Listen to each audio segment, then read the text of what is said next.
sip on private planes on the Eiffel Tower. I wanna hit that blackjack. I wanna take that money and run right here, right now. Right here, right now. But I won't take that train. I won't catch that flight if you're not on that plane. We ain't taking off tonight. All the money in the world, baby, don't mean a thing to me, 'cause you're all that I want. And even if we're broke, baby, don't mean a thing to me, 'cause you're all that I want. Right here, right now. Right here, right now. I wanna seal the show in Tokyo. I wanna karaoke, bump it a little bit louder. A little bit louder. Hey, I wanna sing along with Elton John in a white limousine rolling right here, right now. Right here, right now. But I won't take that train. I won't catch that flight if you're not on that plane. We ain't taking off tonight. All the money in the world, baby, don't mean a thing to me, 'cause you're all that I want. And even if we're broke, baby, don't mean a thing to me, 'cause you're all that I want. Right here, right now. I need you right here, right now. Oh, I need you right here, right now. Kick off your week by installing your game plan. Right here, right now.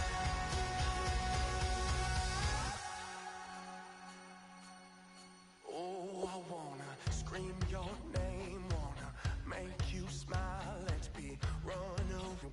Take that train, will you catch that flight? If you're on that plane, we'll be taking off tonight. All the money in the world, baby, don't mean a thing to me, 'cause you're all that I want. And even if we're broke, baby, don't mean a thing to me, 'cause you're all that I want.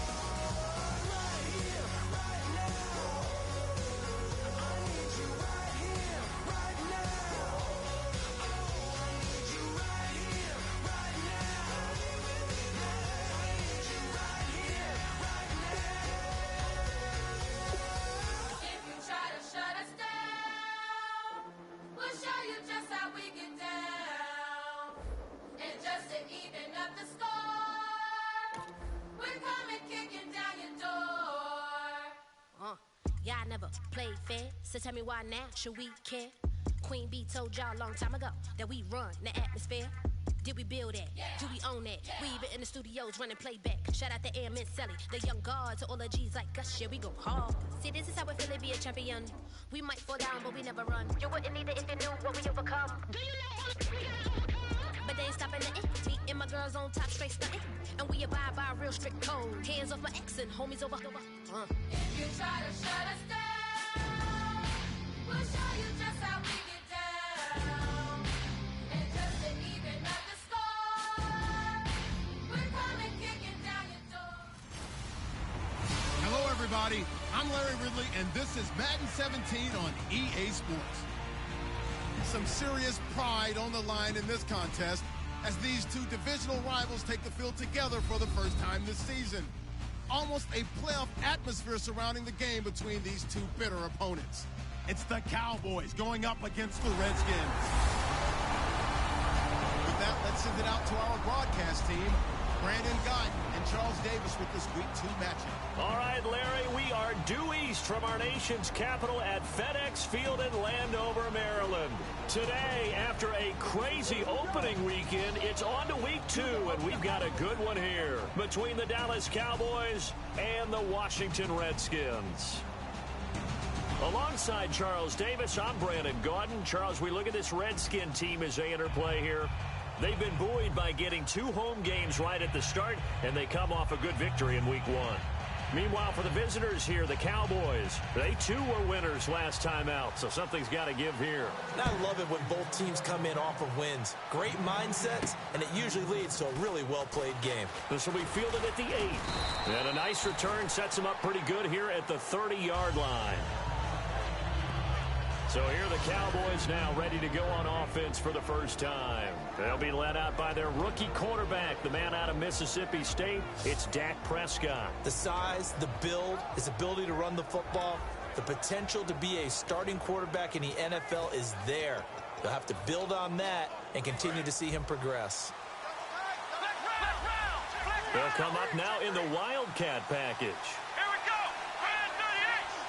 The Wildcat, McFadden. They run with a rookie. Here's Elliott. 3 yards on the pickup there, and it'll be second down. And a lot of the weight of this offense falls on the shoulders of the running back. That's because the offense knows if they give him any openings, any opportunities, he can turn it into a big play at any time.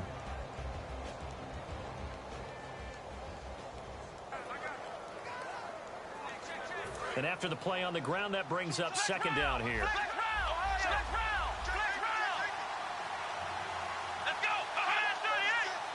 The direct snap it to McFadden. On second down, Elliott.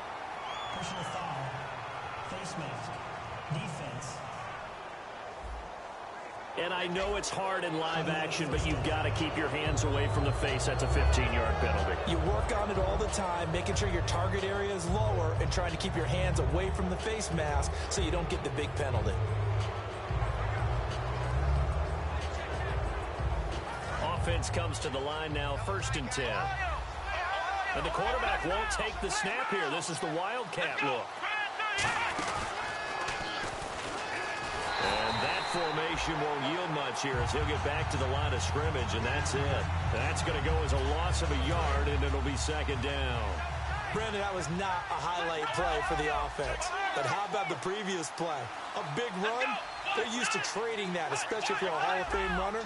Big run, maybe not so much on the next one, but the big ones add up over time. Takes to midfield, but no further. Just a yard there. The veteran corner, D'Angelo Hall, up to make the tackle. And this defense looks for one more stop here on 3rd after the run.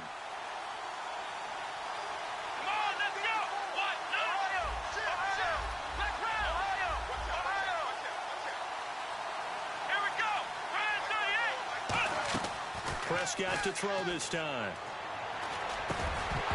And incomplete. The contact made the ball roam free and brings up 4th down.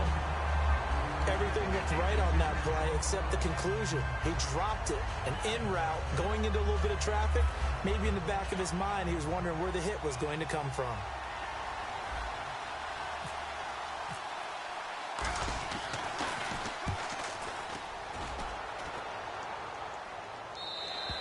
This is going to carry well into the end zone for a touchback. So out comes the Redskins offense now onto the field. They'll be led out by a guy who, of course, started all 16 games last year, led the Redskins to the playoffs. He's in his 5th year now for Michigan State. It's Kirk Cousins. And it's his team. No ifs, ands, or buts about it. Remember, he had a pitched battle with Robert Griffin III, and head coach Jay Gruden selected Kirk Cousins. I felt like he trusted him more, thought he was more consistent. That was his guy. He made a big move in that direction, and Kirk Cousins rewarded his faith. Now they run with Sims, and he's able to plow forward up to about the 29, just shy of the 30. Give him 9 on the carry that time, and they're set up with a 2nd and 1. First play of the drive, let's give credit all around. Excellent blocking, but the guy carrying the ball, he was the finisher. A really nice run.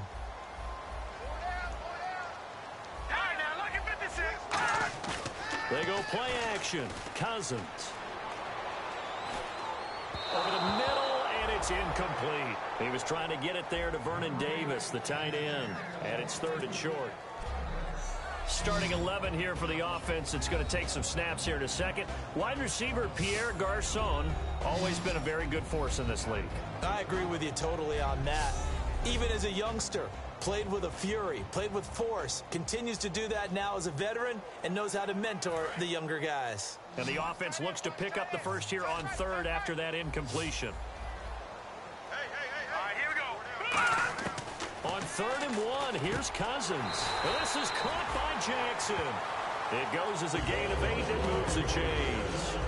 And they're on 3rd and short. They just tried to spread the field. It worked. And I think that the spreading of the field, the extra receivers, has really become the next in the evolutionary chain in the NFL. Go all the way back in that situation, you're handing it to the fullback, right?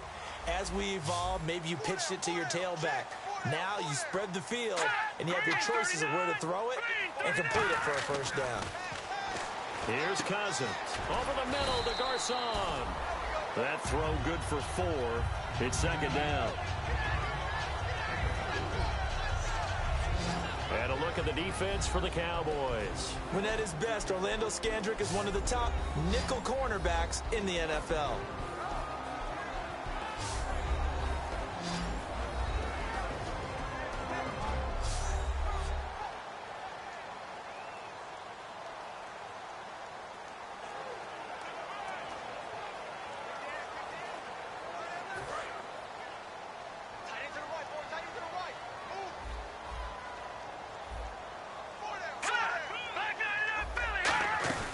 They'll run it now out of the gun.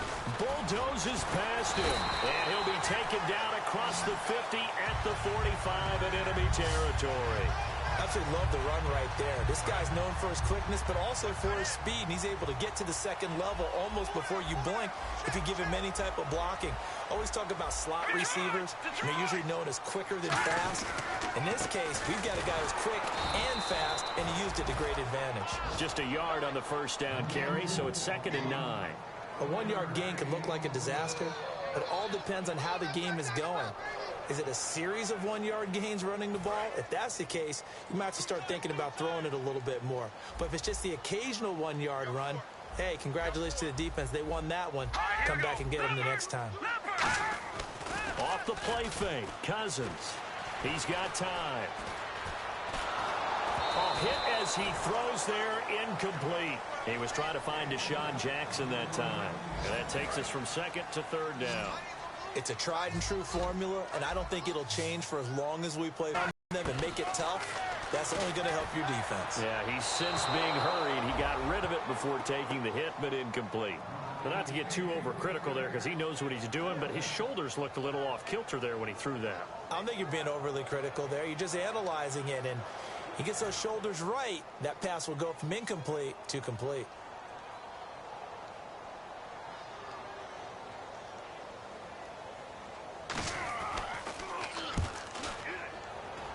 And this one sails out of bounds. I think it'll be inside the 25. It will. 24-yard line is where they'll spot it.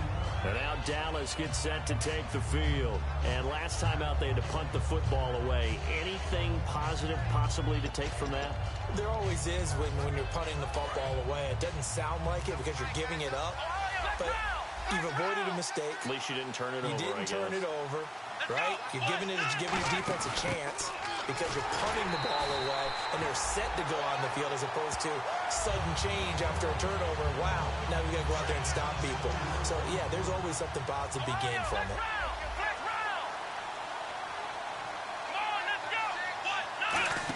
Another carry for the rookie Elliott. 11 yards on the pickup, and just like that, it's 3rd down. It seemed like the situation was 2nd and a mile to go for a first down, which screams what? Throw the football. You got to pass in order to try and pick up that kind of yardage. But in this case, they ran a tendency breaker because the tendency is for defenses to be out there and be set up for a pass. So you break tendency and actually run the football. That changes everything because if you're able to find a crease, you often have bigger guys working against smaller guys downfield. They picked up excellent yardage there to bring up a 3rd down. The NFL on EA Sports is brought to you by Head & Shoulders. Shoulders were made for greatness, not dandruff.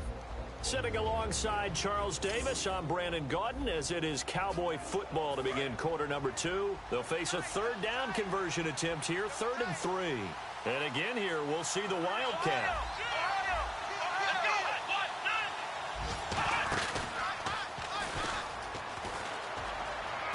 Oh, he's got some breathing room. The 40, the 20, 10, touchdown, Cowboys. Alfred Morris, his first touchdown in a Cowboy uniform. And the Cowboys are in for 6. Well, they were just hoping that run would pick up the first. They got the whole enchilada. And I'm so used to teams on third down, doesn't matter how far they need for a first down, throwing the ball. Instead, they run it, and as you said, picked up the first down, and then some, and then some. In fact, everything, all the way for a touchdown. Terrific play.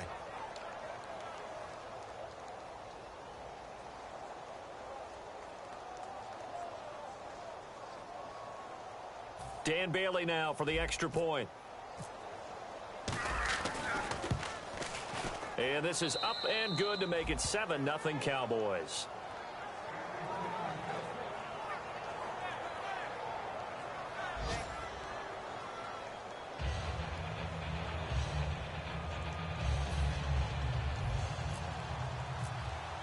Bailey now to kick it away after the touchdown.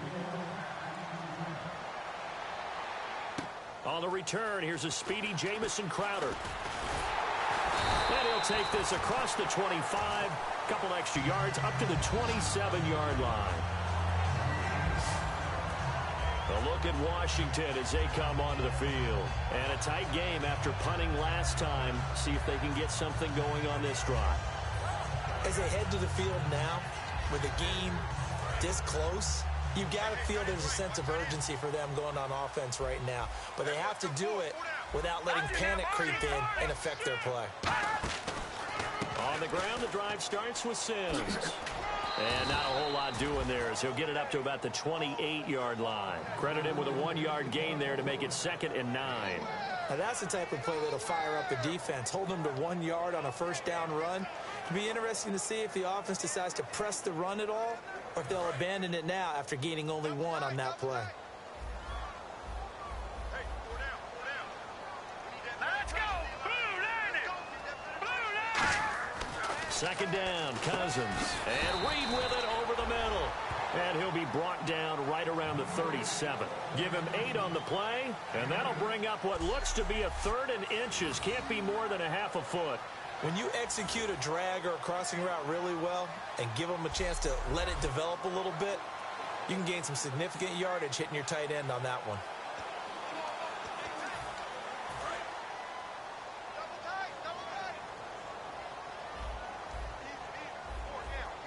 And on 3rd down, the Cowboys bring in an extra defensive back. And he went nowhere. Well, he went backwards, back to the 33. He loses 4, and it brings up 4th. Jalen Smith out of Notre Dame. Partner, that's got to be one of the best stories in the NFL, seeing him out on the field. Yeah, it really is. That injury that he had during the bowl game against Ohio State, boy, that hurt his draft stock. So nice to see him out there. I had him rated as the top player in his class in 2016 before his injury. He ends up going in the 2nd round, and now he's starting to make the plays we expected to see.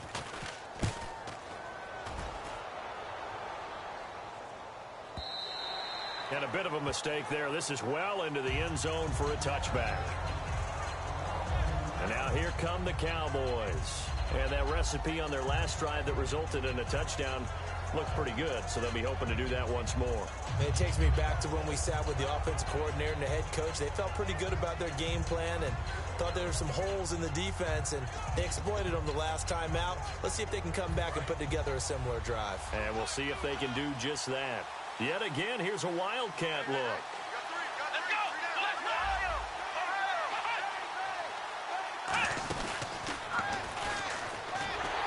And the window closes quickly. He'll only get up to the 22-yard line. 2 yards on the carry there. It'll be 2nd down. That's a good play by the guys on the defensive side of the ball. Held them to a gain of 2. And that changes the playbook a little bit now for the guy calling plays. 2nd and 8. Now he's got to probably think about going to the air instead of maybe staying with the ground game. They stay on the ground, but this time it's Elliott. And he's got room. Ezekiel Elliott going to take it the distance. Touchdown, Cowboys. Ezekiel Elliott, 78-yard strikeability.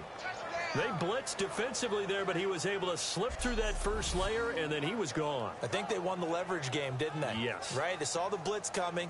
That got to him a little bit, but they leveraged it perfectly and found not just a crease, a gigantic hole. And off he goes, and he's still going all the way to the end zone.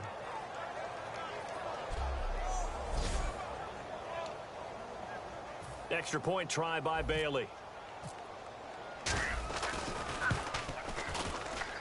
And it's good to make it 14-0. The quick strike ability certainly intact there. 2 plays, 80 yards to score it.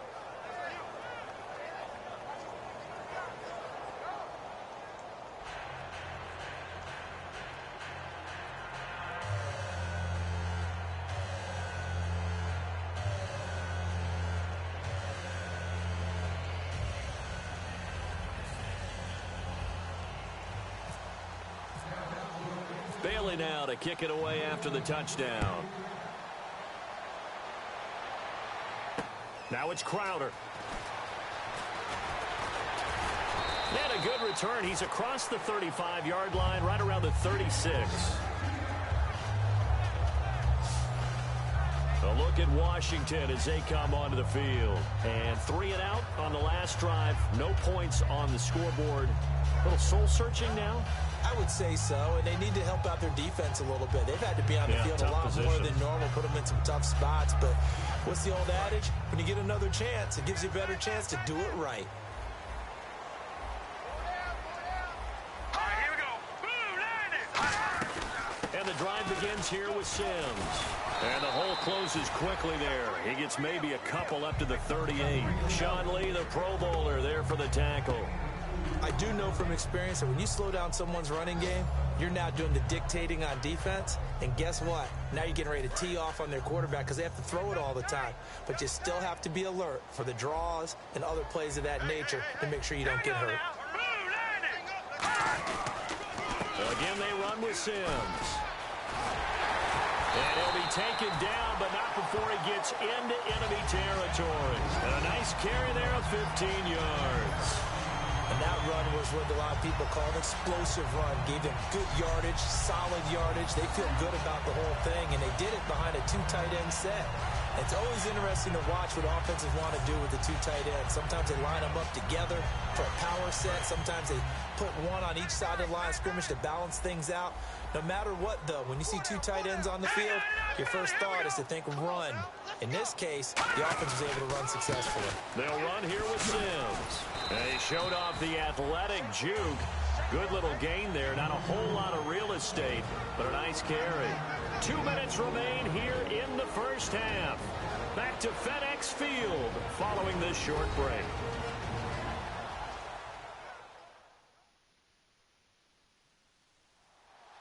A reminder that when halftime rolls around, Larry Ridley will have all the highlights and analysis of this first half of play from our studios in Orlando. Second down following the run. Watch it now, Barney. They'll try to throw now. Cousins. Right side caught by Jackson. And he's going to get this inside the 30. Give him 12 yards on that one. It earns him a fresh set of downs.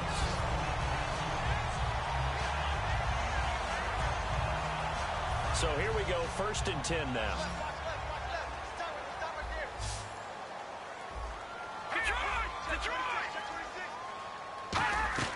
A first down throw for Cousins. And no escaping this time as he'll go down. They got him for a sack. And plays like that really hurt play calling. They had a really nice gain on the previous play, but gave about half the yardage back on the sack. Excellent pressure up front. Nowhere to go with the football. Down he goes.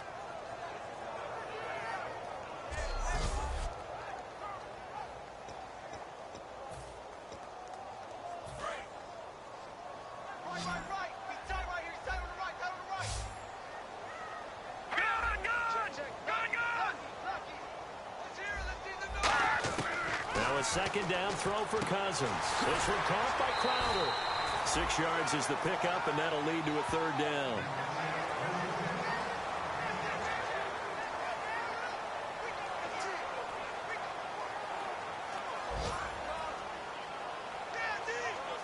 They get the completed pass, but still have more to go here on 3rd down.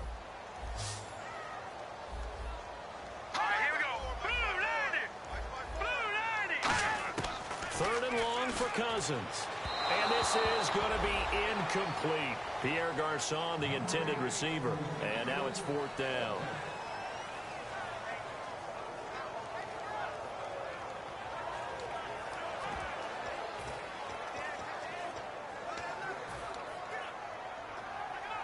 So on fourth down, Cousins will head to the sideline and give way to Dustin Hopkins. From the right hash, this from 48. And this one is going to just tuck into the bottom left corner as he gets it to go. And they will get themselves on the board here at 14-3. So this offensive unit, they've now had 3 drives, and they only have 3 points to show for it. Payoff is the key for everything. How many offenses we talk to that say we have to finish drives? Thus far, this team hasn't finished it quite the way they wanted to. And a fair catch signaled for and taken successfully. And now Dallas gets set to take the field. And they were able to punch it in the end zone last time. They'll be looking to do that again here for the defense. Obviously, they'll be looking to stop them from punching it back in the end zone. It always is punch-counter-punch, isn't it? And which team has the advantage? Well, let's just go back. Last time on offense, they rolled downfield, got into a good rhythm. You can see a little more bounce in and out of the huddle. You can see the sideline really get into the game. So defensively, you're thinking to yourself, how do we take that away from them? How do we get the advantage back? Let's see what they come up with. I think pressure is always the first way to go. You love pressure. I love it. We'll see if they dial it up this drive. That's going to go as a loss of 2, and it'll be second down. Well, that's the big drawback to this play. Even if somehow the quarterback pitches it, he's not immune to the big hit. In this case, he kept it and absorbed it anyway. Here we go. Brad 38. Brad 38. Ohio. Let's quit.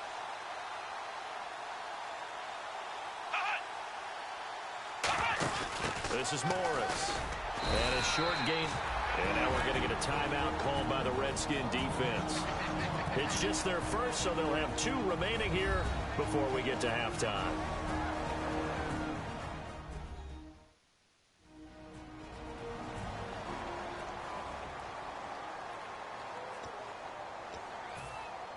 Third down now following the run.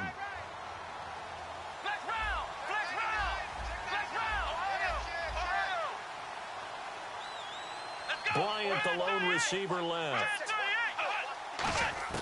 Prescott to throw this time.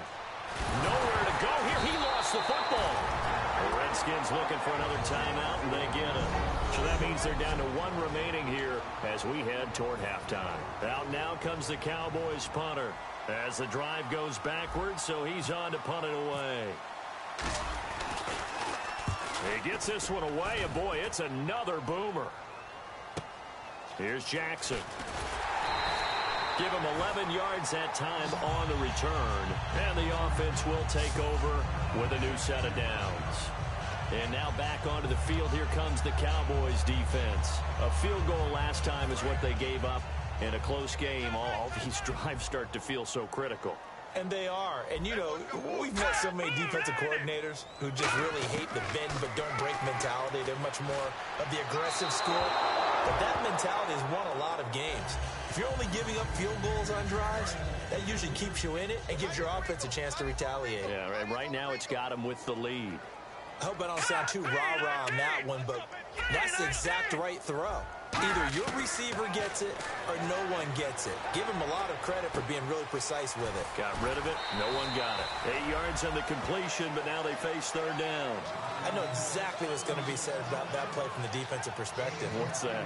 That's why I tell all you guys we need more than one tackler to the ball. He broke the first tackle. Luckily enough, there were more people there to get him down. They'll come out in the pistol. Cousins on 3rd and 2. Jordan Reed has it. And he'll take this into the end zone. Now, hold on here. We do have a flag down. So let's see what this is about.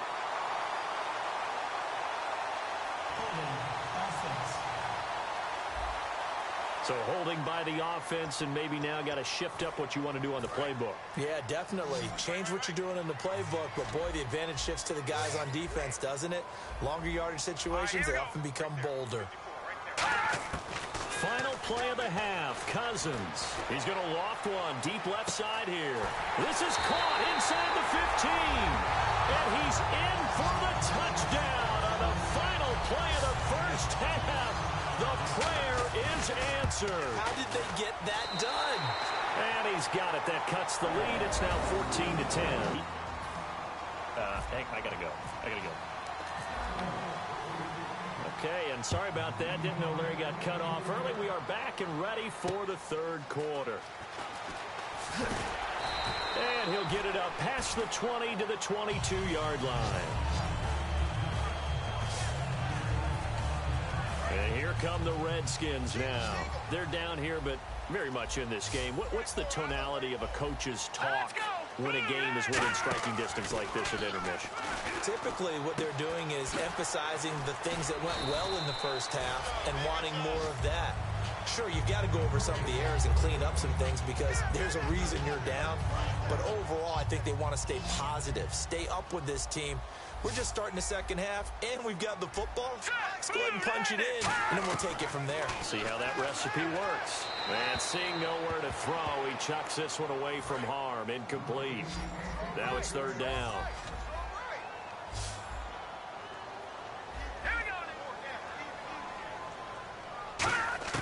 Cousins from the gun on third. A dump off to Sims. And he will have a first down as they get him to the ground at the 37. It's a nice job hitting him on the angle route there. Come out the backfield, cutting sharply across the middle. And that's good timing between the quarterback and his receiver. Effective third down play to move the chains. Sims. So he got 3 on one tackle, but couldn't do a whole lot else. Give him 3 on first down. It'll set up a 2nd and 7. Well, so many times we look at a short run and we praise the offense for trying to set the tempo and establish things, but the defensive guys, hey, they just won the battle there. It wasn't a big run given up. They don't always have to absorb the body blows. Sometimes they dish them out themselves. 3 yards on the pickup. That's going to set up an interesting third and about 4 to go. And the defense searches for one more stop here after the run on second down.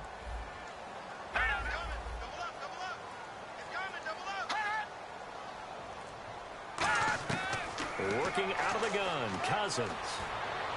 And he'll be hit as he releases it, and that'll fall incomplete. Partner, how many times have you heard it? Pressure creates diamonds, right? But it also bursts pipes. And on that one, that's what they got. They got after him, and he was fortunate just to get rid of it. Yeah, he just had to chuck it away.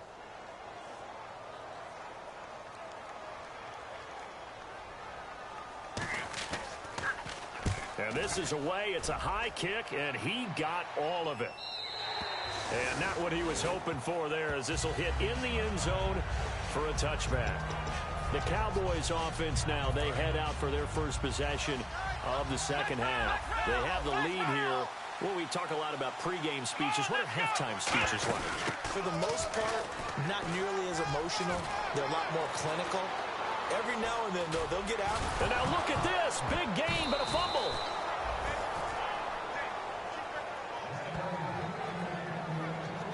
Wow, that ball gets knocked free, but a teammate comes along and scoops it up. It's almost like baseball.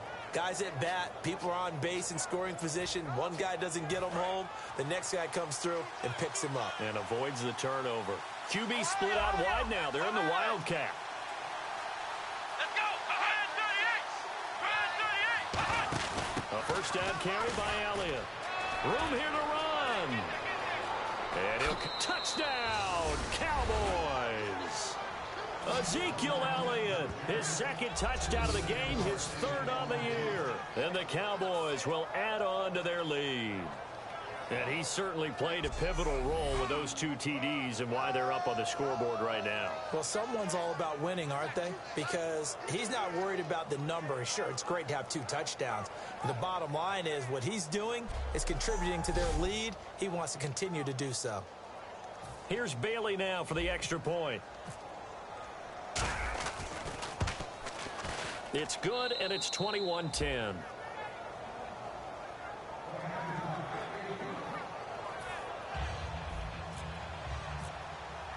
Bailey now to kick it away after the touchdown. Now it's Crowder. And he's up across the 25 and down at the 28-yard line. A look at Washington as they come onto the field. And down on the scoreboard, certainly needing to avoid what happened on the last drive, punting the football. Sense of urgency has to take over for them here. They know the score. They know the situation. And by the way, the punter no longer exists for their offense. That's how they have to treat this drive. They need points. Big time.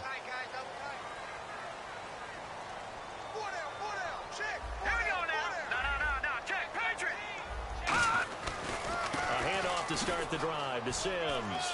They find some open field here. Still fighting for more. And he's brought down after a good gain. 22 yards on the pickup there. And it'll be first down, Washington. Sometimes those lines that are drawn on a grease board or in a playbook, they come to life out on the field, don't they? And we just saw that outside handoff to the right. That right tackle, he gets excited for that call, doesn't he? He does, because he just wants to dominate his guy and say, listen, I was the point of attack. I took care of business. That's why you're able to get downfield and add all those yards to your total. Yeah, really nice gain there. Anytime you decide to use your quarterback as a runner, most of the time when you design a play, you're expected to break a little bit bigger than this one because... Look at this, middle of the field, a breakaway. Touchdown, Washington. Charles Sims, his second touchdown on the season.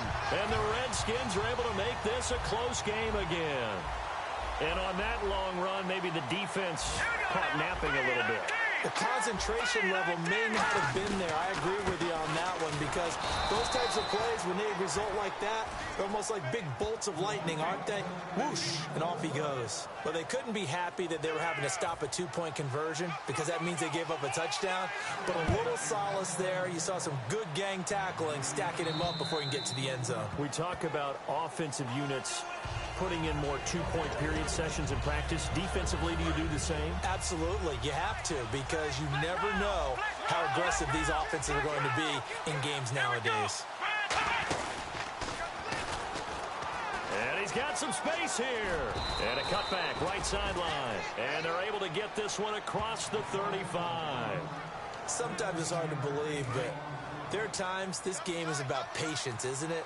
Has had the game he expected, but that run there, that may get him going. I was just going to say, maybe that gives him a little juice because you're right, he struggled, especially in that first half. Yeah, and I know the great ones always think to themselves, just hang in there. I'm just one big carry away from busting this open.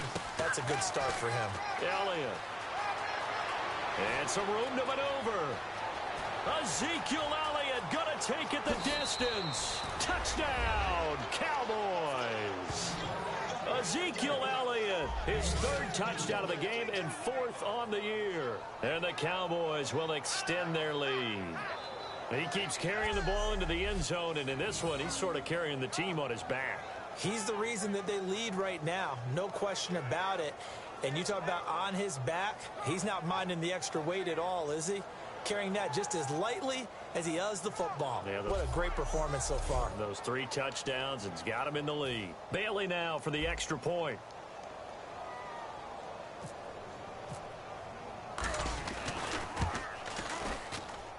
And this one gives his guys a 12-point lead. That drive started on their own 25. 2 plays, 75 yards later, into the end zone. Bailey now to kick it away after the touchdown. This is taken at his 4. And a nice return sets him up pretty good here at the 30-yard line. The Redskins offense now, they head back onto the field. Last time they were out, they scored. Still trailing here, though, so some work to do.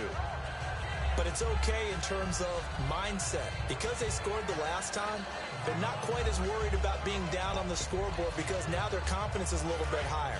They feel like they've got something going, and they feel like they can attack again and put more points on the board. Are you scoreboard watching if you're the offense, or are you just focused on this drive? We wouldn't be telling the truth if we said that they didn't scoreboard watch. Everyone does it to some extent. He's got a man complete. And all the way down to the 22-yard line. A huge play there for Washington. 47 yards.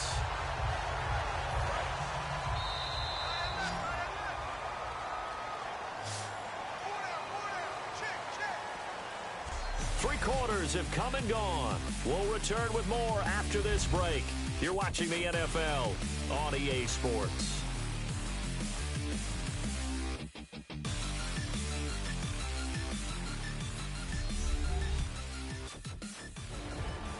Back now at FedEx Field. It's the Redskins with the football, but trailing here as we get down to the good stuff. Quarter number 4. First down and 10 now for the offensive group.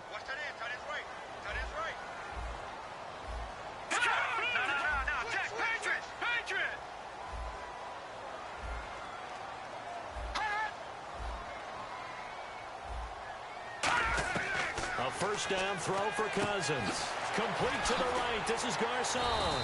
And he gets it inside the 10 to the 9. A nice pickup of 14, and it moves the stick, sets up a first and goal. That was a nice completion on an out route, and those types of plays are the result of arm strength by the quarterback and timing by the receiver. Now Sims. And able to break one tackle, but then quickly brought down. But a nice little gain. It'll be a pickup of 8 and a good first step there with second and goal coming up. Offensive linemen love creating space for their guys carrying the ball. But when that guy also breaks tackles and creates extra yardage, they almost feel like he's one of them, and they really embrace him. Here's Sims on the run. And he's not going to push his way forward. He's going to be stopped at the 2-yard line. No gain on the play, and it'll bring up a third down. They got to have 6 here. It's third and goal. All right, here we go. On third and 1, here's Cousins. And that is caught. Touchdown, Washington. Pierre Garcon, his first touchdown here of the new campaign. And the Redskins have made this a one-score game.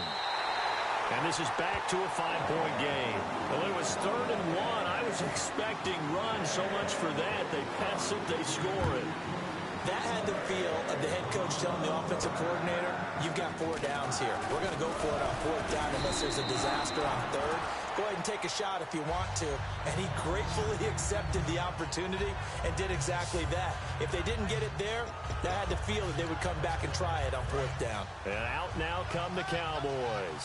And they will simply, Charles, be looking to duplicate what they did. Right? To be able to take exactly what happened before, replicate it. They've got to make a few additional changes along. He's going to go, Darren McFadden. And they will finally catch him, but not before he gets it to the 11. And running with a renewed sense of purpose there, Darren McFadden. Go ahead, raise your hand if you saw a 1,000-yard season coming from him. Go ahead. Go ahead, I'm waiting. Oh, my hand's down. They can't see us here in the booth. What a fantastic job by him running behind that excellent offensive line.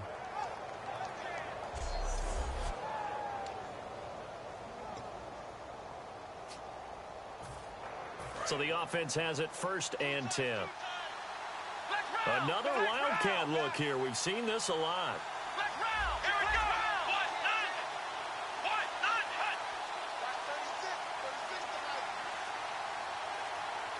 Time running out here on the play clock. There's a direct snap to Elliott. And for one of the few times here today, this run's not going to go anywhere. It's a loss of a yard there, and now 2nd down. The 4th quarter here, they got the lead. They want to keep it on the ground. That's what they're doing. Smart football. Keep the clock grinding. Keep it going. But you got to figure now, they're going to see more people stacked up at the line of scrimmage as they try and bleed it out. They'll need to get the play off quickly. Wildcat look. It's Elliott. They run with Morris. Give him 3 yards on the run there. That still leaves them with a difficult 3rd and 8 coming up. We always like to talk about defense in terms of levels. First level defensive line, second level linebackers, third level defensive backs. On that run, that was what we call a first level run, and it was stopped by a second level player. Here we go. On 3rd down, Elliott fighting him off. Just ran right through the trash. And he will fight his way into the end zone for a Cowboy touchdown. Ezekiel Elliott with a career-high 4-touchdown game. And that rushing touchdown, his 4th, puts him just 1 shy of the NFL record in a single game. And we all know he would love to get to that record and even beyond it. But he doesn't need to in order to impress in this one, does he? What a performance. What an absolute great game that he's had here in this one. And he's been a busy man, 5 for 5 now as he knocks another one through to extend the lead. The drive summary, 4 plays, 75 yards. And the rookie Ezekiel Elliott able to finish it off with a touchdown run.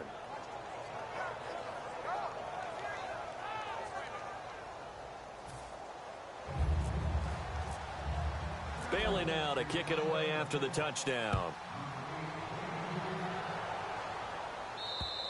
And this will be a touchback, and as we saw in week 1, the new rule, this one coming out to the 25-yard line. The Redskins offense now, they get set to take over here. And that last drive, a long drive, but not just that, they had a great air attack going. Do they stick with that? I would think that they would, because if they were confident enough to do it on the last drive, starting backed up in their own territory, why would you change anything? They've got to be confident about what they're presenting and continue to do so. Yeah, because the secondary, they really look clueless. And that was amazing because that drive went and went, no adjustments and no big plays by the defense to knock the ball away. So they complete the pass, and now they face a 2nd down. Now let's go. Green, 39. Now a 2nd down throw for Cousins. He's going to flip one out here to his running back. Time for a break. We'll come back to wrap this one up after this.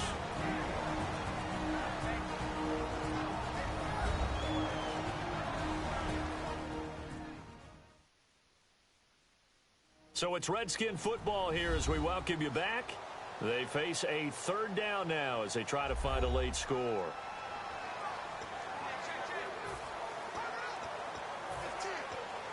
Third down and 4. Again, we'll see the pistol here. Looks like the defense in press coverage here. Cousins, he's got time in the pocket. And incomplete here on 3rd down. Jordan Reed was the intended target, and it's 4th down. Today's NFL, these big guys are featured receivers. They move them all over the place to try and find good matchups, and they had one. They were just unable to complete the pass. Desperation time. Cousins on 4th down. Well, this is caught by Jackson. And he's taken down at the 43, but not before picking up the 1st. They're going to hurry back to the line now. 1st down. Here's Cousins. Jackson's got it over the middle. And he's brought down. 20 yards on the pickup there. And the Redskins are going to get a 1st down. Okay, what can't Deshaun Jackson do? All right, we know about the catches. We just saw another one there. Also gets involved in the return game. And he can break big plays like that. And we've seen him do it throughout his NFL career. We have. What are you thinking of anything in particular? Yeah, I'm still remembering a certain Giants punter not following orders. And Deshaun Jackson made that big-time return all the way back for a game winner in that one. I still remember seeing the looks of disbelief on the Giants sideline. Finding time. Caught left side, Garcon. And they're able to get this one past the 30 down to the 25. And now they're in the hurry-up. Cousins now to throw on 1st down. A dump off to Sims. And he'll be a couple yards shy of the red zone here at the 22-yard line.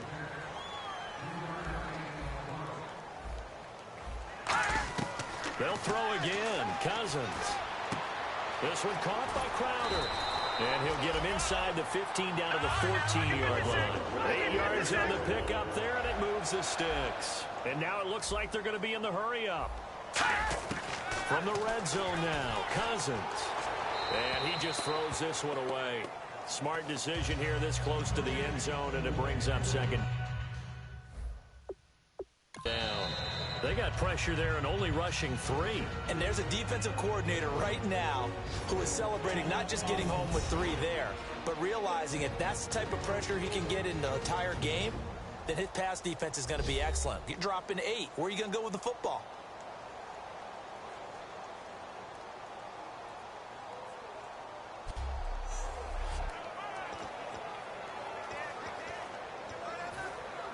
Long drive. The defense just cannot seem to catch a break and get off the field. All right, here we go. Green, 39. A second down throw for Cousins. He's going to flip that out to the flat. It's complete. They'll get nothing out of that one, and it's going to lead to a third down. They couldn't get anything going there out on the right side of the flat of the swing pass. And didn't we have a discussion with their staff about wanting to get the backs more involved in the passing game? Huge emphasis for this game, but obviously the defense had other plans and really made a nice play. They were trying to get it there to Josh Doxson, and that brings up 4th down. Another pass broken up, Charles, by Orlando Scandrick. That's multiple times in this game alone, and it's something we're getting very used to seeing. Orlando Scandrick policing his area and in a big way. And they're indeed going to go for it here on 4th down. So trailing here in the last quarter, let's see how this plays out. Desperation time. Cousins on 4th down. Can't find anyone open. And that is incomplete. So 17 seconds now on the clock here. Well, they had to take one final shot at the end zone, but now things are looking really bleak. And I agree with that totally. You had to take the shot if they did score. You know, whether you call it a miracle or not, you line up, onside kick, get the ball back, throw one more in the end zone, who knows? McFadden loses the football. So they will set up shop. Excellent field position in the red zone at the 19-yard line. Really nice starting field position here for the offensive unit. And on the outside, they're playing press coverage. Well, that's one of those mistakes. That's a fumble that when they get to the sidelines, I know you're mad, Coach, but look, we've still got this locked down, but that's not... Nowhere to turn this time, and he goes down. Sacked back at the 29. Now hold everything here. We're going to get a timeout by the offense. It's just their first. They've got 2 more to use here in the final stages. Cousins.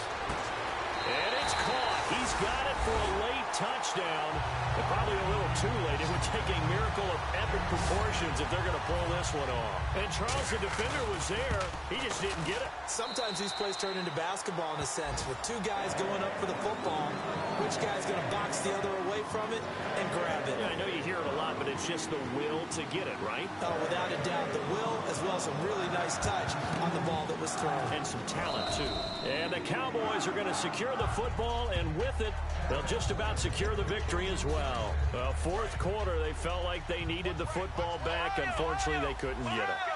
And I know we've brought analytics into the game, and someone has said here that the data says that when a team's expecting an onside kick, 80% of the time, the team expecting it, they do actually recover the ball, which is what we saw here.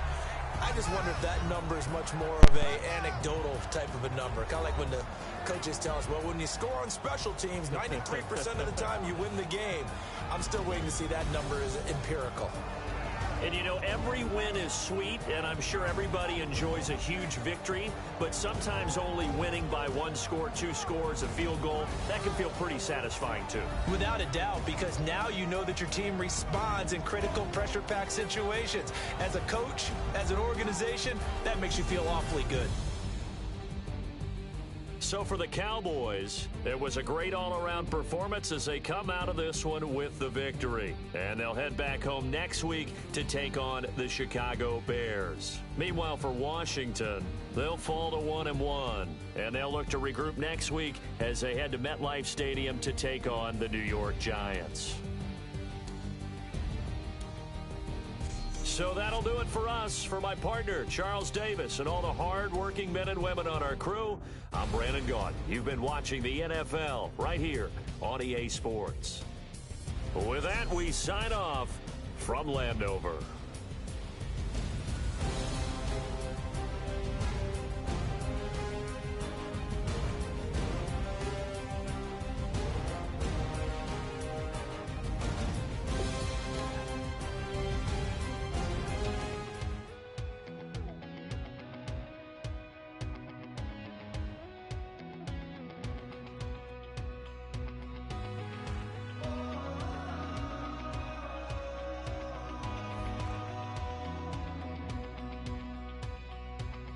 Said tonight we ain't going out, so we invited everybody. The made, well, they're way too strong, but ain't nobody saying sorry. The speaker's so blown, no one knows what it is, but we keep it on repeat 'cause we don't want it to end. We got the rest of our lives for the rest of our lives, and the rest of tonight for whatever feels right. We're doing it. Kick off your week by installing your game plan. Now let's take a minute to see how you can improve your team.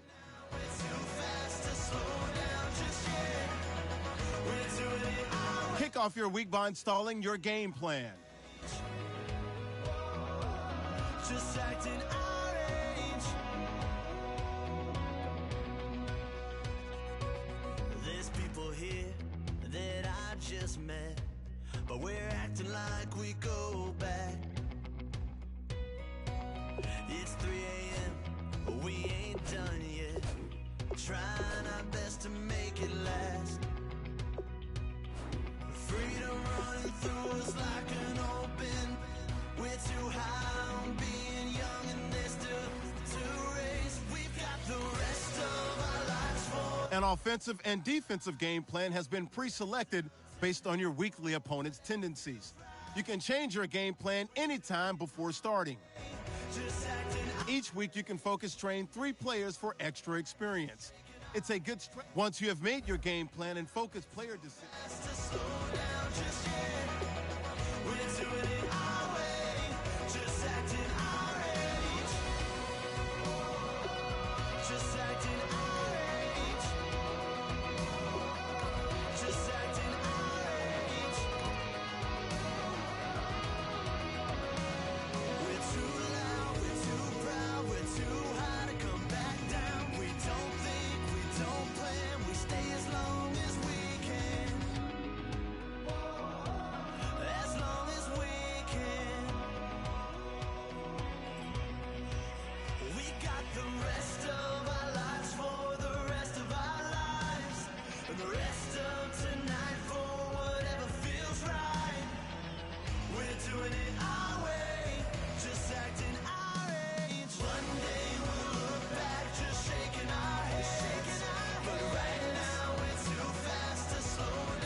I'm Larry Ridley, and this is Madden 17 on EA Sports.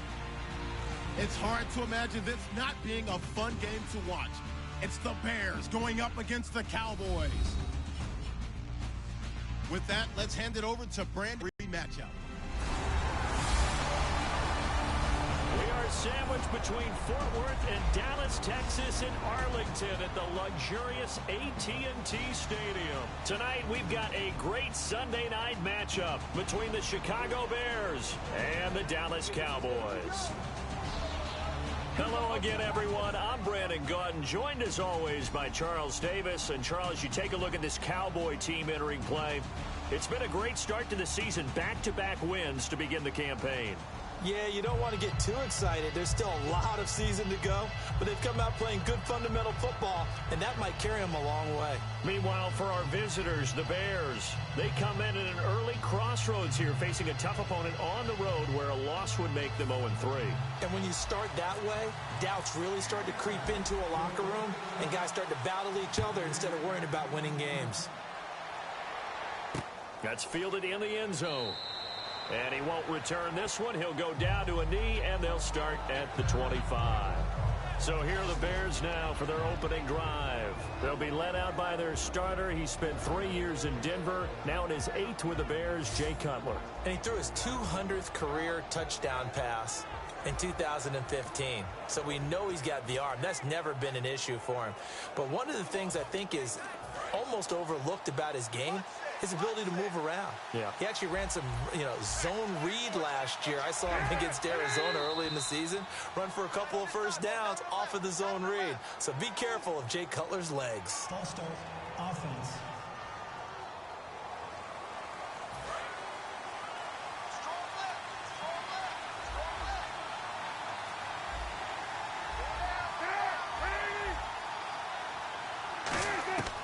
Out of the gun, it's Cutler.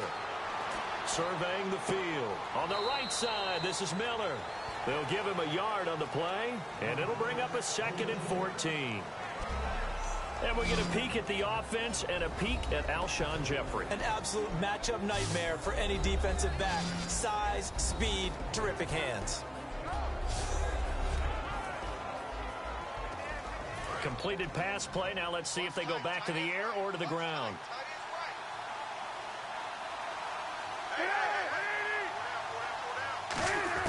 On 2nd down, here's Cutler. And the reception made by Alshon Jeffrey. 15 yards through the air on a 1st down. Alshon Jeffrey so dangerous even when a defender's near him. He's got such a big body, ability to run, positions himself well, excellent control. And you're exactly right. Even if people are draped on him, he often comes up with the catch. He really symbolizes what people are looking for in receivers in today's NFL.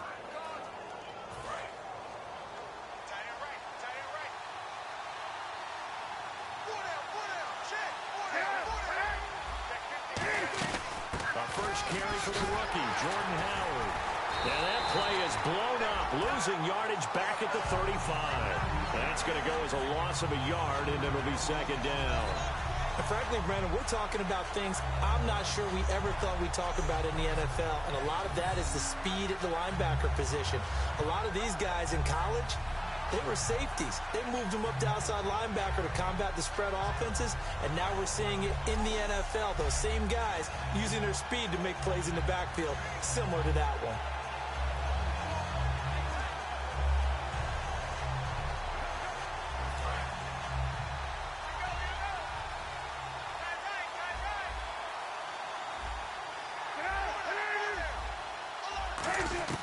Now Cutler to throw on 2nd down.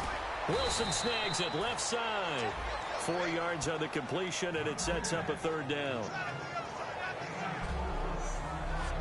And now the defense for Dallas. Sean Lee is a linebacker with an exciting mix of tackling ability and coverage skills.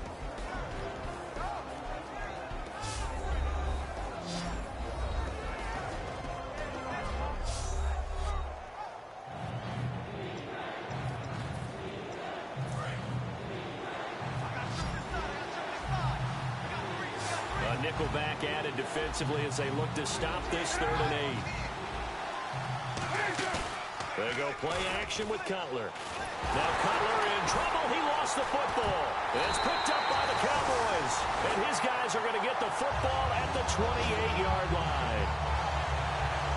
And without a doubt, not the way they pictured that opening drive unfolding. No, they were making progress. They weren't exactly in high gear, but they were making a few yards along the way. And now that they've coughed it up, you got to go back to the sidelines and regroup a little bit.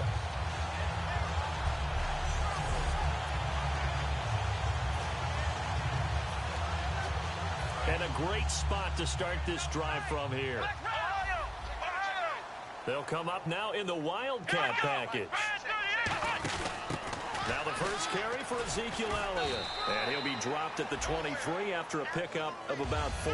Danny Trevathan there to bring him down. And this is a guy straight out of college. They're not going to try to groom for a year or two. They want him to produce right away. That's why they took him in the first round. They expect him to be a starter right away and a future all-pro. So they don't have any time to wait for him to come along. They want him to play right now to help this team. And you take a look at this draft class from a season ago. Really, it grades out as a pretty darn good class. So you have to give a lot of credit to the entire scouting organization. General manager, personnel department, college scouts, it all came together. They evaluated it very well and got a nice payoff. The Bears have put an extra defender in the secondary on third down. Yep, they're in the nickel. Prescott to throw this time. And he'll go down. The Bears get there for the sack. The safety blitz turns out to be a great call defensively as they sack him for a loss of 9. And their inaugural sack of the game coming from an unlikely source. You mean it wasn't a linebacker? It wasn't a defensive end? It was somebody like you. Oh, my goodness. Yeah, that's a surprise for the offense. That's not what they normally get when they think about pressure.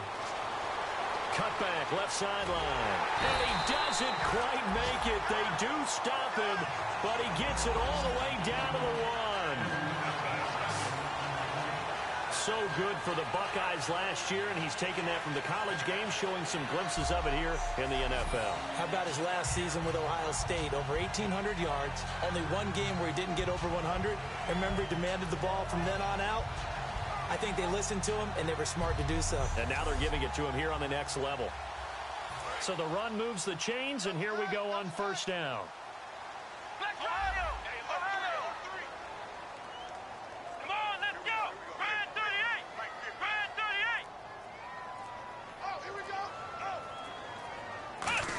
They'll try to run it with Morris. And he'll get in. Touchdown, Cowboys. Alfred Morris, his second touchdown on the season. And the Cowboys have taken the early lead. And there you go. Nothing really too complex. Block, keep to your assignments, let them run it in. They did it. Fundamental football. Good blocking, beats good tackling on that play. End result, touchdown.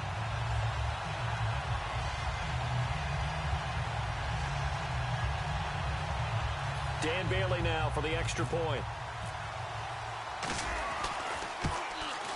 And this is up and good to make it 7-0 Cowboys.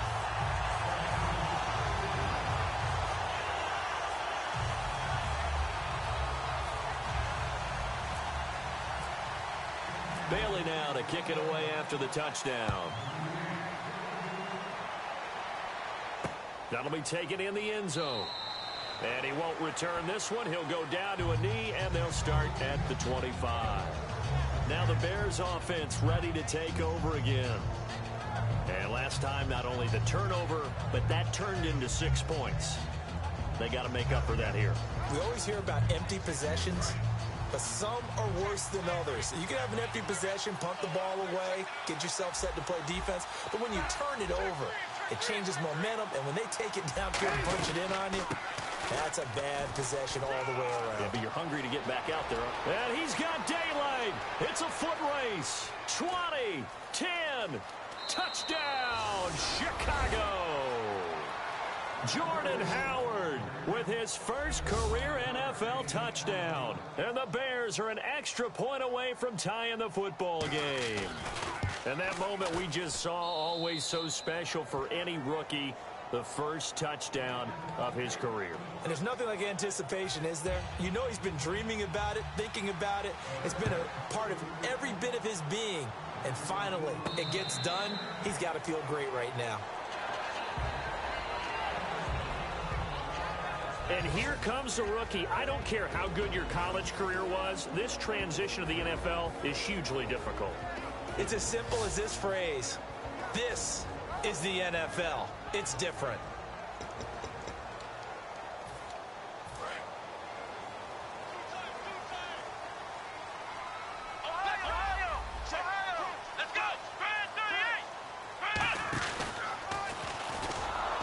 And this one goes nowhere. Losing yardage back at the 22. A loss of a full 3 yards, and now it's second down. And the offense there, the O-line, everybody really on offense, they were just manhandled at the point of attack. You can pretty pretty much call them all out, couldn't you? Almost by name, right? That was a very tough sequence for the offensive line, but how about that defensive front, creating a new line of scrimmage and creating a lost yardage possibility.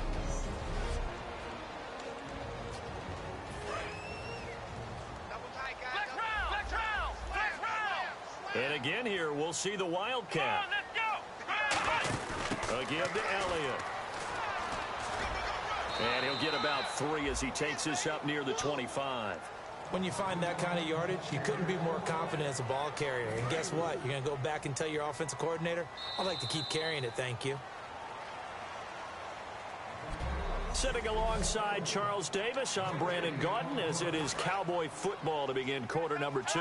They've got it 3rd and 10 here to start things out. Here we go.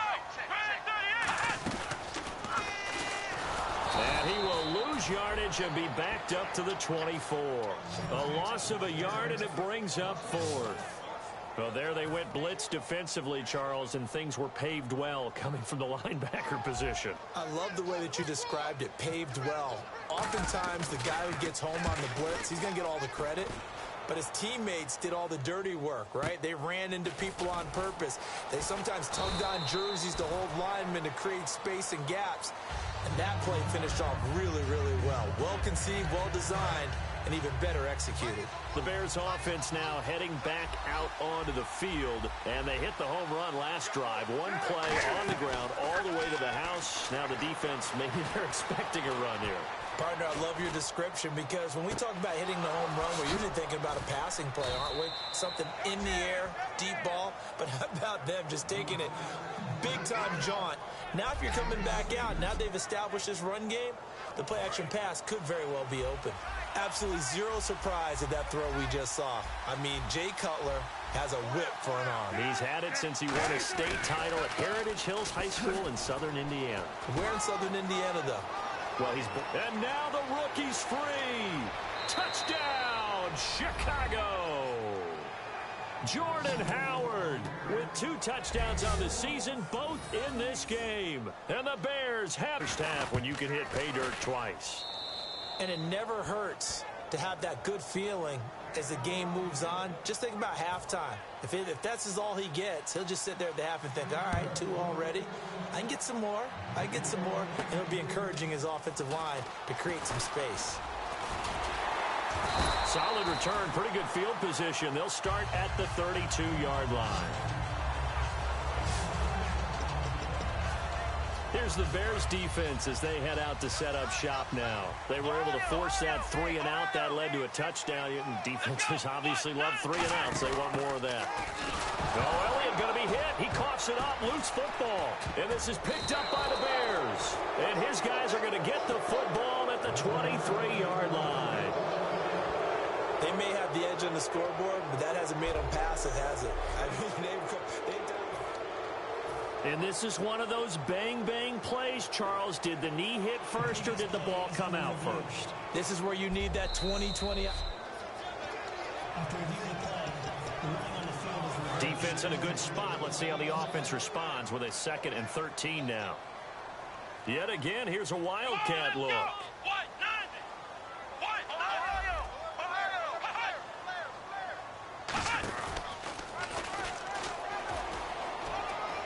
And the cutback to the sideline. And they get him down, but not before he takes it across the 40-yard line. Partner, under the heading of really strange injuries, Darren McFadden. It kind of takes the cake, doesn't he? All right, let's get it straight. Broke his elbow. Unfortunate for him, trying to save his phone from falling. But he made it back for the season, and so did the phone. And looking to pick up where he left off from a year ago, sort of a surprise 1,000-yard rusher in 2015. 13 yards there on the pickup, and it'll be first down, Cowboys. That's another nice run, and I have to tell you, some of the coaches that I played for, their philosophies were always different when they see a guy running the ball well. Some of them wanted to immediately go to play action and throw it now because it's wide open. While other coaches said, you know something? Until they stop him, that big boy's going to keep getting the football. And that might be the direction that they're going to go right now. The defense won that play so fast that I think if the running back even had time to notice if anyone was there, it was just a blink of an eye, and there was a loss on the play.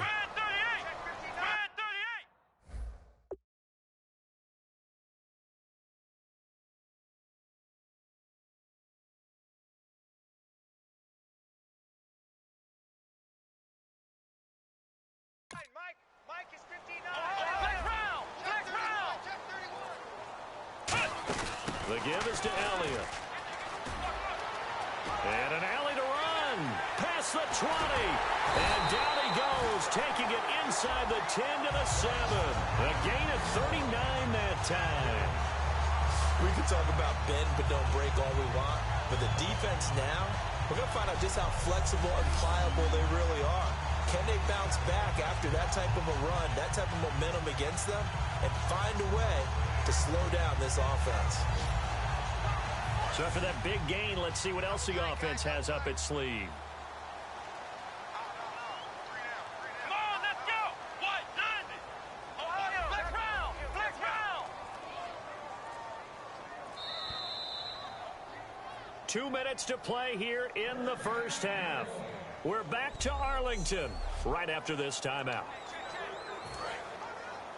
A reminder, coming up at halftime, Larry Ridley will join us from Orlando with our halftime report, but business to take care of before that. Now Elliott. And he is into the end zone for a Cowboy touchdown. Ezekiel Elliott, his 6th touchdown of the season. And the Cowboys are an extra point away from tying the football game. I know we don't talk about it enough, but the intelligence level of the guys up front blocking, the offensive linemen, maybe the smartest guys in football overall. Add in a little bit of athleticism and a whole lot of toughness, you've got a lot to deal with, don't you? That's why the guys in the backfield get them really nice Christmas gifts, right? If they're smart, they do. Now Bailey to tack on the extra point. And we've got a good one brewing. We're all knotted up at 14.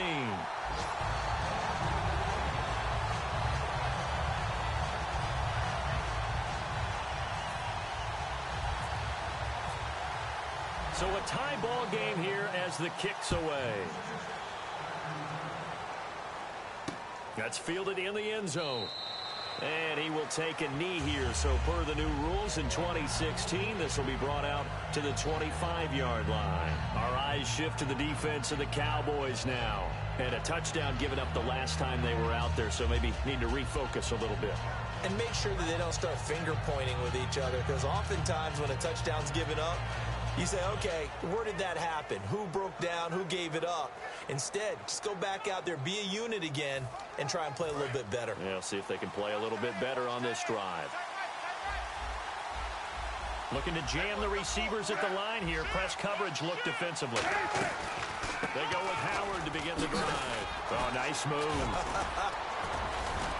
And nothing but green grass here, middle of the field. Touchdown, Chicago. Jordan Howard on his way to a monster game. 3 first-half touchdowns. And the Bears are able to show off their quick strike ability. This is becoming quite the half he's had here. Remember in our pregame meetings, they talked about wanting to run the football and staying with it? Well, when you're scoring this many touchdowns, there's no reason to go away from it, is there? They are off to a fantastic start. They hope it continues. 3 already for him. Now it's Lucky Whitehead on the return. And he'll take this across the 25, couple extra yards up to the 27-yard line. And now Dallas gets set to take the field. And they're going to need another score. Got one last time, but still down here. When you're playing catch-up, every possession becomes crucial, doesn't it? It's vital. Get back out on the field, punch in the end zone again. They know it's not easy, but what they do have going for them, they did score the last time. They think they've got a good formula working. And what about the defense? Well, now you're just saying to yourself, okay, we gave up a score last time. What adjustments do we need to make to slow them down now and get the ball back for our own offense? Is it more... Now the Bears electing to call a timeout defensively. It's just their first, so they'll have 2 remaining here before we get to halftime. Another Wildcat look here. We've seen this a lot. Now Elliott. And some room to roam now. Cuts it out to the sideline. And he makes it all the way down to the 31. A big run that time by Elliott. 44 yards. He went over 100 yards a week ago, and with that run, he does it again. He's an absolute horse, a guy that eats carries. And what I mean by that, the more you hand it to him, the more the production you're going to get. A big-time performer.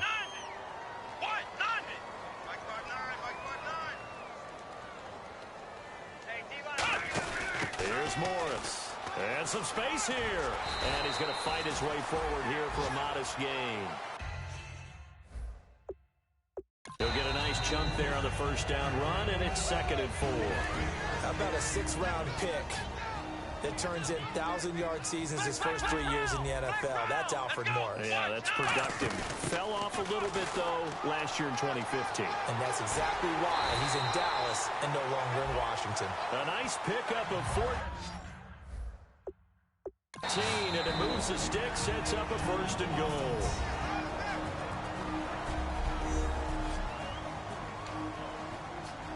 And now inside the red zone, the offense will operate. And it's 1st and goal now, but still 10 yards to go. And able to push his way forward here for a good little gain. And a nice job defensively to keep him out of the end zone. He was trying to get his 2nd touchdown already in the first half. They had that one earlier, was bidding for a 2nd.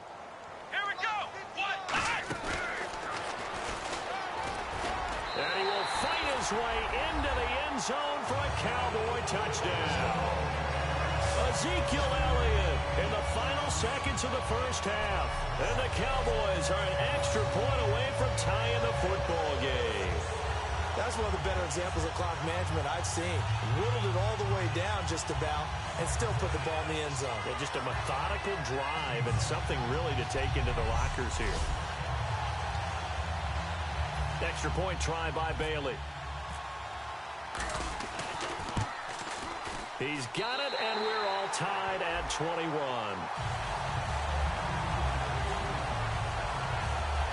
So this drive spans 7 plays, and it culminates in a touchdown run by Ezekiel Elliott. So we're right back where we started, all even as the kick's away.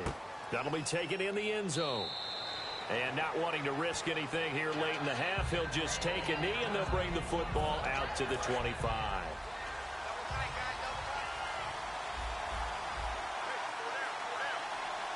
They come up in an offset eye. They'll begin the drive with Howard. And he will lose yardage here back at the 23-yard line.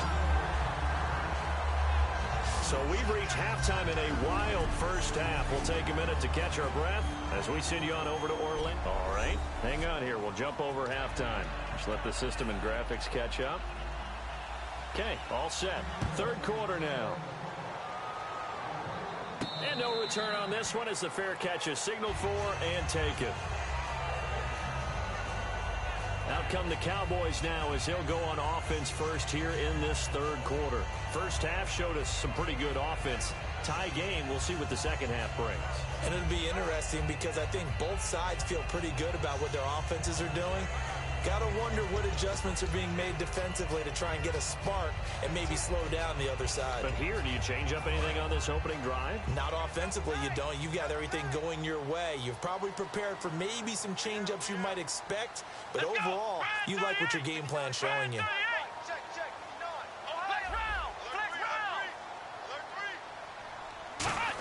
They'll start it on the ground with Morris. Oh, he's got a little daylight.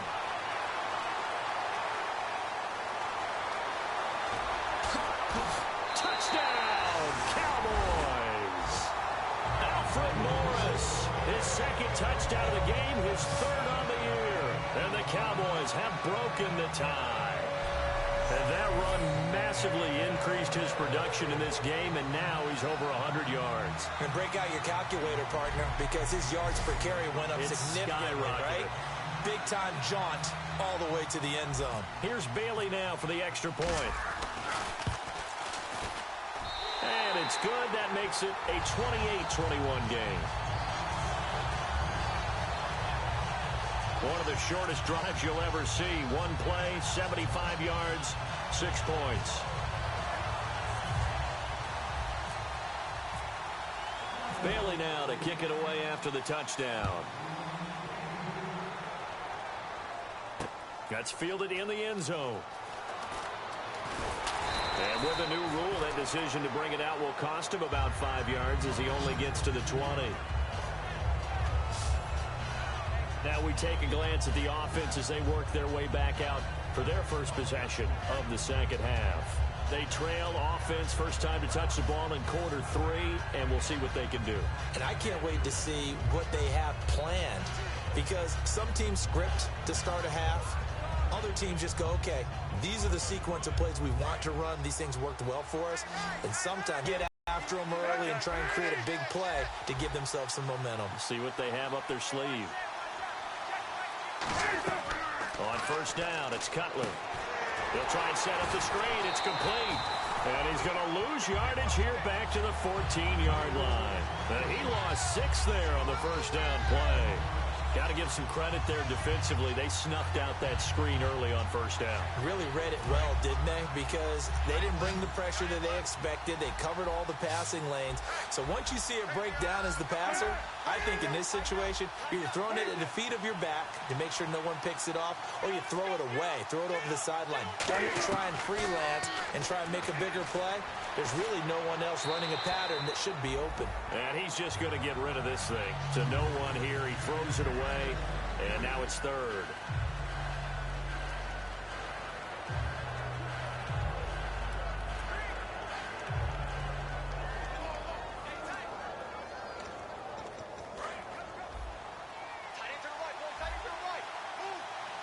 And some secondary help here for the defense in the nickel on third and long. Cutler leads for Howard on the draw. And he'll get it up here this time to the 21. It'll be a gain of 7, but I'd imagine we'll see the punt team here on fourth down. That was a good run, and it got to the second level. And what I mean by that is that's where the linebackers usually play. First level being the defensive front, last level being the secondary. But the strong safety position ended up making the tackle. And oftentimes we call them a hybrid. Combination defensive back, combination linebacker. We saw the linebacker make the stop.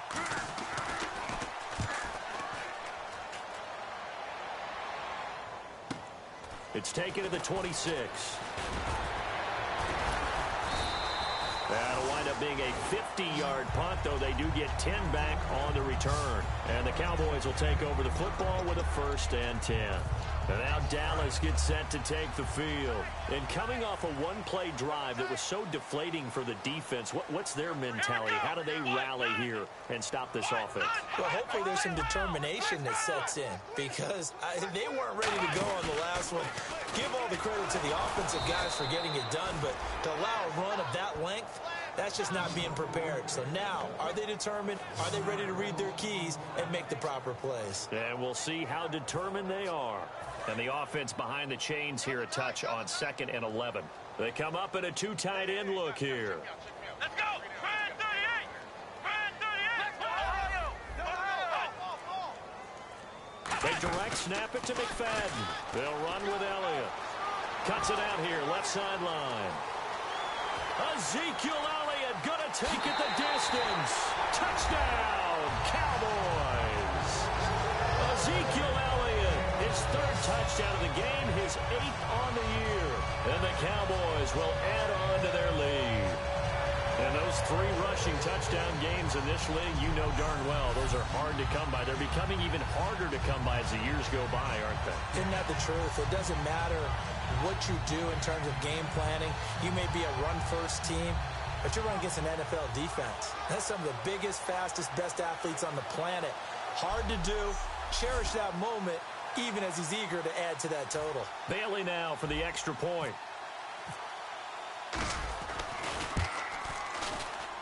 And he's been a busy man, 5 for 5 now as he knocks another one through to extend the lead.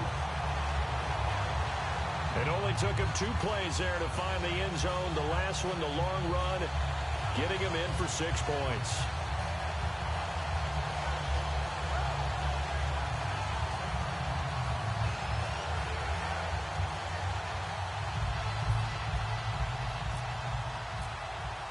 Bailey now to kick it away after the touchdown. That's fielded in the end zone. And he won't return this one. He'll go down to a knee, and they'll start at the 25. Here's the Chicago offense coming back out onto the field. And on the last go-around, they really couldn't get anything going. They had to punt from deep inside their own territory, which means you're going to lose the field position battle as a general rule. What they're looking for now is a little more consistency, move the ball at least a few times on offense, get a couple of first downs, and hopefully flip the field. Yeah, just something to build off of. That's what they're looking for here. On first down, they run with Howard. And able to stay on his feet past the 30 to about the 33-yard line. Just what you want on a first down run. Call it 8 yards. And it's 2nd and 2. Some runs are blocked so well, you almost forget that someone has to carry the ball to gain the yardage. The leverage by the offensive line to create space up front, really well done. Off the play fake. Here's Cutler. He's going to let this one go deep. And both guys were there, but it falls incomplete. And when all else fails as a defender, when you're not there in the coverage, your best friend is exactly what we saw there. A big play shot taken by the offense. Unfortunately, it ended in a big drop. They'll try to run for it with Howard. And he's going to have the first down, yardage to the 35. They only get 2 there, but on 3rd and 1, that's all they needed to keep the drive going. I don't know about you, but that almost felt like old-time football there. 3rd and 2 is not necessarily just a running down anymore. A lot of times they want to throw the ball. They went back to the roots and powered forward and got the first down. 8 yards on the pickup, and now they'll have some options on 2nd and short. And that looked like some pretty easy yardage there right up the gut. And he's a guy that has some height to him, so when you don't have to drop a shoulder or create or get through contact or trash, it makes it a lot easier to stay upright, see the field, and make a run as we just saw there. They'll lose a yard, and it brings up 3rd. From our vantage point, that was just one bad play by the offensive line in a series of really good ones tonight, but I know that they're going to be really ticked off. It's a lot like a baseball pitcher losing a no-hitter late in the game. 7 yards there, good enough to move the sticks. And Brandon, from our time in college football, where receivers weren't running the traditional NFL route tree, one thing they did learn, find open areas, find soft spots, and set up and catch the ball. And I think we just saw that there. Yeah, we saw that indeed, picking up the first. Throws a quick hitter on the slant. That's complete. Touchdown, Chicago! Cameron Meredith, his first touchdown of the new season. And the Bears have cut it to within a score. And sometimes those slants, they can be so tough to defend after the catch. It just happens so quickly. And really, what gets set up there is how quickly everything happens. Ball's out of the hands of the passer in a hurry, and he just takes it and goes. And he went all the way into the end zone. And he'll take this up past the 20 and down at the 22-yard line. And now Dallas gets set to take the field.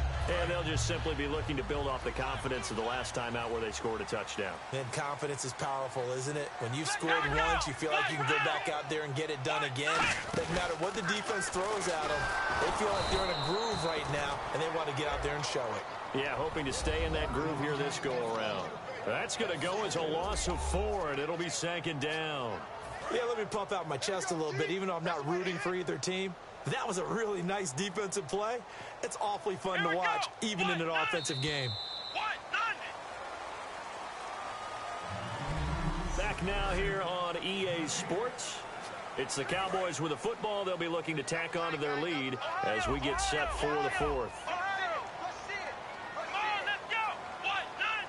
The Wildcat, McFadden. And the gadget package there won't do much for him. He'll get back to the line of scrimmage, and that's it. And they'll lose a yard that time, and that's going to lead to a 3rd down. And in this situation with the lead 4th quarter, they're liking keeping the ball on the ground, I'm sure. It's just smart football, but you know the defense has to know it as well. They've got to stop them here. So now we're going to see that loading the box in a big way. 6, 7, 8, 9, whatever it's going to take, puts a little bit more pressure on your big offensive line. It's always tough for the guys throwing the football when they think they've got a completion and the ball's almost there, and then someone sneaks a hand or two in and bats it away. And here's a big one now. Try to hold this lead. They're going to go for it here on 4th down.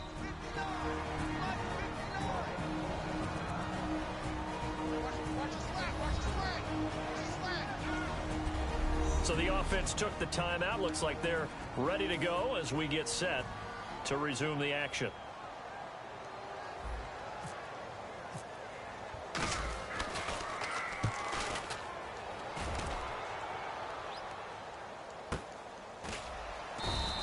That'll be put in the books as a 53-yard punt. And the Bears take over. The defense for the Cowboys getting set to go. Obviously a close game from the defensive standpoint. Maybe you don't want to blow it too much out of proportion, but how important is this drive? I think it's huge for them because they've got to find a way to help out their offense, whether it's doing it themselves. Nowhere to escape, and he goes down. David Irving in there to drop it for his second sack now here tonight. Now, that was just absolute perfect man coverage. Nowhere for them to go with the football. Led to a sack. That's really difficult to do in today's NFL with all these gazelles running around that you're trying to cover in the secondary.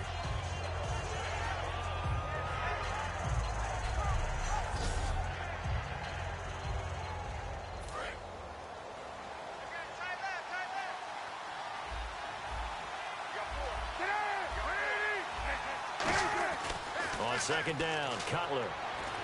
Deep drop. Throwing middle, but it's incomplete. He was looking for Zach Miller as tight end there. And it's third down.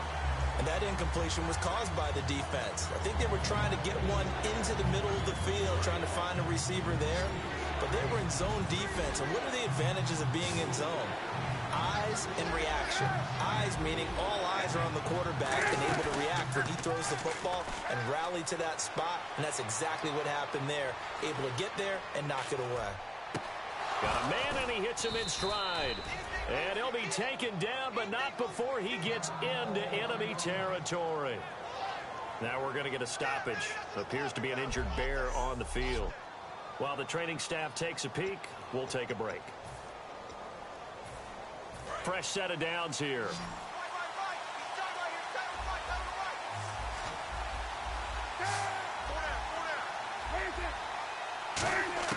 Throwing now, Cutler on first down. Throwing for his running back, and he's got him complete. And the stop here will come at the 38-yard line. It's a gain of 7, and it'll be second down. So many times you hear today's NFL described as a space game.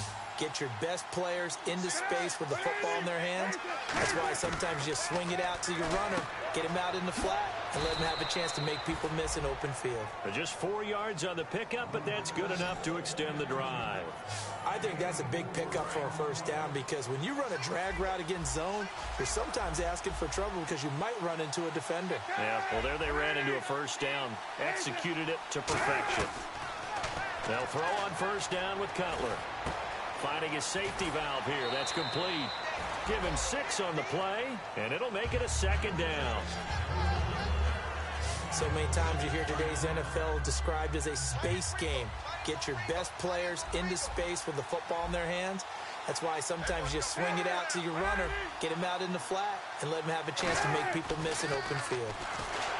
And no escaping this time as he'll go down. They got him for a sack. David Irving bringing the pressure again, and that is his 3rd sack here tonight. And they weren't in zone coverage, they were in man, and each man did his job. And that looked like vintage, old-school coverage, didn't it? Man coverage reminded me of an old Raiders team.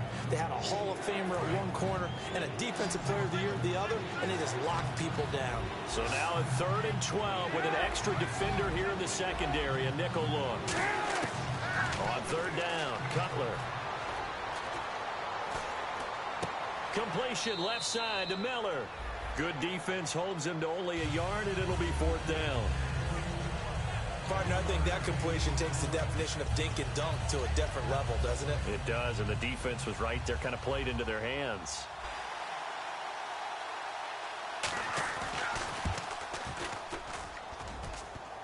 And that'll be off the crossbar and out. It's short. He couldn't get it there. It's no good. And this score will stay right where it is. He had it online, gave it a pretty good ride too, but in the end, he's a victim of the crossbar. And Brandon, you know kickers very well. I bet if we ask him after the game, He'll say he didn't get all of it. We've seen him hit from deeper than this in warm-ups. But here, he's a foot or so from clearing that bar. The Cowboys offense heading back out and ready to go again. And a tight game after punting last time. See if they can get something going on this drive.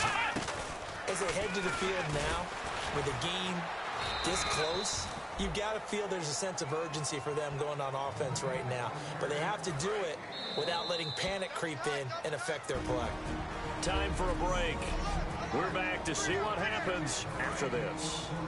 So the Cowboys in possession of the football here as we get you reset.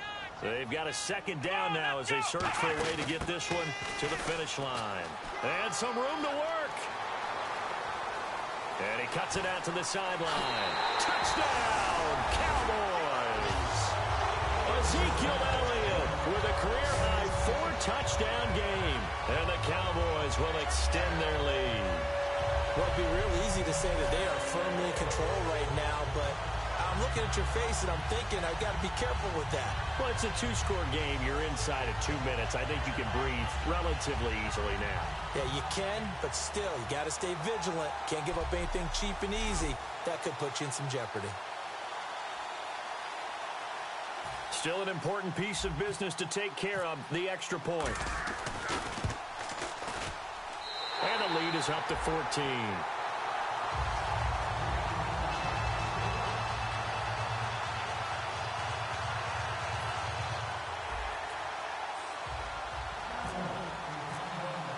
Bailey now to kick it away after the touchdown. That'll be taken in the end zone. And no run back here. This will be a touchback, and it comes out to the 25-yard line. And now Chicago getting ready to go as they take the field. Last time out, they had that long 50-plus yard field goal that they missed. And I'm sure on their sideline they're thinking to themselves, okay, do we still want to try one if we're in that position again? And I would dare say that the answer would be yes. They're going to have a lot of confidence in their kicker. But just to be on the safe side, I'm sure they told their offensive guys, can we get a little bit closer this time? Closer. Yeah, you know, I'd rather get in the end zone first and foremost. But if all else fails, less of a field goal attempt for him. Oh, he's got some breathing room. And they'll get it up just short of the 45 at the 44. Holding offense.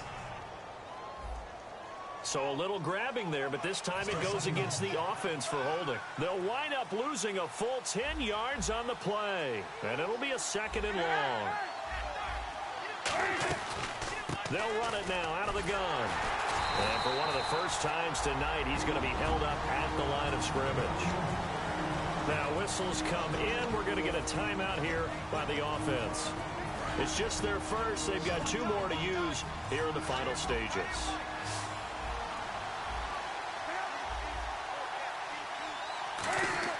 Now Cutler on 3rd and long. And that one drops incomplete as he got popped as he was throwing it. 3rd down is a down. Both sides know they absolutely have to win. And the name of the game for the defense is pressure on the quarterback.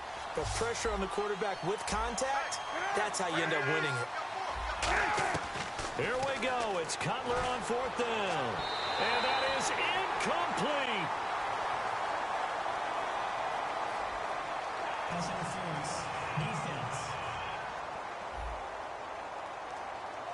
So a pass interference here, and this is obviously a call we see all the time, but for the defender, it's becoming almost impossible to play defense in some of these situations. You're trying to play through the receiver to the football. If there's any contact at all before he gets there, those officials will throw the flag and call interference. He goes for 18 there as the drive will continue. But that's what you're looking for when you want to throw the ball downfield. You want one of those guys who can play out on the perimeter, can play out wide, who can not only get open, but when they're covered, can uncover themselves downfield and create catches. On 1st and 10, it's Cutler. It's grabbed over the middle by White.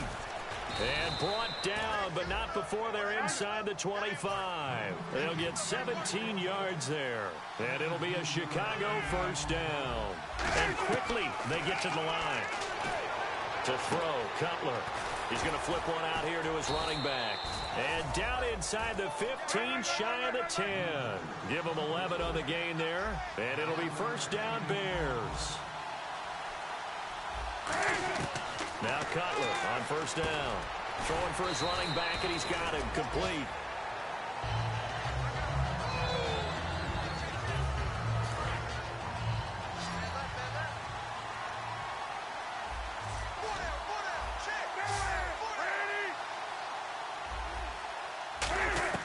Cutler to throw again. That's caught at the 3. And he'll be brought down right on the edge of the goal line at about the 1-yard line. The 6 yards on the goal. And they're going to speed things up here. To throw again is Cutler. And this is caught now for a late touchdown. So hold everything here. This one's not over yet. And there's the touchdown that they needed, so they'll celebrate. But the guys on the sidelines, they've got to stay focused. The onside kick team, they need them to get the ball back. Yeah, part one of the equation done. Now they need to convert, then get that onside kick. Barth now for the extra point. And that'll cut the lead down now to a touchdown. So still a chance with just over 20 seconds to go, but they need to get this one back, no doubt. And this is going to be recovered by the hands team. And that should just about put a capper on this one. And that's why you have your hands team out there on the field. Those are the best guys ready to make that play. And let's face it, it was executed well. It wasn't a bad kick. It wasn't anything like that. Just that the normal outcome actually came to play. Analytics will tell you it's a very low possibility of getting the ball for the team kicking it in an onside kick situation. You're all about the numbers, aren't you? All about the numbers, baby. It's a new game now. They don't lie.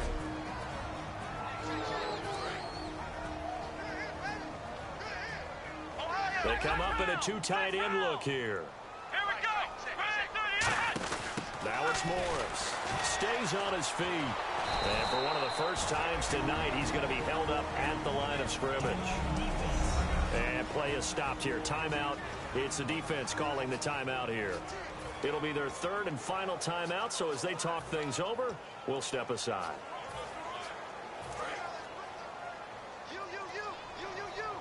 And the Bears in the nickel. No, wait, they're in the dive. 6 DBs out there on third. Could play an exotic coverage. Here's Elliott. And he is going to lose yardage here. Losing 4 yards that time. And now it's 4th down. Well, Charles, it's one thing to win. It's another thing to win and put up the amount of points that they did. Boy, were they clicking on offense. They can't help but feel great about themselves, can they? I mean, what a game to put up that number of points, continually feel like they're moving the ball and things are working and clicking. They think that they can bottle this and carry it with them. And as an offensive coordinator, you just don't think you can do anything wrong. Whatever you call, run, pass, it's all going to work. That's called being in the zone. So for Dallas, it's an ideal start as they move to 3-0 now on the young season. And they will hit the road next week for a date with the San Francisco 49ers. Meanwhile, for the Bears, the early struggles continue as they'll sink to 0-3. And they'll get a home date next week against the Detroit Lions. So that'll do it. For my partner, Charles Davis, and the best darn crew in the industry, I'm Brandon Gaudin. This has been a presentation of the NFL on EA Sports. It's a win for the Cowboys as we sign off and say so long from Arlington.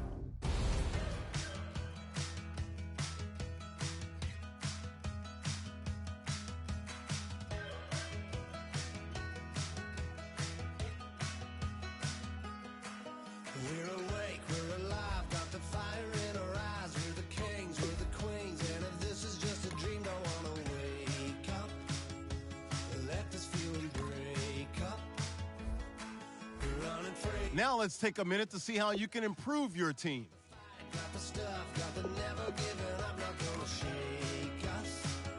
Players have contracts that are about to expire.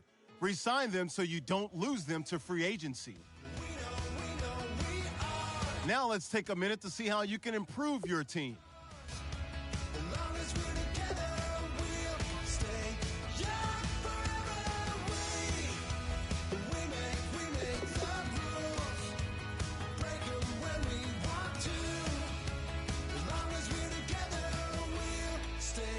Yeah!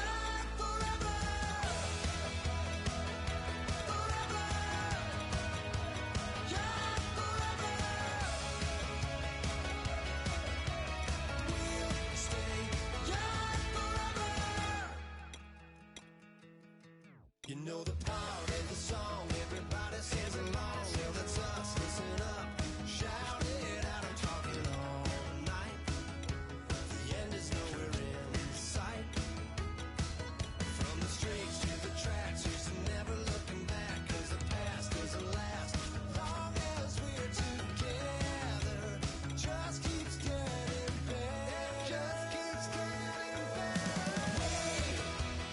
We know we are brighter than all the stars. As long as we're together, we'll stay young forever. We make the rules, break 'em when we want to. As long as we're together, we'll stay young forever. Forever. Young forever. We'll stay young forever. Unwinding every moment, like the clock is broken. Never stopping, never slowing. Yeah, we're living wide open. Unwinding every moment, like the clock is broken. Never stopping, never slowing. Yeah, we're living wide open.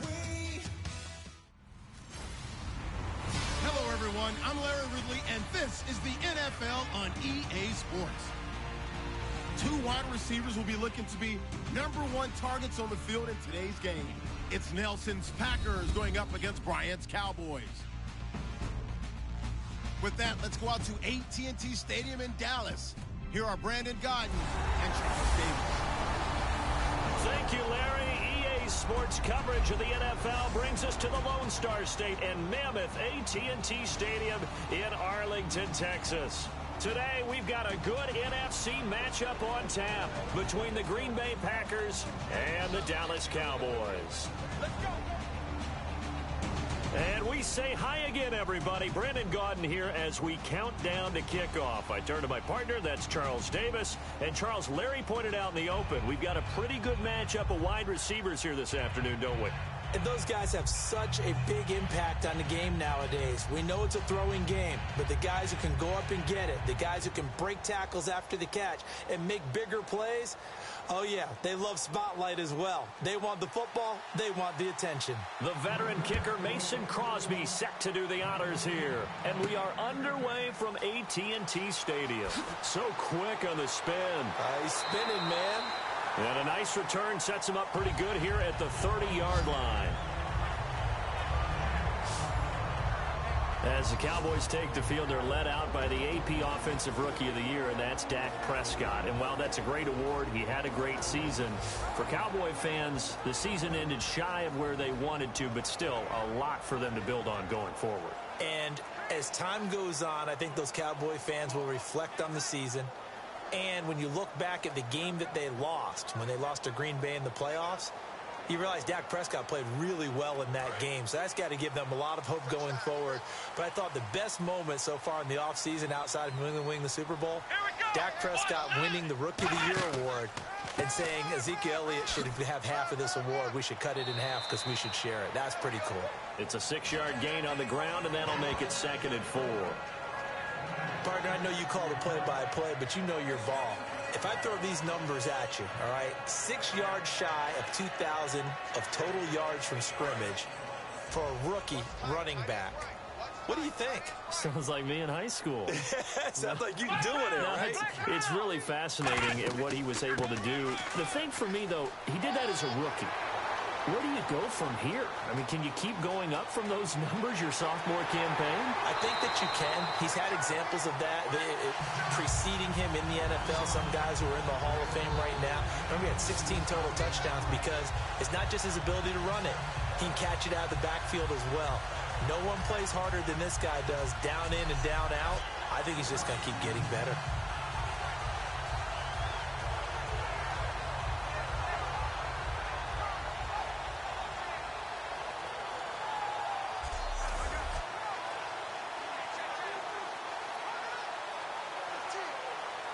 So after that big play, let's see if they can catch. We got 3, fellas. We got 3. The inaugural carry for Darren McFadden. Looking to find a lane, but he can't. Reined in at the line of scrimmage. Nothing on that one. It'll be second down. Dez Bryant, certainly one of the go-to guys, if not the go-to guy for this offensive unit. One of the most talked about players in the league, as well as one of the most productive receivers. He attacks the football downfield.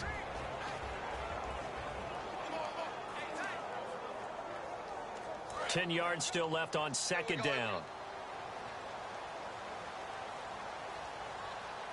Let's go. They'll try to throw now. Prescott. That's complete. Right around the 8. And eventually stopped just shy of the goal line, right around the 2.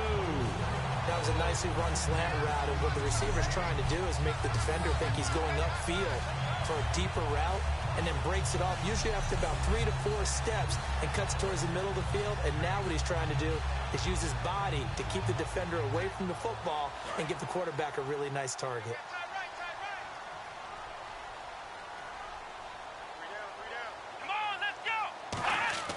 Looking to throw. Prescott feeling the pressure here and taken down. A sack back at the 7. It's a loss of 4, and now it's second and goal.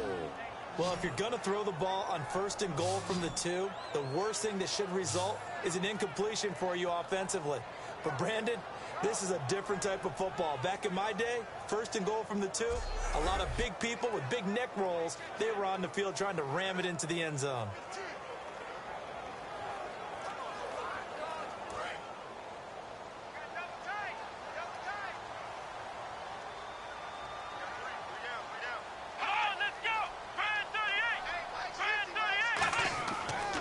Second down, Elliott. And he is going to lose yardage here. It's a loss of 4. Now third down. On goal-to-goal runs, when you create lost yardage plays, the only way that happens is either called pressure or what I like to call straight-ahead pursuit. A great read, and they get to the backfield and make the play. And that was a big chunk of yardage lost. Can this defense get the stop on the opening drive? Here's third and goal.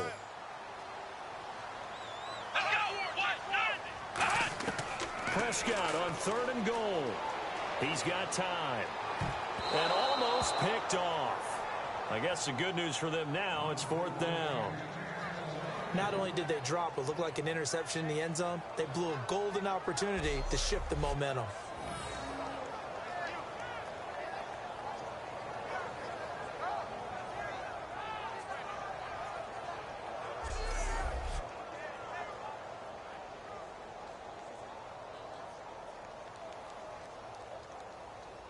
The Cowboys will turn it over now to Dan Bailey for the field goal try. From the right hash, and this one just a chippy. And Bailey able to knock it through. And the Cowboys are going to jump out to a 3-0 lead. So the folks here in the stands this afternoon, they're happy about that one. Their guys get the early advantage after the opening drive field goal. And they should be happy. Their guys look good getting down the field, and that's got to give them hope that good things are in store here today.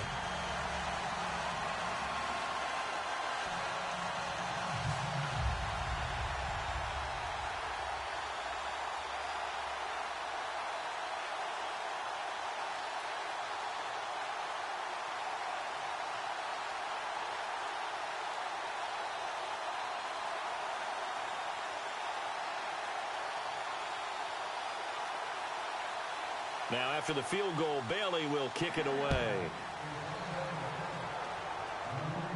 This is taken at the 3. And a pretty good return here. He'll be stopped just shy of the 25 at the 24-yard line. Yeah, this Green Bay Packers offense will be commanded by Aaron Rodgers. Season 2016, Charles, obviously didn't end the way they wanted to, but what a run for Aaron Rodgers and the Packers from 4-6 to the NFC Championship game. And that's what we'll remember the most, right to the brink of going to another Super Bowl for Aaron Rodgers and the Green Bay Packers. But I can't help but reflect on the 4-6 start. So many people were questioning Aaron Rodgers during that time. What was wrong with his mechanics? Why weren't they doing things a certain way?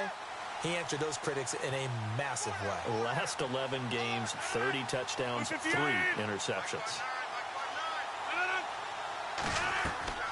The first carry now. This is Lacey. Nowhere to go that time. Might have gotten a yard up to the 25. Tyrone Crawford in on the tackle.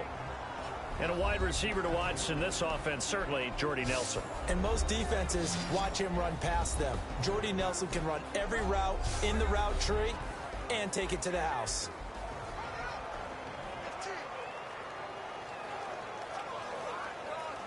Second down, 9 yards to go.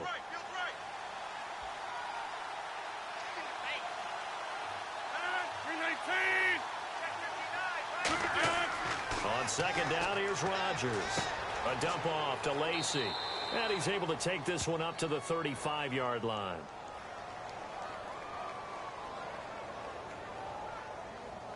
Holding offense. Yeah, that right there will set him back a bit on the offensive holding penalty. And you know who you want to pressure after a penalty like that? The guy who just committed the foul. You want to see if he's going to keep his head down or if he's going to get his head right back into the game. I'd send a blitz at him right away and see if he holds up.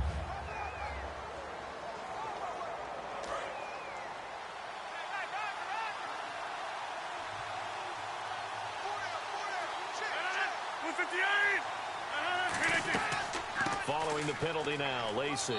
And he'll take this up only to about his 18-yard line. He'll get 3, but it leaves him with a big hole here on 3rd and very long. And now a peek at the starters on the defensive side.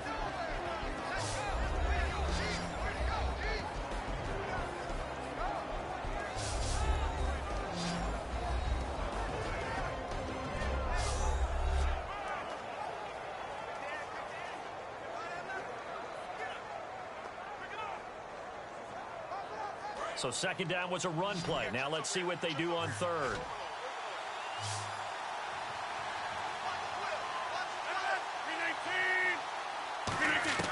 On 3rd and long, it's Rodgers. He's got time in the pocket. Finding his safety valve here. That's complete. And they're going to get this one all the way out across the 45. A big play there on the catch and run. And it'll give them a fresh set of downs. And just in general, Charles, on a play like that, how tough is it for the defense to account for a running back essentially being a receiver downfield? It's very difficult, especially if the running back has skills like a receiver and you're aware of that before the game even begins. So throughout your practice sessions, you're going to want to be aware of him. Where is he lining up? What can he do? What kind of damage can he do to us downfield? And who can match up with him without weakening our overall defense? You're exactly right. It's a tough task to match up to him.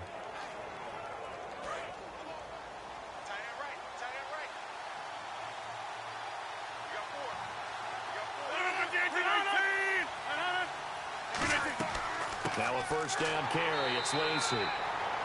Give him a couple on the carry there. 2nd and 8. Well, I think we know by now that every run is not going to be broken and get all the way to the end zone. But these short ones still have their value. You can still set up your play action and throw the football. You control the clock because you have the ball and they don't. And often the physicality sets the tempo for the game. So just a lone field goal in this first quarter of play. 3-0 is our score. EA Sports NFL Sunday returns following this. This presentation of the NFL on EA Sports is brought to you by Snickers. You're off your game when you're hungry. Snickers satisfies. With Charles Davis, I'm Brandon Gaudin. Second quarter about to get underway with the Packers in possession of the football. They've got a 2nd down and 8 to start things out.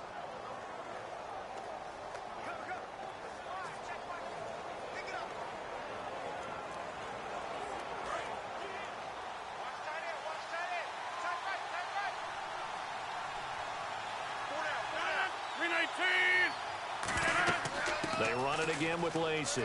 And he might have got this across midfield, not by much. They'll mark it down at the 49. Give him 3 on the run there. Now they're looking at a 3rd and about 5. Partner, we know today's NFL is really built around the guy throwing the football. But these short runs, they still pay dividends because they can take their toll on a defense, and they can add up as the game goes along. You control the clock, you control the ball, and that way you often control the game. On play action, it's Rodgers. And Adams has it complete. And they're able to get this one down to the 25. A pickup of 24 on the third down conversion. He's such a good route runner. Shows it there on third down. Very proficient and a good pass. And you know what I've observed over the years in the NFL? The better a route runner you are, the more confidence your guy's going to have in you to go to you in important times because he can trust you being in the right spot, and they connected there and picked up a first down. And the offense lining up 1st and 10.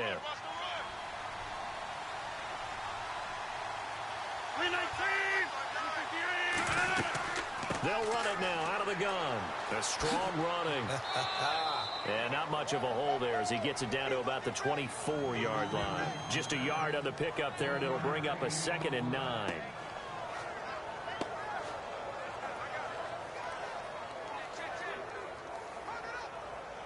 Offense walks to the line for play number 7 of the drive.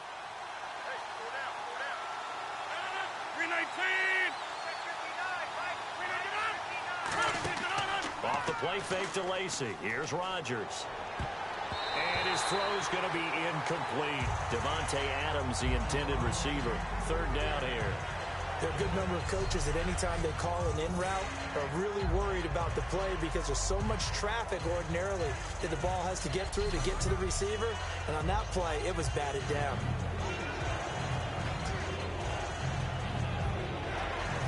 Now play number 8 on this drive, and they need 9 yards to pick up the first on 3rd.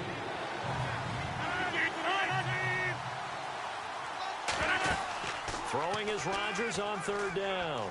Finding time. And the 3rd down pass falls incomplete. We know it's not an easy job to go out and catch passes when people are trying to tackle you and knock the ball away. But the bottom line is, that's a pass he's got to have and a pass he should have caught.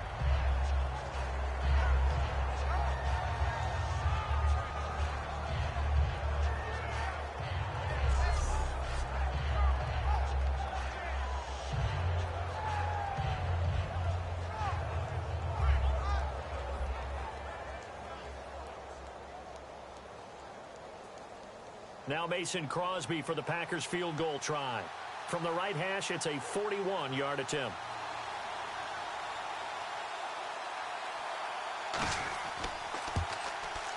And Crosby puts it through, and that will tie us at 3-3. So in the end, they had the ball for 10 plays, but the drive only yields 3 points. Yeah, they were able to move the football, but the defense stiffened once their backs were to the end zone, and they were able to hold them to just 3.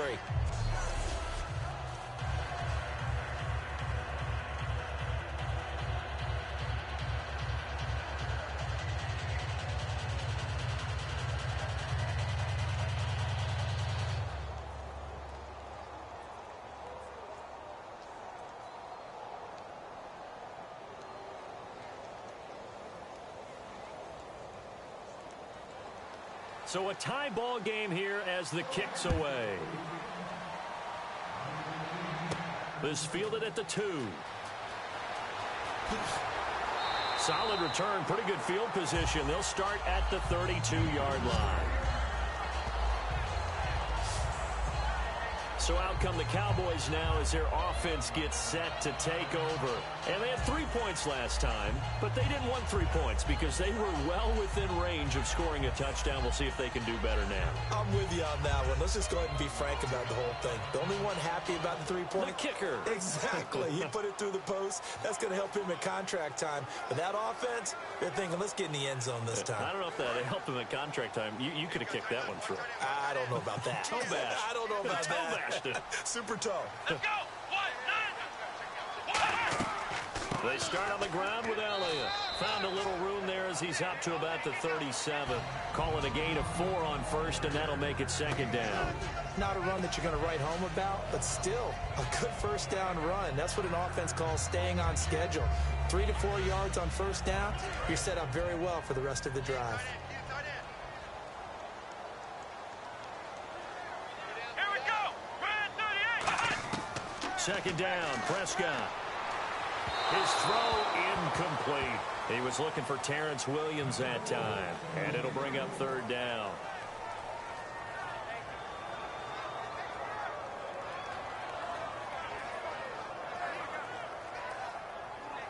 Let's see what they go to here on third down and 6.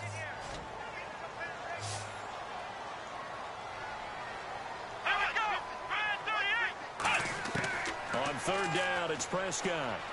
Surveying the field. Oh, the ball comes out on the hit, but they'll say it's incomplete. Des Bryant, the intended receiver. And it's fourth down. Putting pressure on the guy throwing the football is always good, but when you can couple that with contact on him that leads to an incompletion, as we just saw there, that's winning football. So the Cowboys will punt it on fourth down. As on is the veteran Chris Jones to kick it away. Trevor Davis, deep for Green Bay.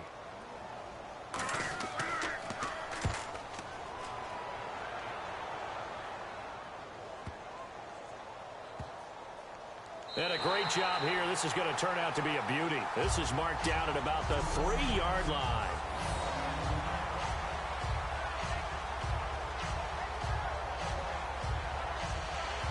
The Green Bay offense now about ready to take possession here. And a methodical drive last time, but they couldn't get that knockout blow. They had to settle for 3.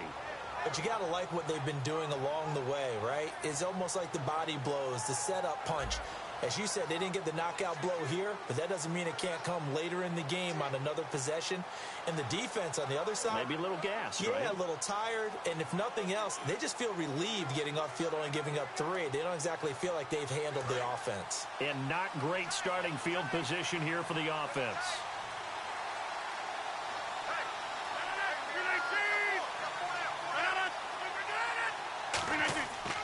They begin the drive with Lacey. And he'll take this up to about the 7 or 8 yard line. 5 yards is the tally on first down. That brings up second and 5. I think they're ahead of schedule now after that run. They might be bold with this second down call after that type of a game. See if they stay on the ground for second down.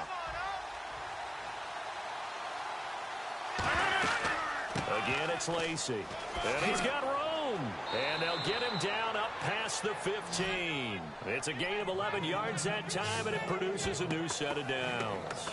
Really good, solid run right there, and they did it from a 4-wide receiver set. And if you're an offensive coordinator, they used to tell people, hey, we're going to throw the football. Now they use 4 receivers on the field to spread things out, give them more running lanes and more options, and also it usually takes the bigger defenders off the field, makes the defense lighter and easier to run against.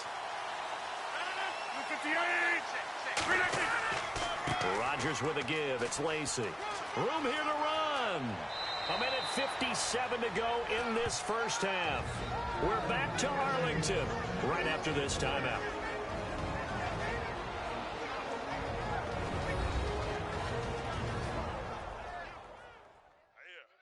That's what I do.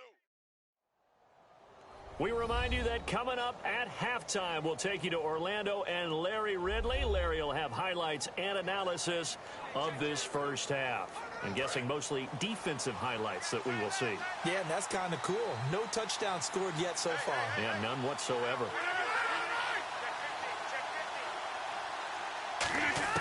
Rodgers now on first down. He's got time. And Nelson's got it here right side. 5 yards on the catch there, brings up second down. And the 2016 NFL Comeback Player of the Year was Jordy Nelson. He had a fantastic year after the knee injury in 2015. Well over 1,000 yards again. And once again, he was the #1 target for Aaron Rodgers. NFL high 14 receiving touchdowns. What dimension does he add that makes them so good on offense? Dependability as well as speed. Right? Jordy Nelson's type of guy who can run any route you want, yet he can also take the top off of a defense, as we like to say, by running past people. It's a heck of a combination to deal with. Plus, Aaron Rodgers knows when he gets in trouble, he just looks for Jordy Nelson, and 9.9 times out of 10, he'll find a way to get open. Really good defensive effort. They were all over that little swing pass out to the right side before lost yardage. Terrific read, better execution, and done with a lot of enthusiasm, wasn't it? Absolutely. They saw it all the way, ran to the football, and caused a nice play for lost yardage. Creeping up on a minute to play in this first half. And it looks like we've got a dime set here defensively. 6 DBs in the game. From the gun on third down, Rodgers. It gets it over the middle to Cobb. Now hold everything here. We're going to get a timeout by the offense. It's just their first, so they'll have 2 remaining here before we get to halftime.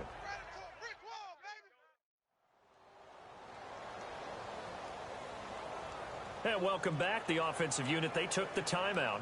And now they get set to line up as we resume action.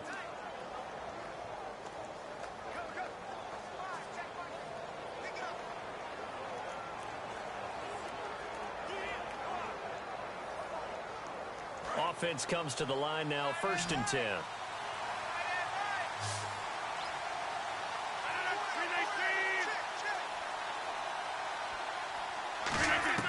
On 1st and 10, here's Rodgers. Caught left side by Cobb. Now whistles come in. We're going to get a timeout here by the offense. So that means they're down to 1 remaining here as we head toward halftime.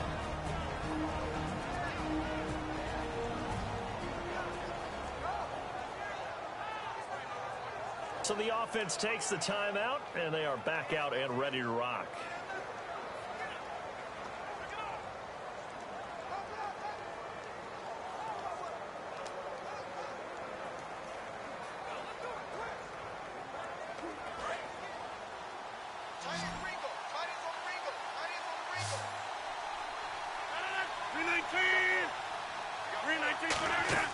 And again, it's Rodgers. He's got time in the pocket. He's going to sling this deep downfield. Randall Cobb, the intended receiver. And now it's 3rd down. Well, they went for the big play there, but that drop could really hurt their momentum.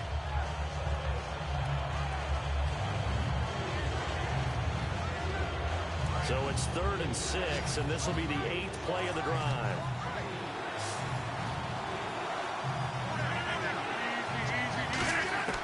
Rodgers again now. He's got his target. It's Cobb. And he's going to have the first down at about the 38. They give him 14 yards that time and a fresh set of downs. I don't care how many times we see it. I still get a kick out of watching quarterbacks and receivers do the pass tree in pregame warm-up. But I always remember that when we go to practices, we see that after practices as well. They really tune it up, don't they? They tune it up. They know why they do it for these situations. First down. And they build that trust, and that's why they're able to find him in this type of a situation. Here's Rodgers to throw. And this will be incomplete. 1 second left to go. Not too many things get to a quarterback of this magnitude, but I think it's safe to say that pressure can get to any quarterback. Now, he's obviously a great franchise quarterback, but felt the pressure, threw it incomplete. So with 1 second left in the half, on is the field goal unit. This officially a 55-yard attempt.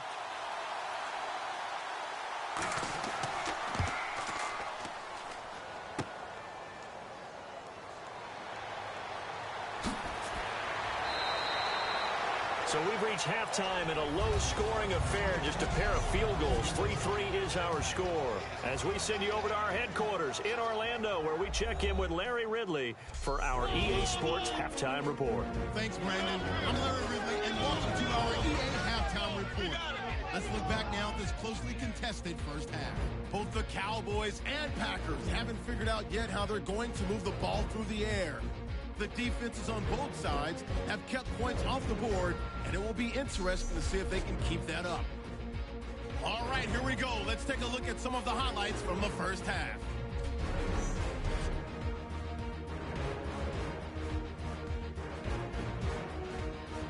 Now to late in the second.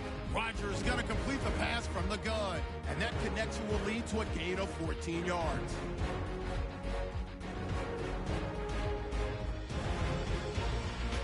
So that's a wrap for us. We'll head back now to AT&T Stadium for the start of the second half.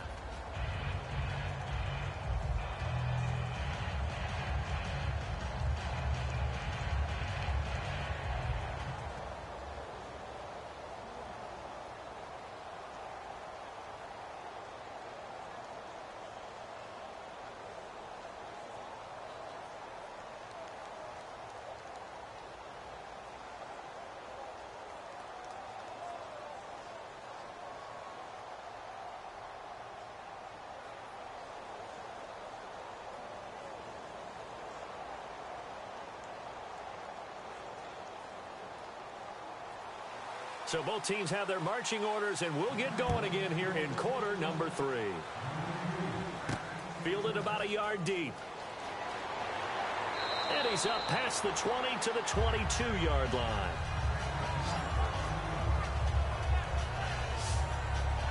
And the Cowboys defense, they march back out onto the field. All even, we are tied, so a blank slate. Throw away those first 2 quarters, so to speak. Yeah, I love the way you put it, because you do throw them away because it's a 0-0, but you also have a couple of lessons from the first half. What did you learn? What do you have to improve on? And then you get to start the second half and put it all into practice. They'll try to take those halftime lessons and put them into practice indeed. Here we go.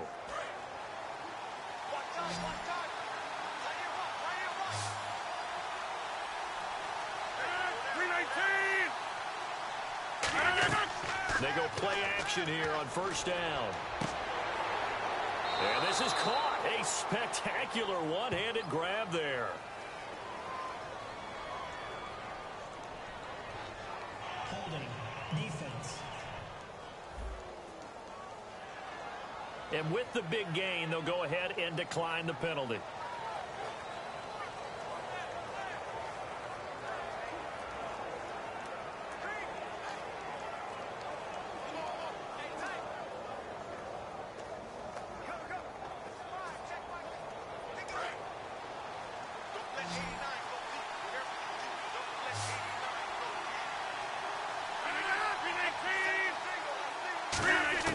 Rodgers now on first down. And complete right side to Cook. So a good spin move there before he's taken down. A nice little gain. It'll be a pickup of 10 yards. And that'll make it second and a foot or so. And after that completion, you can understand why so many teams in the league are emphasizing speed on defense at every position.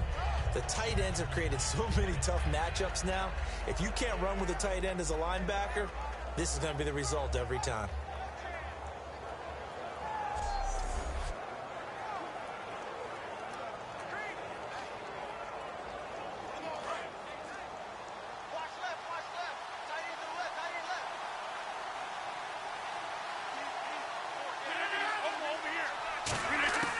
On second down, here's Rodgers. He gets it over the middle to Cobb. It's a pickup of 6 and good enough to move the chains. Some think that teams really won't throw a slant route unless you have a receiver that has a lot of stature to him. But sometimes the little guys, they get lost in there. People can't really locate them, and they run that quick cut on the slant, and oftentimes they can turn it into big plays. So here we go, 1st and 10 now.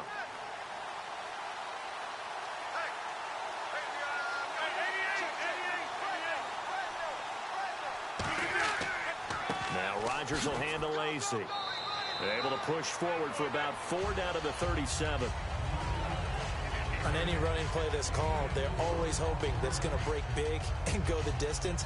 But when you get a nice game like that, you're able to do so many things anyway. You can come back and run essentially the same play again, continue to move the ball on the ground, or you can decide to throw the ball now because usually you have the defense back on its heels. Rodgers to throw on second down. Caught on the right side by Adams. Call it a gain of 7, and it gets him a new set of downs.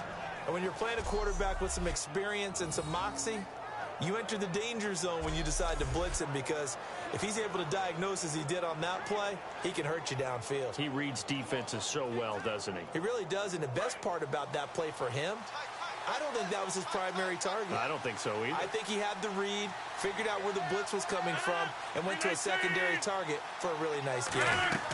Now a 10th carry here for Lacey. And the big boys up front, they're going to stop him right at the line. Call it no gain on the play, and it'll be second down. Boy, that's a lot of sirloin steak to be taken down for no gain, partner. Are you trying to suggest that he is a huge man? He is not just a big man, a huge man. Big boy. Well, how about the credit then for the defense to be able to chop that big tree and put him on the ground? I know back when you played, it took 4 of you to take a guy like that down, right? Well, that's for sure. And you know what else? I didn't want to challenge him at dinner either. And brought in by the tight end Cook. That catch good for 5. It's third down. There's a completion to the tight end, and I think that we're looking at something out of Central Casting, frankly. Absolutely. I mean, size, the hands. Speed. I mean, can flat out run. You put that whole package together, you light up the eyes of an offensive coordinator, don't you? Play number 7 now coming up on the drive. 3rd and 5.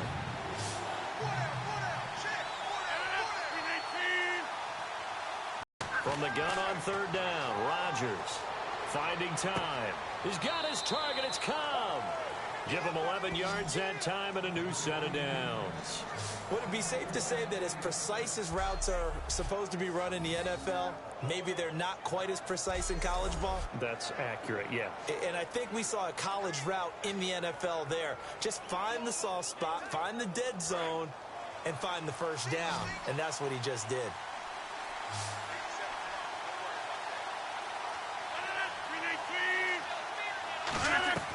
Into the red zone. It's Rodgers. Looking sideline, incomplete. A pretty good coverage there, and both of these defenses, they've had good coverage throughout this one. No doubt about it, and in today's NFL, where we're used to a bit more scoring, this feels almost like a well-pitched game in baseball on both sides, where the tension continues to build. Who's going to make the big play?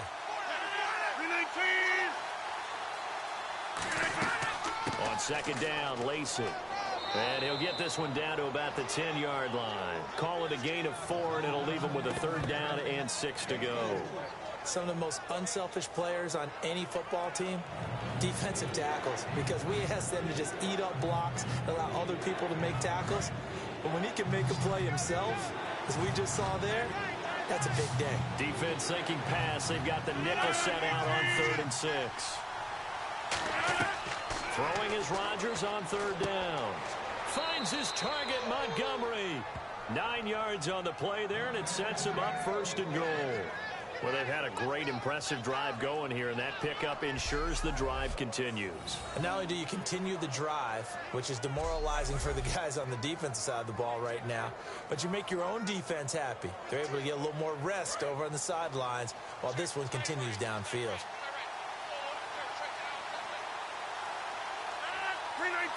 First and goal, they'll look to smash it in. Maybe a quarterback sneak here. No gain on the play that time, and it sets up 2nd and goal. Well, it's been the air game that's taken them down on this drive before they finally turned around and handed it off on the last play. And now they're looking for the big boys to get him in the end zone. Couldn't do it there. It'll be interesting to see. Offensive lines had to pass block a lot on this drive. Will they be able to revert and fire out and create some space in the run game? Now Rodgers throwing on 2nd down. Blitz coming, and down he goes. David Irving in there to drop him, and it'll be a loss of about 8. So a little extra time to ponder this 3rd and goal as we played 3 quarters. We'll return with more after this. You're watching the NFL on EA Sports. Back now in Arlington. All even as we get ready to start the 4th.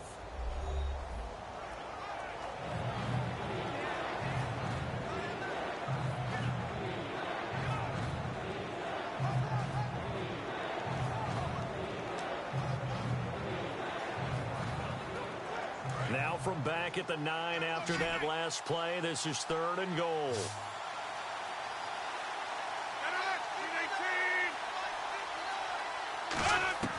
Rodgers now on 3rd and goal.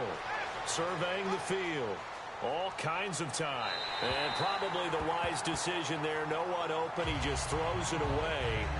And that keeps the field goal on the table as it's 4th down.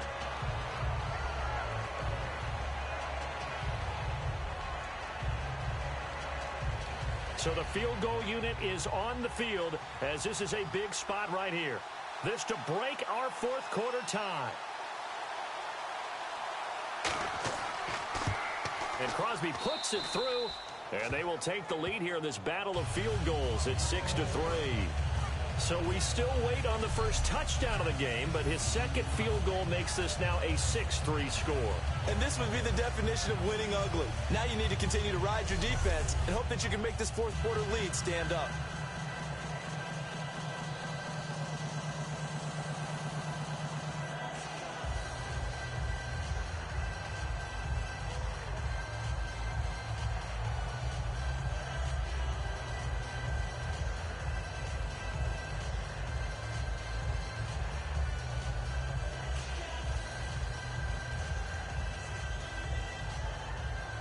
After the made field goal, now Crosby will do the kickoff duties. This is fielded a couple yards deep. And the decision to bring it out, a good one, as he's up a yard or two shy of the 30. We focus our attention on the Green Bay defense as they head out. They're just looking to duplicate what they did last time, force the 3-and-out, and that led to a field goal. The only thing better, really, is creating a turnover. 3-and-out, get off the field, feel good about yourself, turn the ball over to your offense, and they put the ball through the post with a field goal. They're probably pretty well rested after that 3-and-out, too. One would think. That's how you get it done. Create the 3-and-outs, get to the bench, get your rest, and hope your offense can control the game.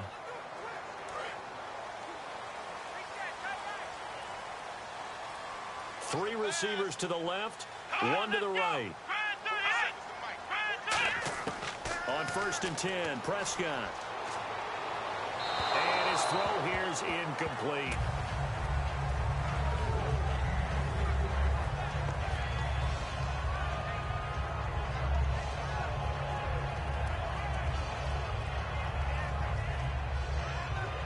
Second down here after the incomplete pass. Bryant, the lone receiver, left. On second down, Prescott again. He's got time. And he's got Ezekiel Elliott. And he's going to get this all the way down inside the 35. A gain of 39 that time. And at this stage, down in the second half, looks like they just wanted to find a way to get it in the hands of their playmaker, and they did. I think you're exactly right. I don't think the coordinator's looking at his play sheet and trying to figure out which play will work well. He's trying to figure out how to get the ball to the playmaker that you just described. Looking down at that sheet, you find people plays, not necessarily X's and O's, and that's exactly what they did there.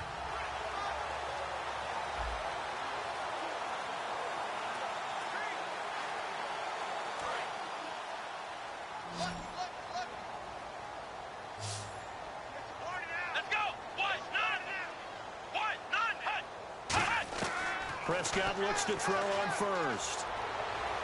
Toward the sideline, and look at that catch. Dragging the toes, and that's going to be a first down. Well done. As if he didn't have enough to think about on that route, the comeback route, coming back to the football and catching it, decided to make sure he toe-tapped and kept himself in bounds. And that was spectacular, but on the comeback route, maybe a little easier to deal with the sideline since you've got better vision of it. I think that's a great point because you should know exactly where you're going and know how much space you have and make sure you get your feet down. But, yeah, coming back to the football, I like it. Good vision. And the head coach reaches for the red flag, tosses it down on the field. He wants a challenge here.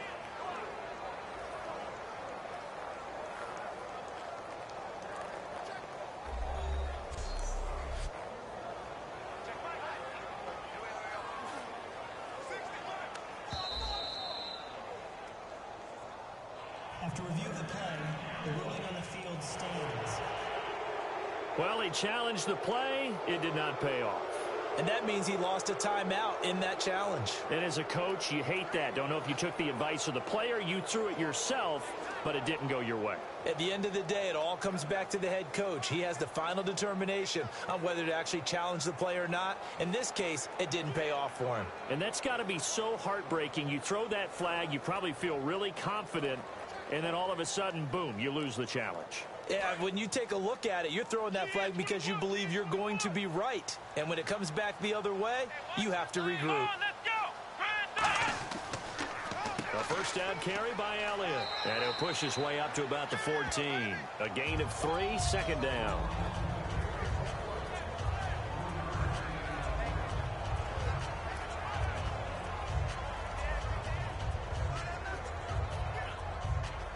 And after the play on the ground, that brings up second down here. They'll come out in the pistol. A second down throw for Prescott. That is caught at the 7-yard line. It's a nice pickup of 12 yards, and it gives him a first and goal. Now, coaches always harp on the quarterback reading the defense and getting it to the open man. That's good recognition there, and how about what he did after the catch? Yeah, hit your tight end, let him get some rack. Yeah, when he gets moving, not many guys want to come over and put a hit on him, do they?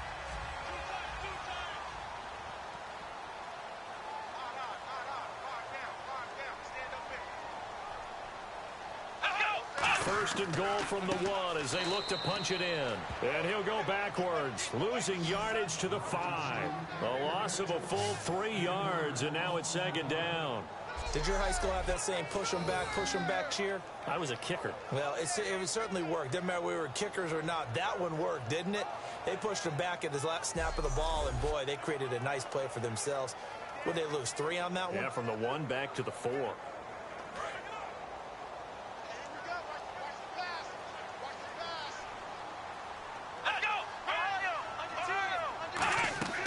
They'll try again with Elliott. And he's going to fight his way forward here for a modest gain. Give him right around 4 on the carry. We'll see if they want to keep pounding here on 3rd and goal. 2 straight shots on the ground. Now on 3rd, do you go to the air? I think the possibility exists, and if you're doing it, you're probably going play action since you ran it twice. But I often think that second down is a time you go play action and throw the ball. I say commit to the run and think about it being 4-down territory. They'll run for it with McFadden. And this will result in him losing yardage back to the 3. And a loss of 3 to bring up 4th. I know a field goal ties it, but I'm not just tempted to go for it. I say do it. At this spot of the field, go get the touchdown.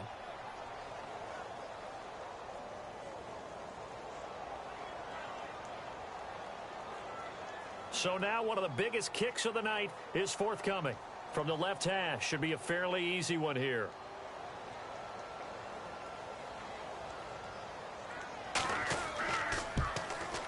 And Bailey able to knock it through. And in the 4th quarter, this game is tied. Well, you talk about clutch right down the pipe, and this game's all even here in the 4th. And he didn't leave much doubt there, did he? Good snap, good hold, and that one was dead center.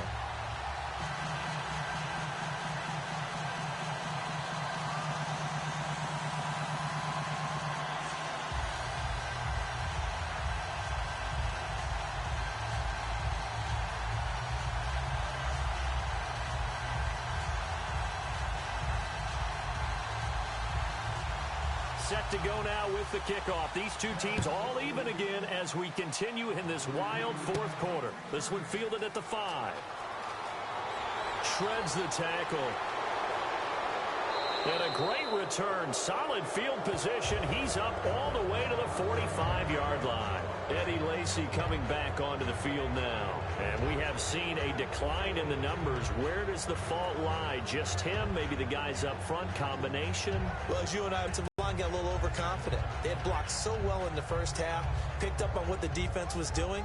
I think we've seen an adjustment now that they have not picked up on, and now they're being a little bit overwhelmed. Tie game here. Time starting to run down. The defense really needs to try and keep this game tied, see if they can get the ball back for the offense. They start the drive on the ground with Lacy. Fighting through, and he's got it across midfield and down to about the 47-yard line. Time for a break. We'll come back and see how it all shakes out after this.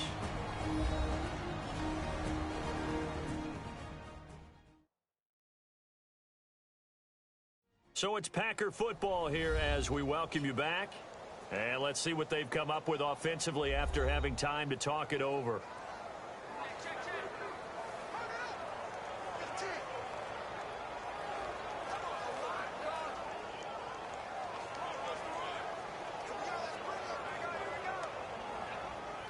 Second down following the run.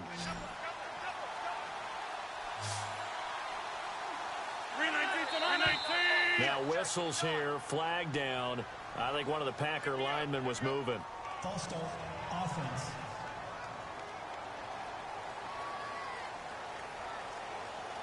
Still second down.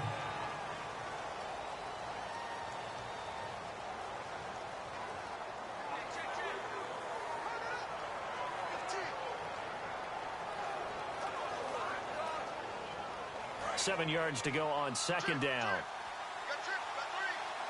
Three receivers to the left, one to the right. Rodgers to throw on second down. Caught left side by Cobb. And he eventually goes down, but not before reaching the 30-yard line.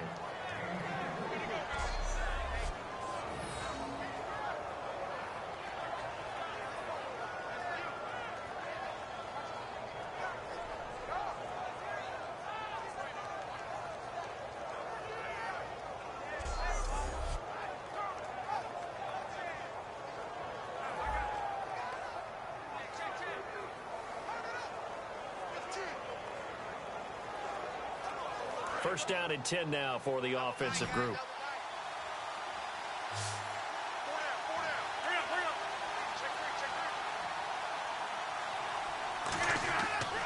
They'll run. This is Lacey.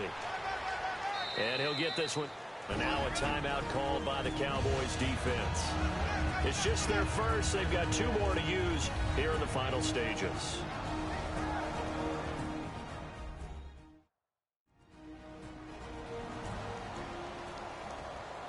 The defense, they got a little bit of a breather.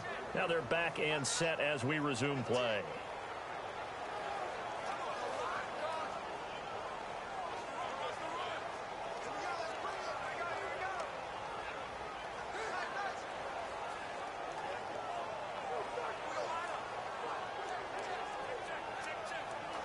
See if they stay on the ground for second down.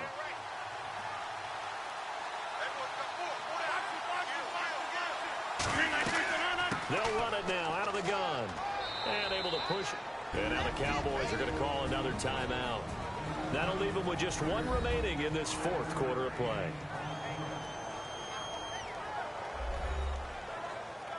So the defense had a chance to catch their breath, and now they're back out and ready.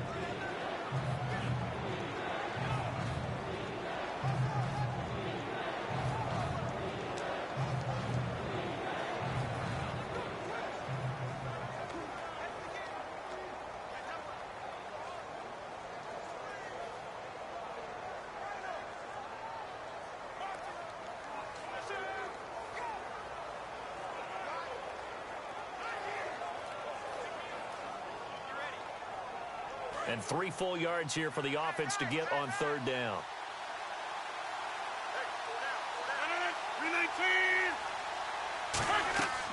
They'll try and run for it. Here's Lacey. No gain there on the play, and that's going to leave them with a fourth down. Now hang on here. Timeout called by the defense. It'll be their third and final timeout, so as they talk things over, we'll step aside. All right, so the timeout over and all 11 men back out onto the field for the defense.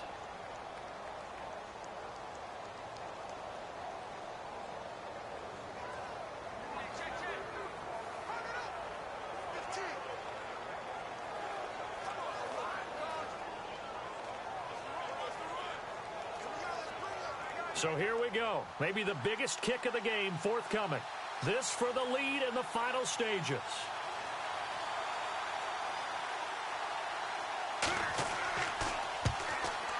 And Crosby puts it through, and with a little over a minute to play, they have taken the lead. Now then, it's a big kick right there to give them the lead in the fourth. But, Charles, there is still time left for a final drive. Brandon, you know they would have liked to take the clock down just a little bit further, at least under a minute or so, but this was not over yet, especially since they just need a field goal.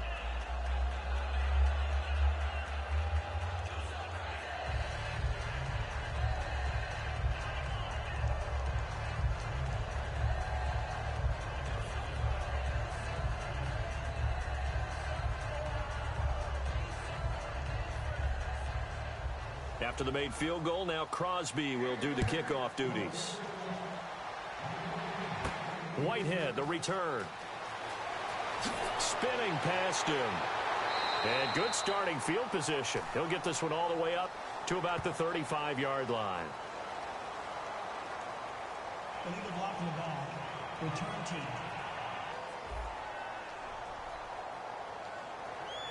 Automatic first down.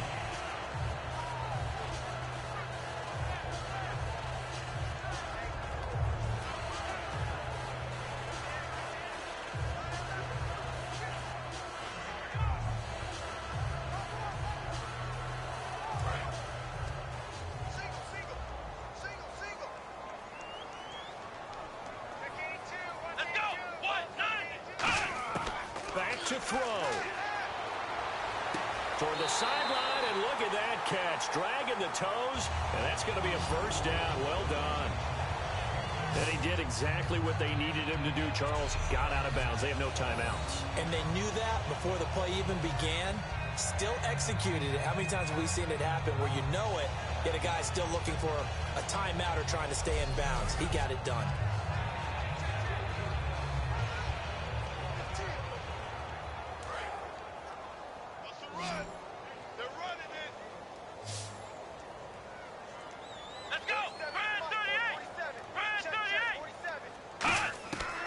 Back to throw.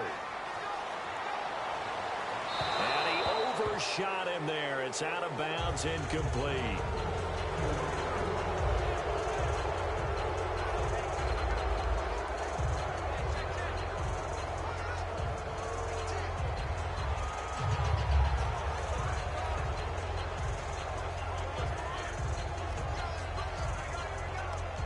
So incomplete on first. Let's see what second down has in store.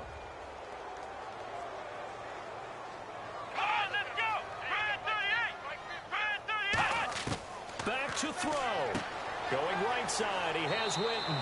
They'll get 9 there as that sets him up better for third down. And I see an extra defensive back on the field. Little surprise here on 3rd and 1. He'll look to throw. A dump off to Elliott.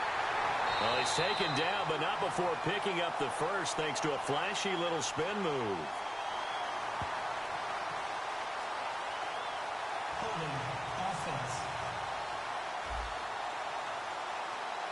So there you go, holding by the offense, and that'll push him back.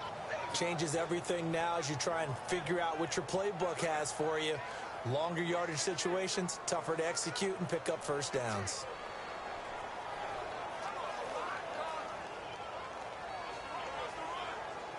Offense needs 11, have to think pass here on 3rd down.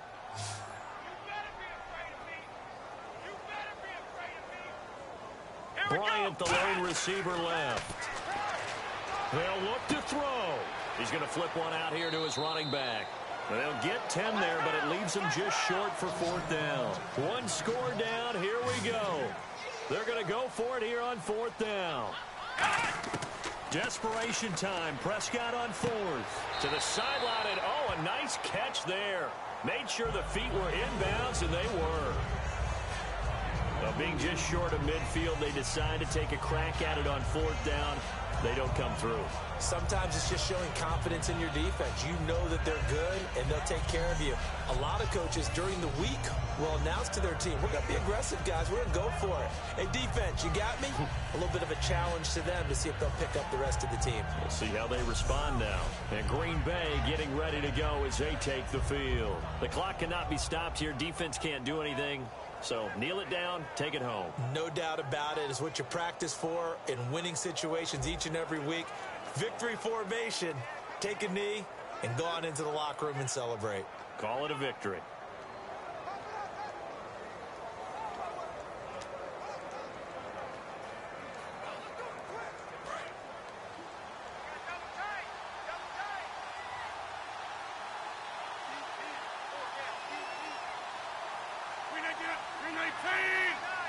Rodgers will take a knee here, and that should be all she wrote.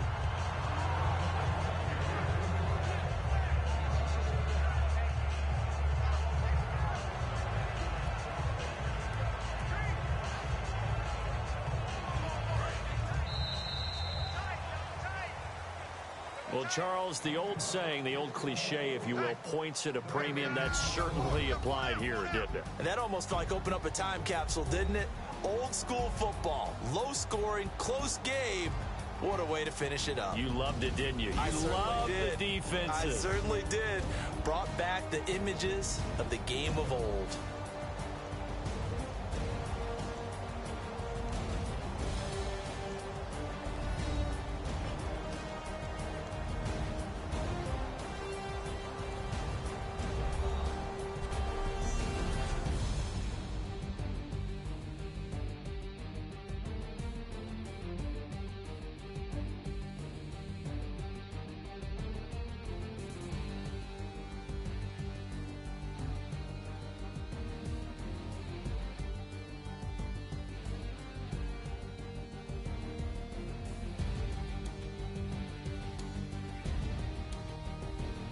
So that's a wrap for Charles Davis. I'm Brandon Gaudin, and this has been a presentation of the NFL on EA Sports. For more, check. With that, we say so long from Big D.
3 chains.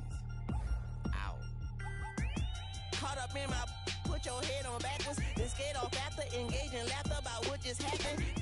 Napkins get sent to mammies, is that too graphic? Catch you in traffic, you sitting daffy like stealing candy. My ceiling's absent, my wheels are massive, my friends assassins. All of us, our mothers queens and our women dancers. My rivers rapping, my fingers splashing, my gills are flapping. I bit some matches, then sip some and kiss the dragon. I'm really rapping, no fingers snapping, them packing. Y'all slipping, my swag is dripping, so here's a napkin. What's really happening? Verbal attacking, I'm showing passion. Know what I mean? See, I'm the king like I'm from Akron. I'm going overboard, somebody call the captain. And when it come to getting checks, I always want the fat ones. I'm so I can sing to a chandelier. My flow a glass of spade and yours a can of candle.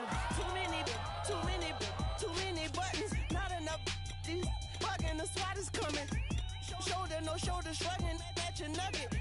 Sticky like acupuncture and Magnus honey. Knock on the side door 3 times and have your money. Or get to stepping like Kappa stomping. I slap.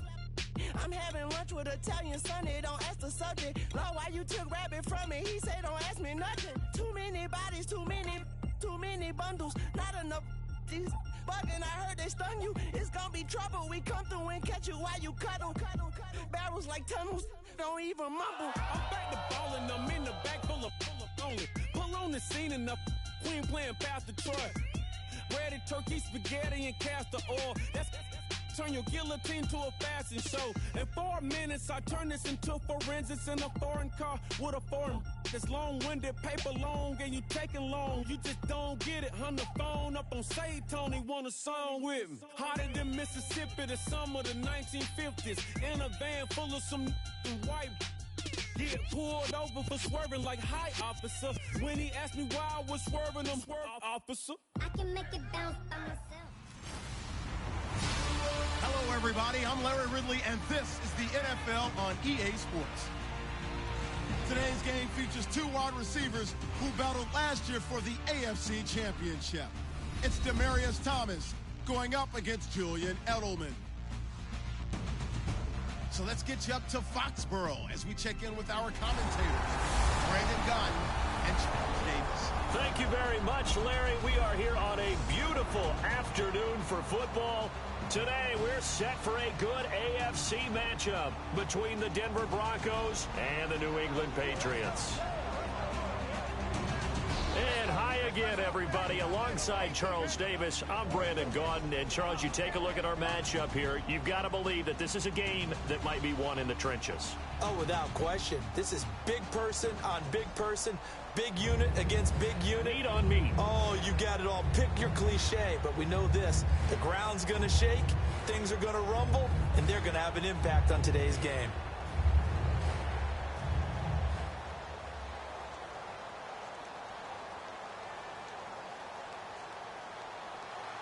It was the Broncos who knocked the Patriots from the unbeatens last year. They're out for revenge as we're off on EA Sports. This is taken at the 3. And nice work on the return as they'll start their drive just past the 30-yard line. So before Denver takes over, we get a look at Trevor Siemian. He'll be commanding the offense as he did this past year for Denver. 18 touchdowns, 10 interceptions, over 3,400 yards.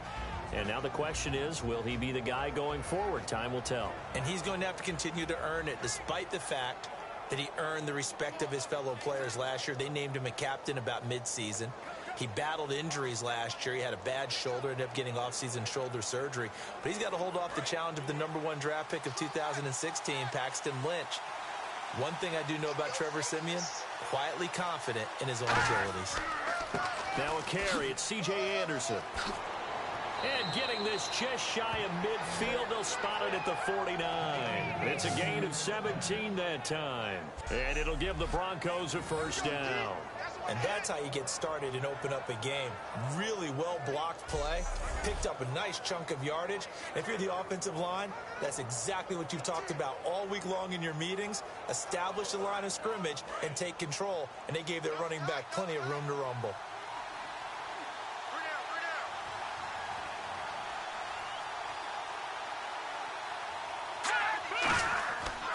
They run again on first down. Anderson. And he's going to fight his way forward here for a modest gain. Give him 5 on the carry there, and it'll be second down.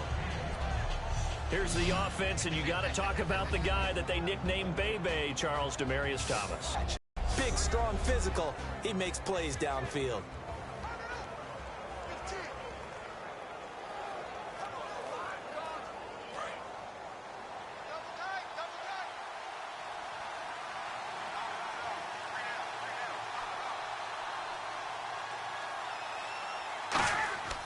On second down, Anderson.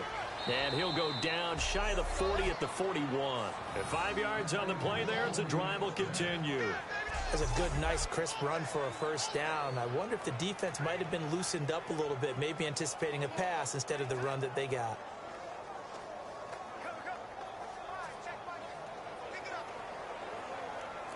So they pick up the first down after the run, and now they approach for the fresh set.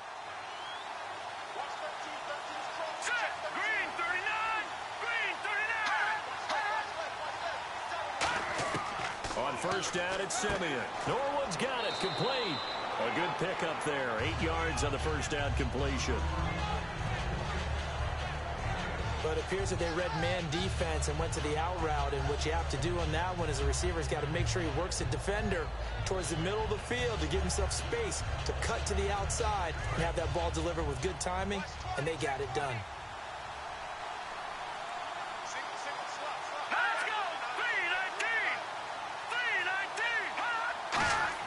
Here's Simeon now on second down. And the catch made. This is Emmanuel Sanders. And he's brought down.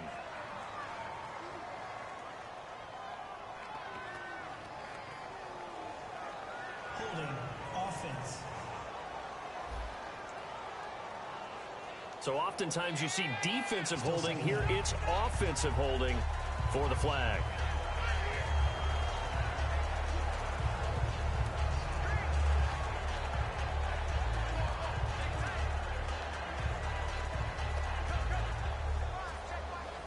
It's already 2nd and 12. The defense hoping to push them back more.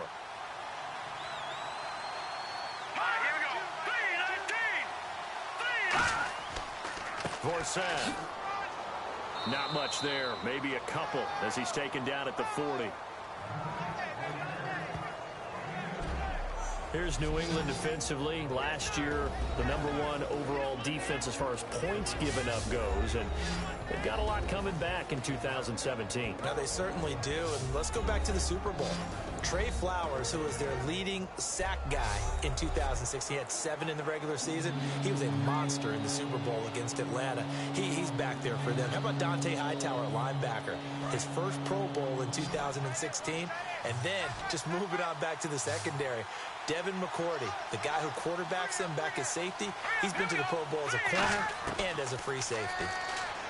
Back to throw, Simeon. And a big loss here as he's taken down. Alan Branch able to drop it for a loss of 12, and it'll be 4th down. Well, they went with a nickel. They throw in an extra defensive back. Coverage was very good. Yeah, it was exactly as you would expect. A passing down, you bring in the nickel package. Just as you described, the coverage was excellent and allowed one of their linemen to end up getting to the quarterback.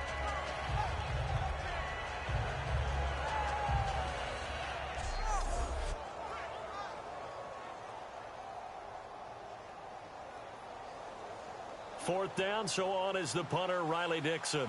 Back deep, Danny Amendola for New England.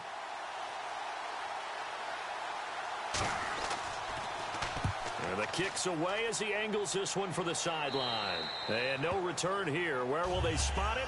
They say just outside the 20-yard line. And bringing the Patriots out, Tom Brady. And Tom now the 2nd youngest and 2nd oldest quarterback to win a Super Bowl after winning it this past season. Going to turn 40 on August 3rd. How much does he have left in the tank? I would say that the tank seems like it's darn near full. And I can't believe I'm actually saying that because no one is supposed to be playing at that type of a level at that age in the NFL. Yet Tom Brady's doing it. And it's absolutely phenomenal to watch. We know it's going to come to an end one day, but I'm projecting it out farther than I ever would have thought because of the way he played this past season. Now a first carry for LeGarrette Blount. And he'll get this up over the 25 to the 26. 5 yards on the carry. Good pickup on first down. As the offensive starters pop up on your screen, Charles, let me ask you, Chris Hogan, what does he bring to this offense? A guy that you look at and really don't circle in your game plan. If there's other guys that you look at, then you realize this guy can do damage. Finds his way open on almost every snap. Second down to the offense needing 5 yards.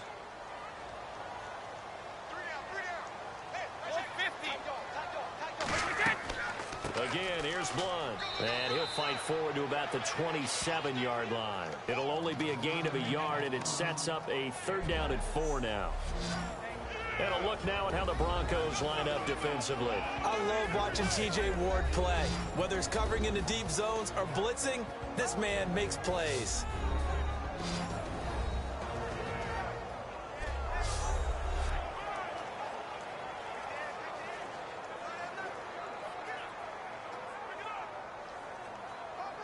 So the offense needing 4 yards. It's third down. Hey, we got 3, we got 3. 20, 3 down. 20. From the gun, it's Brady. And that is incomplete. He was looking to find some space for Dion Lewis there. And it's 4th and 4. Everything about that play tells you about today's NFL offenses and what they're asking out of running backs. You can't just be a guy who can run the football. You have to be able to catch it as well, and he didn't get that done on that play.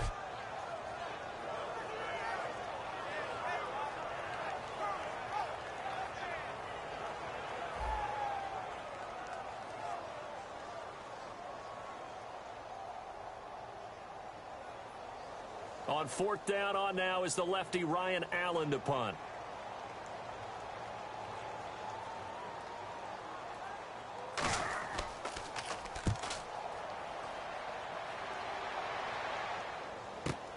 Fielded at the 20. 51 yards on the punt there. And the Broncos take over. First down and 10. Here's the Denver offense now as they get set to take over here. And last time out, they had to punt the football away. Anything positive possibly to take from that?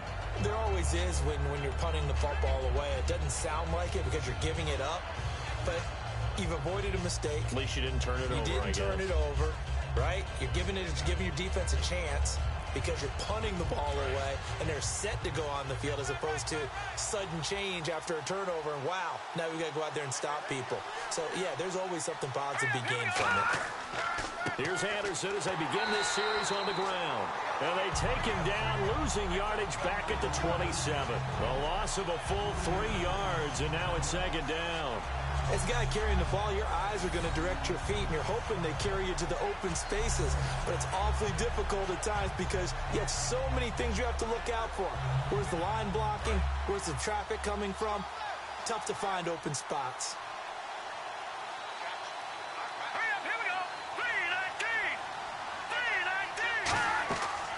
Again, Anderson. And he'll fight forward maybe to the line of scrimmage, but that's all. Call it no gain there, and now they're looking at a 3rd and 13.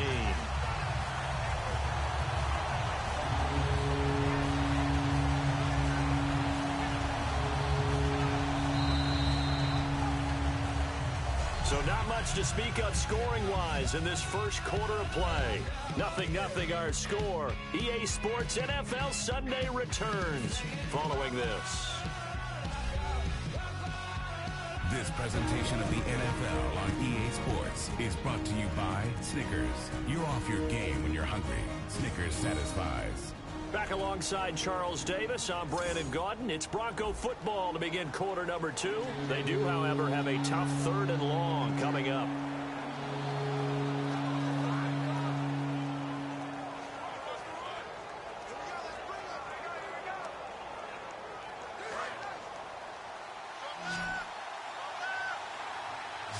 It's a 5-receiver set. 3 to the left, 2 to the right. 3rd and long. It's Simeon. He's got time in the pocket.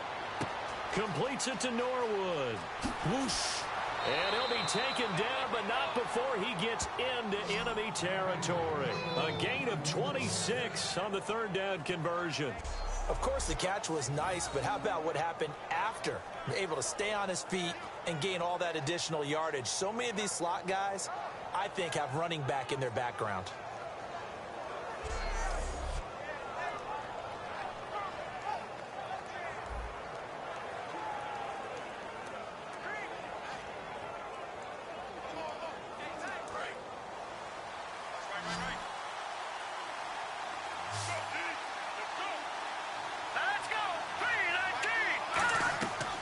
First down, Simeon. And he'll toss this one incomplete. Seeing no options, he throws it away.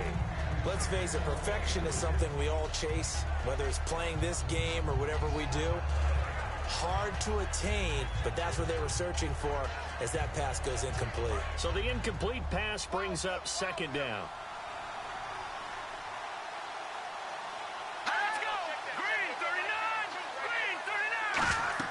They'll run it now out of the gun. And he's going to get this one down near the 45-yard line. It's a gain of about 3, but it's going to leave him with third and still 7 yards to go.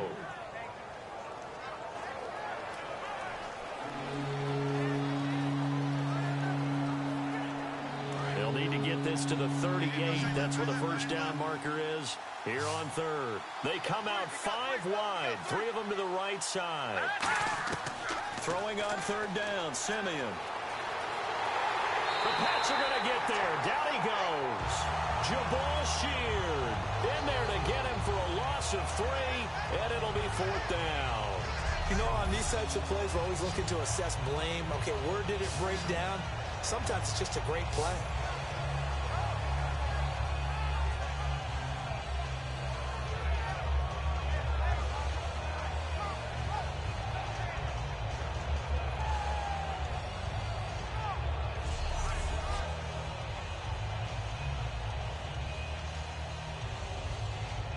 Here's Riley Dixon now, as he'll kick it away for the second time.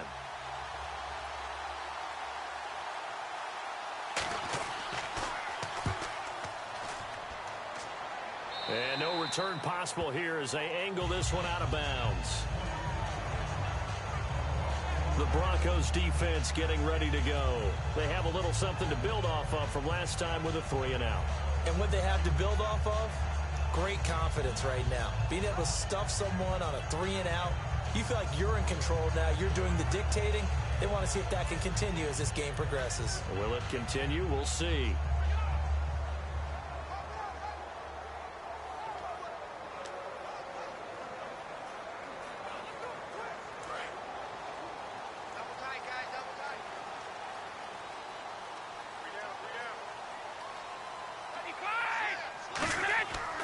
The drive starts with a handoff to Blount. And he is going to lose yardage here.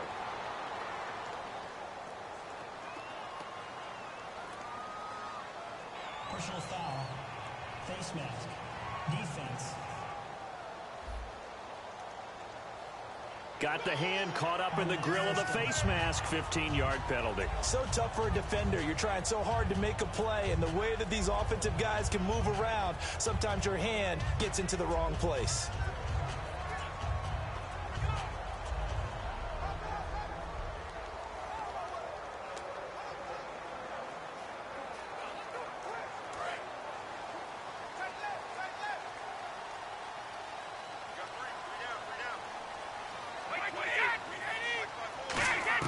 Brady now on first down.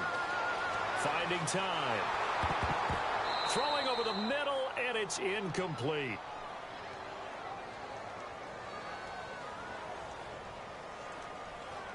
Holding. Offense. So he got his hands a little too far outside. The ref caught him, threw the flag.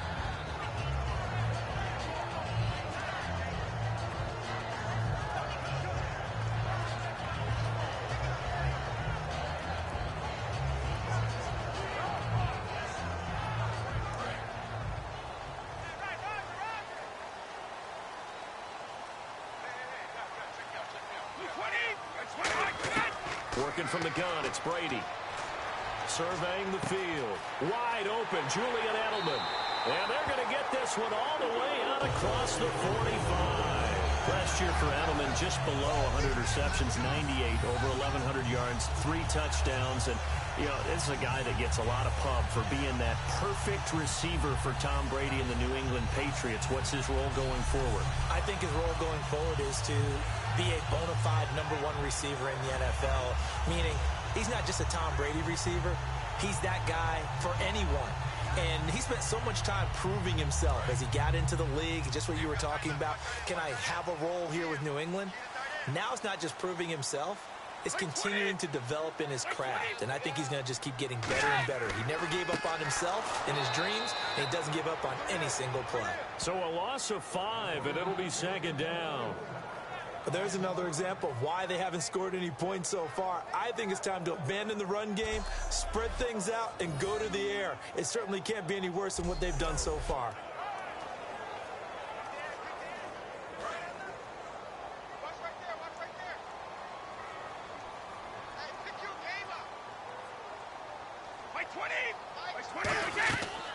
They'll run again with Blunt.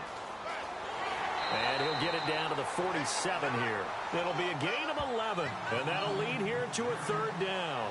In today's NFL, when you get teams in long yardage situations with your defense, you're really going to go to your speed packages. You're going to get smaller, lighter guys on the field in order to cover the expected pass. So they might want to run the ball against a smaller, lighter lineup with your big guys, and that's exactly what happened on that play. It was tough on them, and now instead of being in 3rd and very long, they ended up setting themselves up in 3rd and manageable. They've got a chance at a 1st down. Now Brady, and he's got an open man. It's Gronkowski. A pickup of 11, and it moves the chains. 2 minutes remain in a scoreless 1st half. Back to Foxborough after this.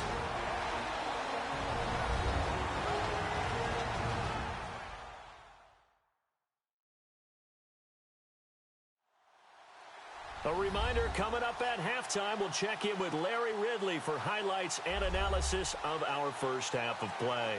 Now, not too many highlights yet, at least in terms of scoring plays, that is. Yeah, but hang in there. We might get something these last 2 minutes.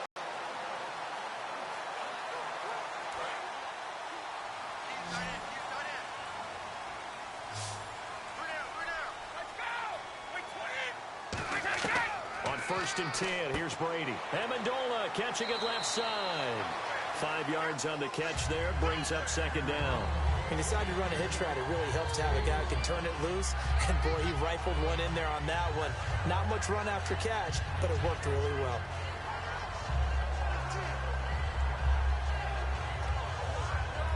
So we've got a 2nd and 5.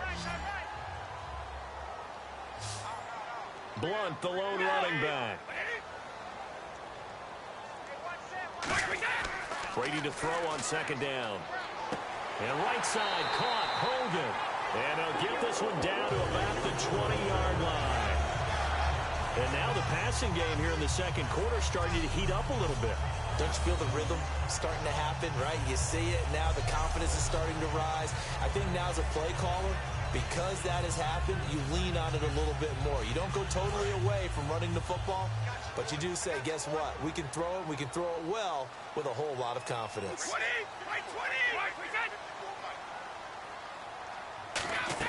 Into the red zone, it's Brady. Screen pass to Blunt. And on this one, he'll get to the 15, right at the 15-yard line. Now hold everything here. We're going to get a timeout by the offense. It's just their first, so they'll have 2 remaining here before we get to halftime. So we're back in the offense getting set following the call of that timeout.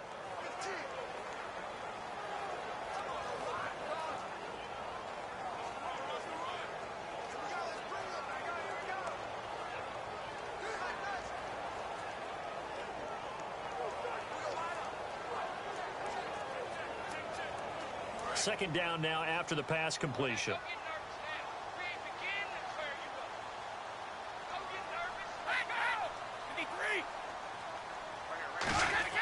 Again, they'll throw with Brady. And he just chucked that one out of bounds, out of everyone's reach. Maybe a wise call not to take a sack in this part of the field. It brings up third down.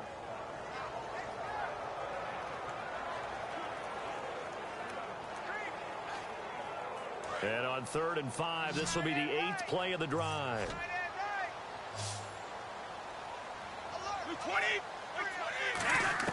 Brady to throw again. And that's complete to Lewis. And he's in. Touchdown, Patriots. Dion Lewis, a 14-yard touchdown. And the Pats able to cash in for 6. And that touchdown gives them a touchdown lead before they attempt the extra point. What a great way to end the half. Yeah, great job to put themselves in front. And now, see on the sideline, special teams defense scrambling, saying we want to preserve this for the final moments of this second quarter. Now Stephen Gostkowski on for the extra point. And he gets it to make it 7-0 Patriots. So a nice drive put together there. They go 75 yards in 9 plays. And it's finished off by a Pats touchdown.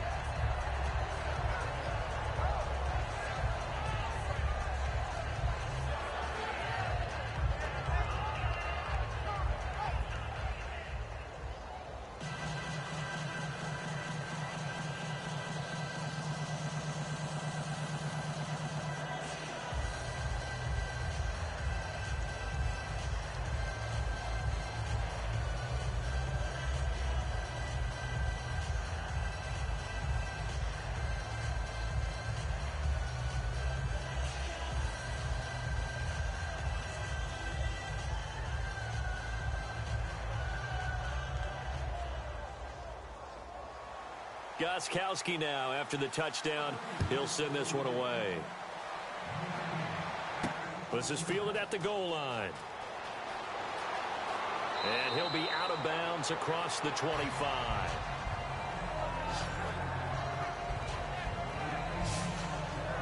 And coming out now, the Broncos. And what do you think goes on here in this situation? If you got the football, you're trailing, you're back in your own territory with just a little time. Do you try something? You're thinking about jump-starting your team, right? You just mentioned it. They're down. They're trying to get back into the game.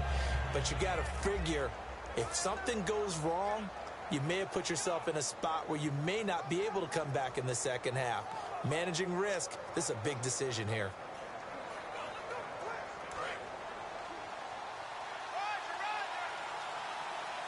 It's a 5-receiver set. 3 to the left, 2 to the right. On 1st and 10, Simeon. Left side here to Sanders. Now whistles come in. We're going to get a timeout here by the offense. It's just their first, so they'll have 2 remaining here before we get to halftime.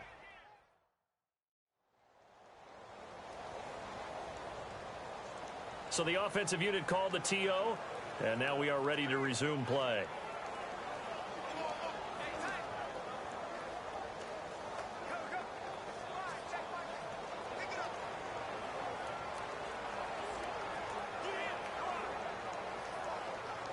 So they complete the pass, and now they face a second down.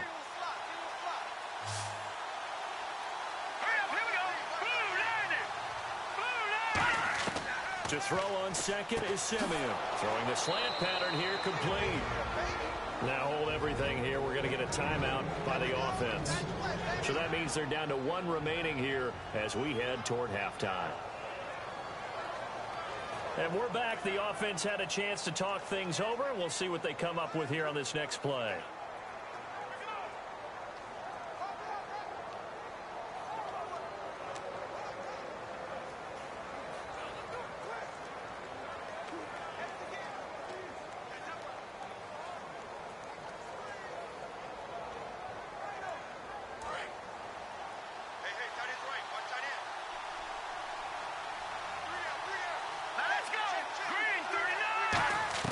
Now a first down throw, Simeon. And Green with a catch left side. And he's able to get this one out closer to midfield across the 45. Holding offense. So holding by the offense and maybe now got to shift up what you want to do on the playbook. Yeah, definitely. Change what you're doing in the playbook, but boy, the advantage shifts to the guys on defense, doesn't it? Longer yardage situations, they often become bolder.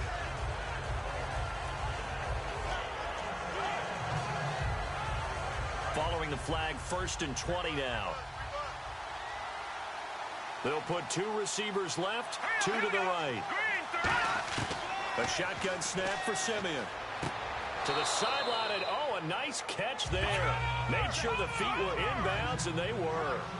Looking to speed things up here, going with some tempo. To the air again, Simeon. It's caught by Sanders. They'll lose a yard, and it brings up 3rd. Well, I know it goes against the instincts of the person catching the ball because all you're ever taught is catch the football, don't drop it. But drop it there. Yeah, in that situation, dropping it would have been better. End up losing yardage, even though they completed the pass. As good as a sack. Yeah, how about that? Although they won't get the same credit for it, and it won't help them at contract time. 3rd and long. It's Simeon. He's got time. And that is incomplete. 7 seconds remaining. Well, no second guessing the call here. It was 3rd and long, so throwing the football was probably the smart play to try and pick it up. But they don't get it, and now the defense goes off the field feeling pretty good about themselves, gaining some momentum as they force them into a likely punting situation.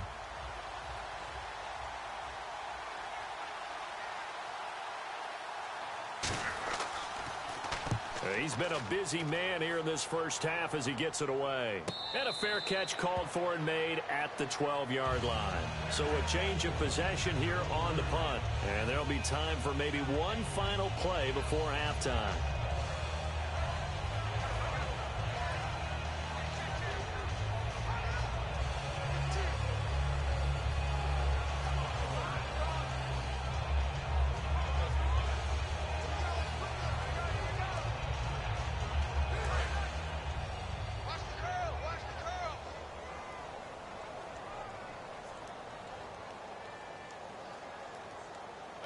And with time running down, they go down to a knee. So we've reached halftime here at Gillette Stadium with the Patriots on top. As we'll send you down the coast to Orlando, where we check in with our friend Larry Ridley and the EA Sports Halftime Report. Larry? Thanks, Brandon, and welcome to the EA Halftime Report. I'm Larry Ridley. Let's take a look back at the first half. Both teams have played a clean first half and that there are no turnovers to this point. That being the case, it's no surprise that we have a very close game at halftime. So here we go. Let's take a look at some of the highlights from the first half. Broncos have it at the 40. Branch is going to take down the QB here. This will go for a loss of 13. 3rd down from inside the 50. They're going to get to the QB once again. This one ends up as a loss of 3.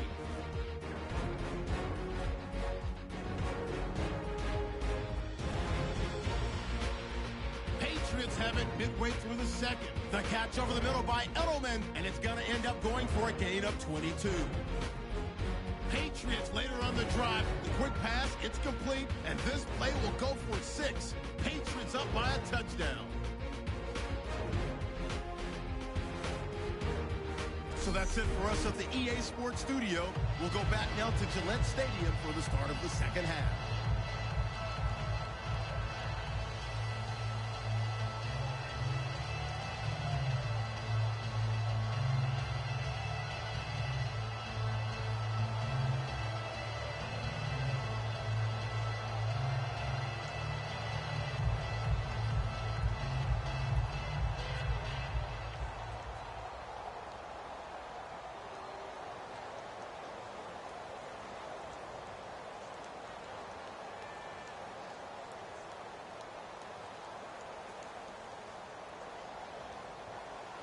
Both teams appear ready for the fight ahead, and we resume action here in quarter number 3.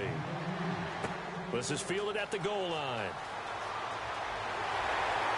And he'll take it past the 25 and up to the 28-yard line. And now out come the Patriots. They have the lead. Now they'll be looking to extend that lead. And this is where I enjoy talking about one of my favorite subjects, tendency breakers, or counters as I also like to call them. You've done things in a certain way in the first half, and they've had the ability to see what you've done. They're going to make their adjustments. So guess what?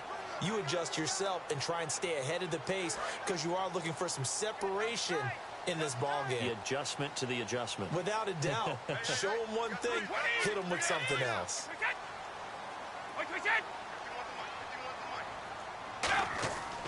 They'll begin here with Blunt. And he is met at the line of scrimmage, and he goes down right there. It's a loss of a yard there, and now second down.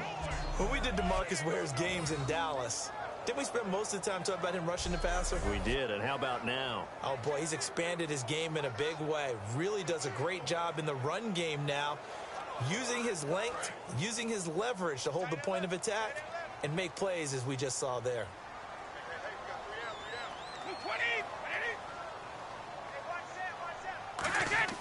On play action, now Brady. Backing up. Wide open, Julian Edelman. And he's finally taken down, but not before getting across midfield and across the 45-yard line. The former 7th-round pick, Julian Edelman, just continues to have such a productive career. And has made himself into a receiver. Remember, he was a college quarterback, and not just a productive one, a very good one. At Kent State, right? Yes, a great leader, a guy who could make plays with his feet and his arm. Got to the NFL and had to convert into being a receiver and was drafted that way. And that conversion, oh boy, it's been good.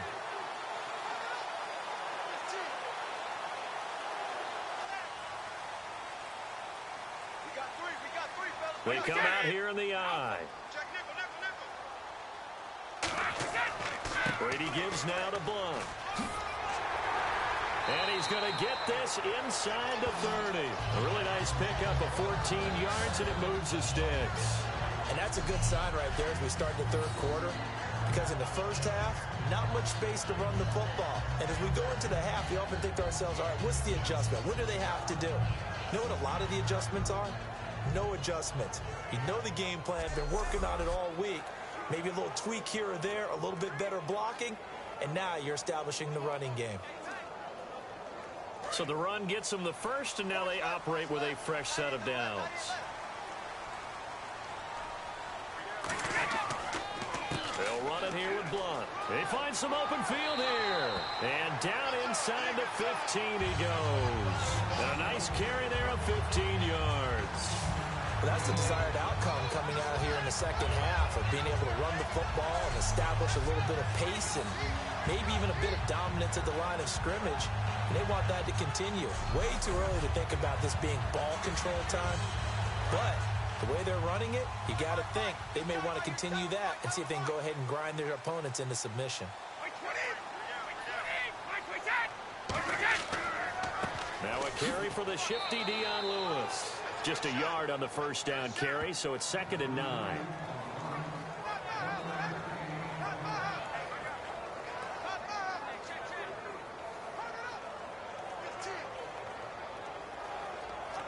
Nine yards still remaining here to pick up the first on 2nd down.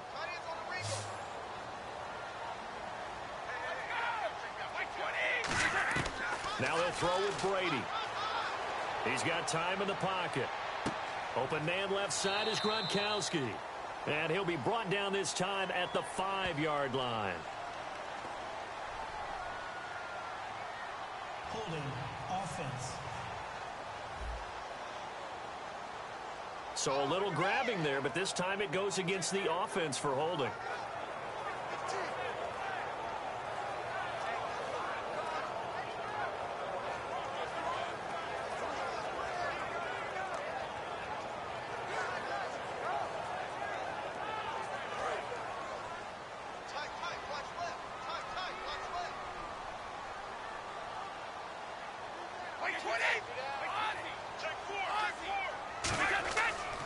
Here's Blunt.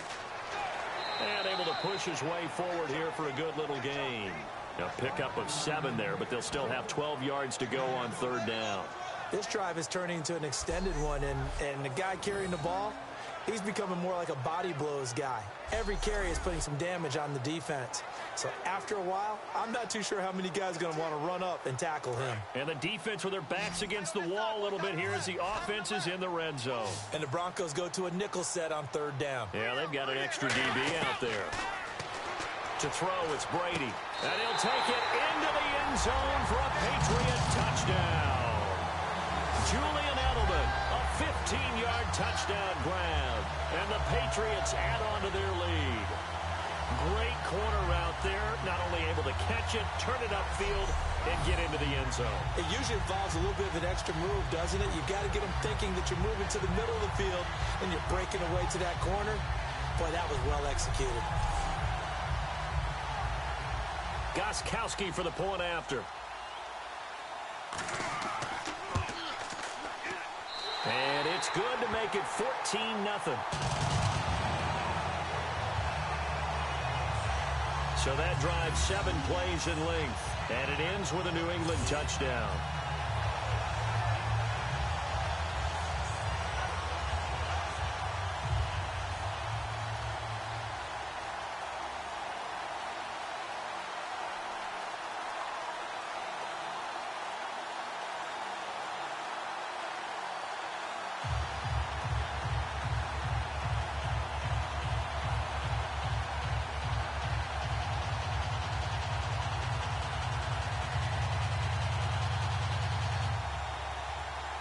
Gostkowski now after the touchdown.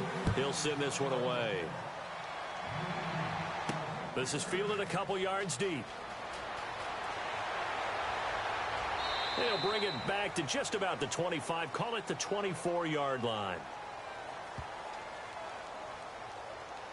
Illegal block in the back. Return team.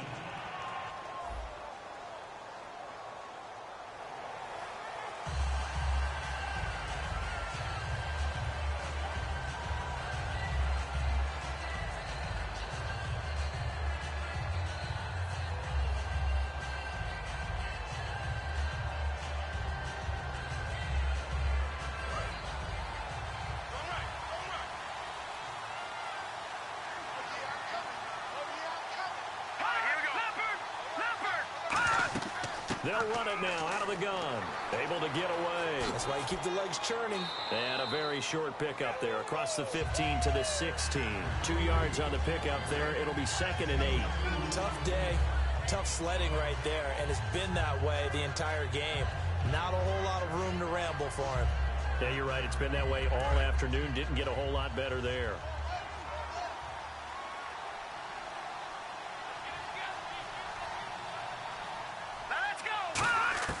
Here's Simeon now on 2nd down. Throwing over the middle, but it's incomplete. C.J. Anderson, the intended target, and it's 3rd down.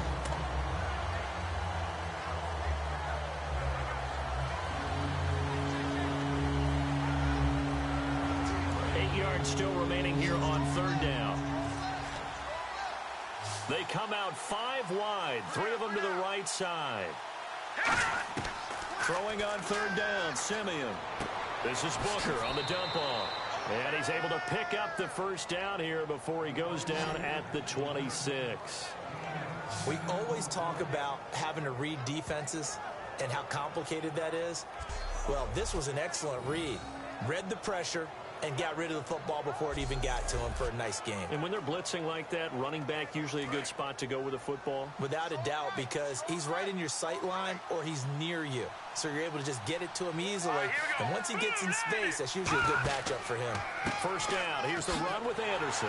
And he will lose yardage here back at the 23-yard line. A loss of a full 3 yards, and now it's 2nd down. And that's another stop for the defense. Something we've seen all game long. They have been on fire today. No matter what's called by the offense, they've had an answer for it.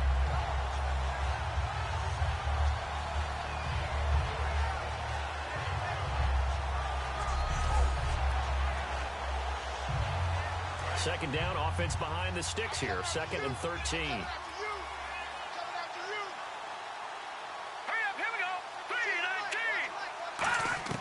On 2nd down, here's Simeon. And he will find his man for the first time, Demaryius Thomas. They get 11 back on that one. It leads to third down.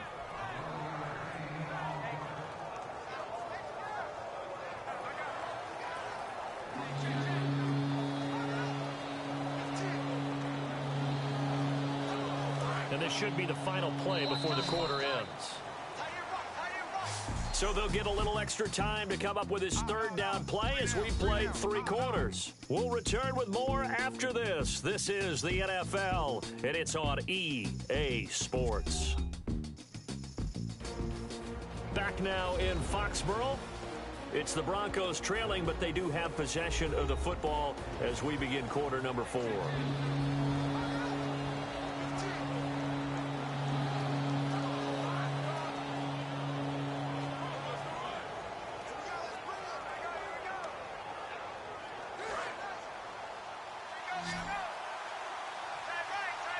An extra corner on the field for New England here on third down. Yeah, another DB. 3rd and 2, Simeon. Got a man. He finds Sanders. And he's going to have a first down as he's brought down at the 44-yard line. And in a 2-score game, obviously, every play, every third down, like we saw there, magnified. Big pickup. It was a huge pickup. What they really want, though, is to not even get to third down. They've got to maximize time and conserve as much as possible. Strong right. Here we go now. 3-19. Simeon on first down. Green with a catch left side. That throw good for 4. It's second down. Well, the strategy was evident there. Get it to your tight end and make it a one-on-one play with a cornerback. Who's usually going to win that one? The tight end, but not there. Not in this situation. How about the corner defeating that logic and making a really nice tackle?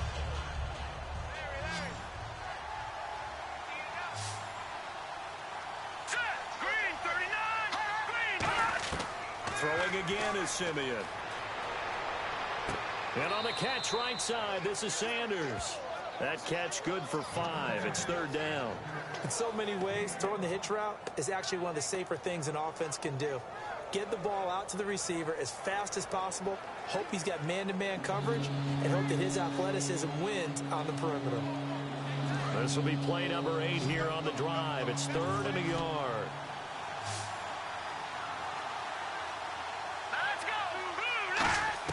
Simeon wants to throw on 3rd and 1. Left side here to Sanders. It's a 10-yard pickup, and it moves the chains. So he makes the grab, and the chains move forward. Nice job by the offensive line, giving them time to complete that first down pass.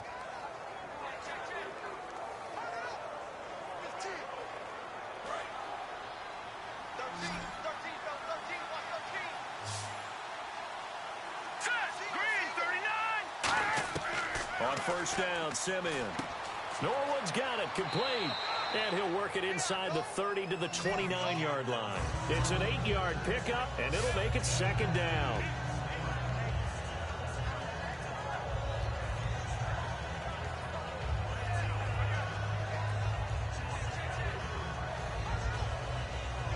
And just play after play after play on this long drive for the offense.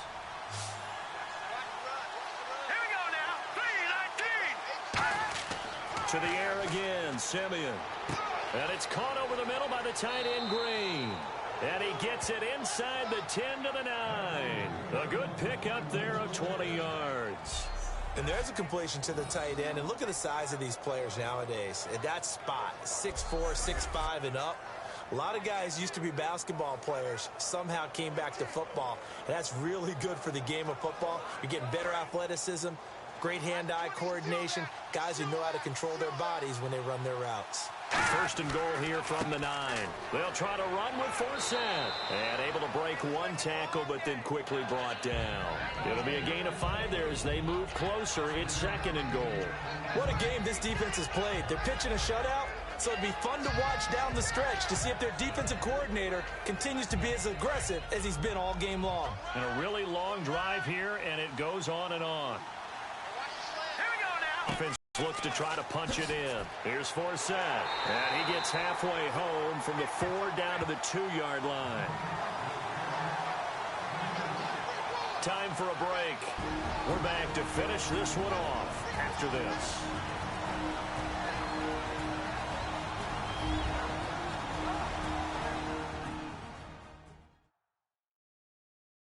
So it's Bronco football as we get you reset here. They've got it 3rd and goal now as they try to punch in a late touchdown.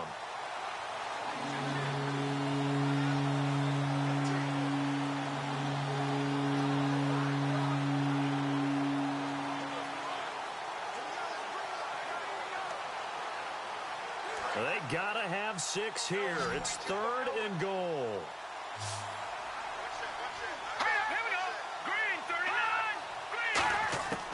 3rd and 2, Simeon. And this is going to be incomplete. Demaryius Thomas, the intended receiver, and 4th down coming up. And that was a nice play. He knocked it away, but obviously you want the interception in this situation. You want to take away any chance that they have any decision to make on 4th down. But things happen so quickly in the end zone in this compressed area of the field that you're just happy to knock it away and not allow a touchdown.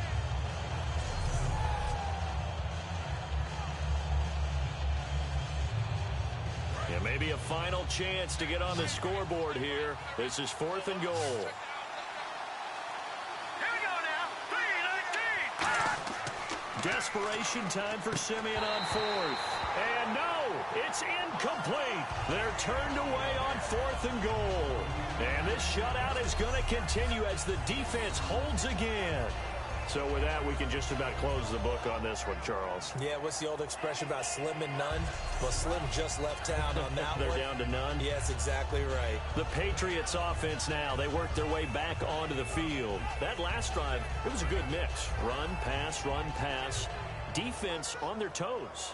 And what really helps out in a big way is when you're doing the run-pass mix and everything's working, that means that they're guessing wrong every time on defense. They think you're going to pass when you run and vice versa. I would continue that, and when they finally draw a beat on you, maybe you mix it up a little bit, a little play action and throw the ball. And will they maintain that balance? Time to find out. They start on the ground here with Blunt, and he'll get him a little bit of breathing room across the 5 to the 6-yard line.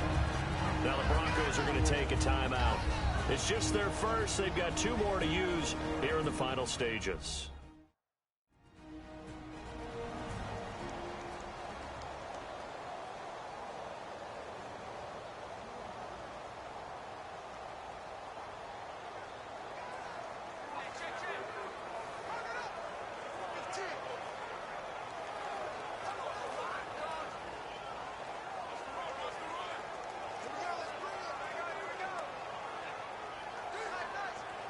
And after the play on the ground, that brings up 2nd down here. Hey, you got 3, you got 3 down. Now Blunt. And he is out of bounds, able to get it across the 20-yard line. That one good for 16, and the drive will continue. How many times do we say in this game that speed kills, and it does it in so many different ways? In this case, you got a back who's quick and shifty, can make moves, make people miss, but also gets to and through a hole before it can close down. That's some of the benefits of that speed, not just outrunning people in the secondary, and that led to a really nice gain. Blunt, the lone running back. He's going to get the football. And he is swallowed up right at the line of scrimmage. And now the Broncos will burn another timeout here. That'll leave them with just 1 remaining in this 4th quarter of play.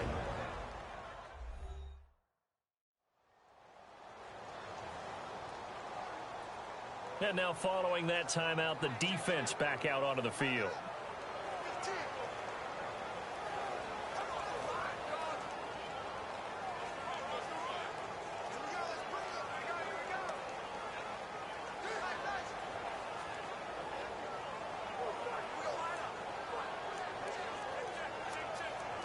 So what will they do? On the ground, through the air, let's see. 2nd and 9.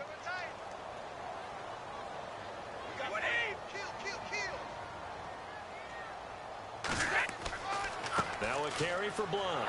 And nothing doing. He's immediately taken down at the line of scrimmage. And play is stopped here. Timeout. It's the defense calling the timeout here.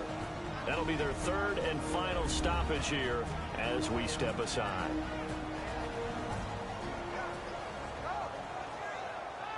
So a defensive timeout, chance to regather, regroup, and get set as we resume action.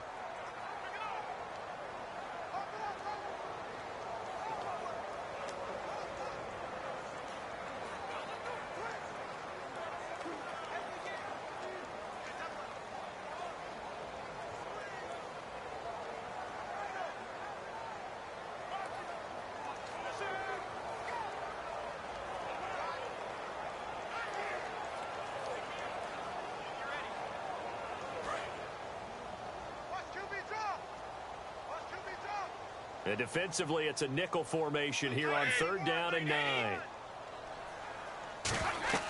They'll run it now out of the gun. Just a yard on the run there, and that's going to bring us to a 4th down.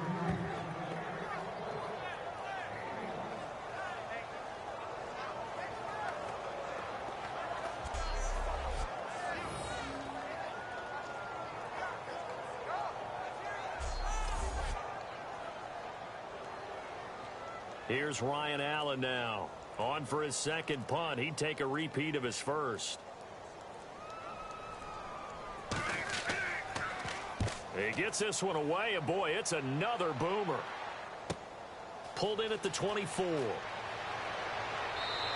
Give him 11 yards that time on the return. And out will come the offense as they take over. The Broncos offense now gets ready to head back onto the field. And last time, they had it 4th and goal, rolled the dice, didn't get it. Now they've got to put that behind them, try to put together another drive. Hey, a simple tip of the cap, a nod of the head to the defense. Congratulations, you got us last time. But you didn't hold us the whole time. We got down to position. We were able to be in position to score. Let's go ahead and attack again. Continue to have that kind of confidence. Not worry about the one play that didn't allow them to get into the end zone. And this time they'll be trying to get it into the end zone. We'll see what they do. On 1st down, it's Simeon. A dump off to Anderson. Oh, one more time. Won't he just stand still? They'll get 17 yards there. And it's a 1st down for the Broncos. And they're going to hurry back to the line now. And he'll spike it with exactly 30 seconds now left on the clock.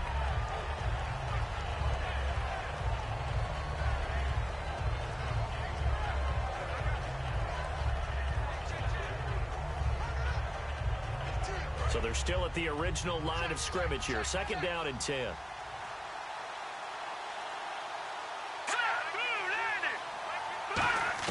To throw on 2nd is Simeon. And he's going to go down. Back across midfield, he's sacked at the 46. And on 3rd down, a nickel formation here defensively. 3rd and long, it's Simeon. Incomplete, and we're down to 8 seconds now. Demaryius Thomas, the intended receiver, and that'll bring up a 4th down.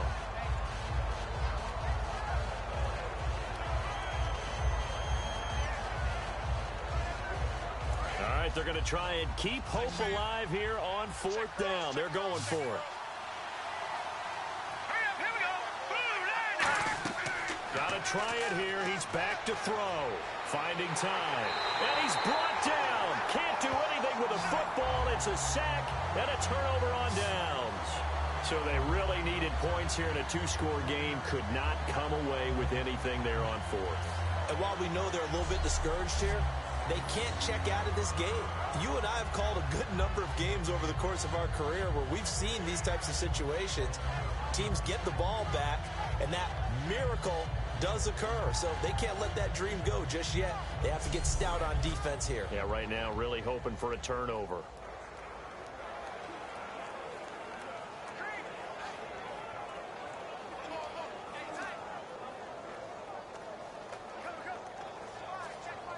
And this looks to probably be the final play.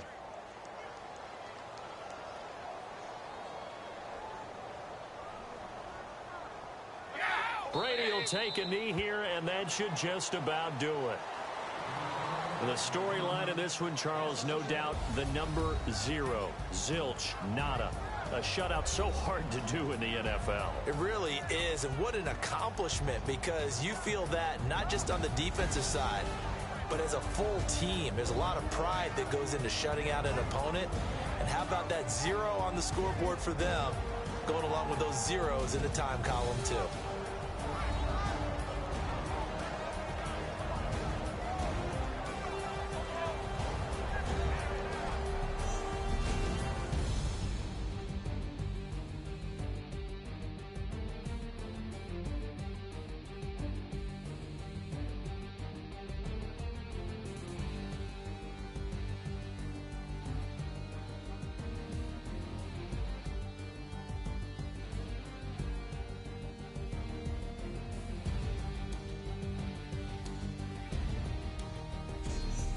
That'll do it for us. For Charles Davis and all our hardworking crew, I'm Brandon Gaudin. You've been watching the NFL on EA Sports. For more, find us on Twitter at EA Madden NFL. The Patriots winners here at home as we say so long.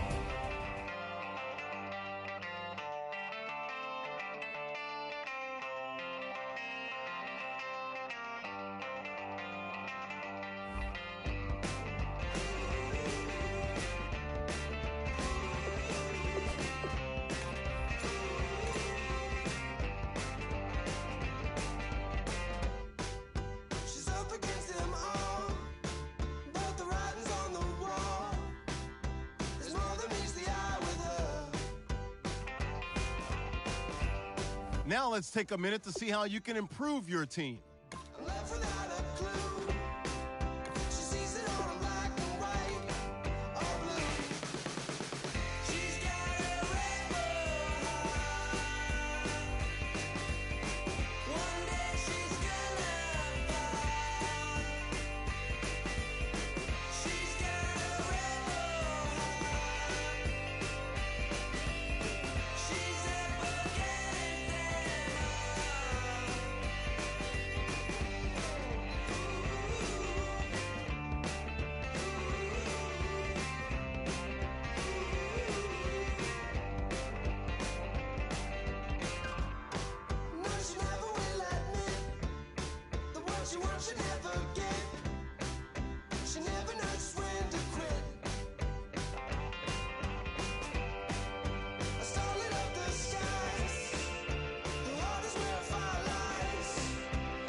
I'm Larry Ridley. Welcome to the NFL on EA Sports.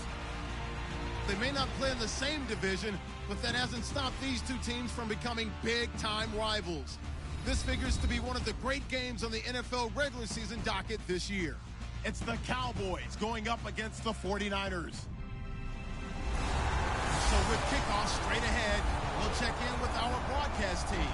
Here are Brandon Gaudin and Charles Davis. Larry, we are down the peninsula from San Francisco as you get a look inside modern Levi Stadium in Santa Clara. Today, we've got a good NFC matchup on tap between the Dallas Cowboys and the San Francisco 49ers. Hi again, everyone. Brandon Gaudin alongside Charles Davis. And Charles, you take a look at these 49ers as they enter play here. And losers their last time out, so they'll look to make amends here. And one of the best ways you can do that is to be at home, and they are. They're going to try and ride that home crowd and that wave of emotion to a victory in this one. Meanwhile, for the visitors here, the Cowboys, they've got to be pleased with the start to this season. Obviously, a perfect 3-0. 3 good quality wins, too. It's got people in the locker room excited. They're thinking that this could be their year.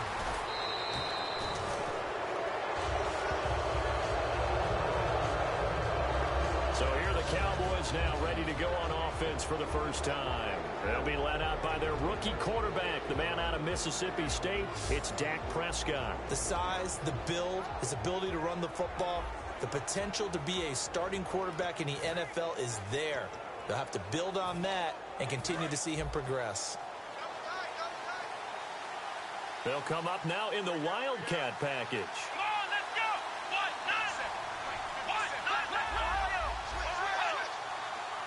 They direct snap it to McFadden. And that formation won't yield much here as he'll get back to the line of scrimmage, and that's it.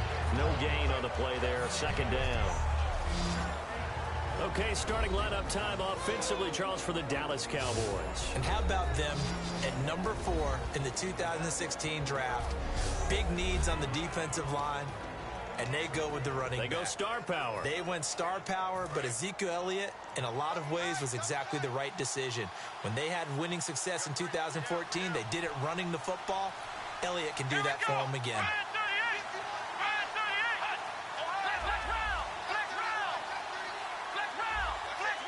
The play clock's running down. The Wildcat, McFadden. And he's got some space here. And his first carry, he loses the football. And now this is scooped up by the 49ers. Well, he's going to have to shake out the cobwebs. First time he touches the football, and he drops it on the ground. So many times we talk about quarterbacks and taking care of them early to get them in the flow with safe throws, right? But with a runner, there's no such thing as a safe run, right? Right out of the gate, you're going to be in some traffic. Got to take care of the ball, and he didn't do that. That's going to go as a loss of a yard, and it'll be second down. Ah, yes, that's today's NFL defensive tackle. Not just a space eater anymore. A guy with agility, movement skills, who can rush the passer and make plays in the offensive backfield. Kaepernick to Hyde on the draw. And he'll be brought down just shy of the 45. That one good for 10 yards. And that'll make it 3rd and 1. And the defense searches for one more stop here after the run on second down. Carlos Hyde's a physical, tough runner. Had a few dings, but I don't think he should change a thing in terms of style. And I think that playing in Chip Kelly's offense gives him a chance to catch the ball more as well. He can do both with him, Kenny, and he said he's excited to be in that Chip Kelly offense. I think the versatility will really be to his liking. Fresh set of downs here.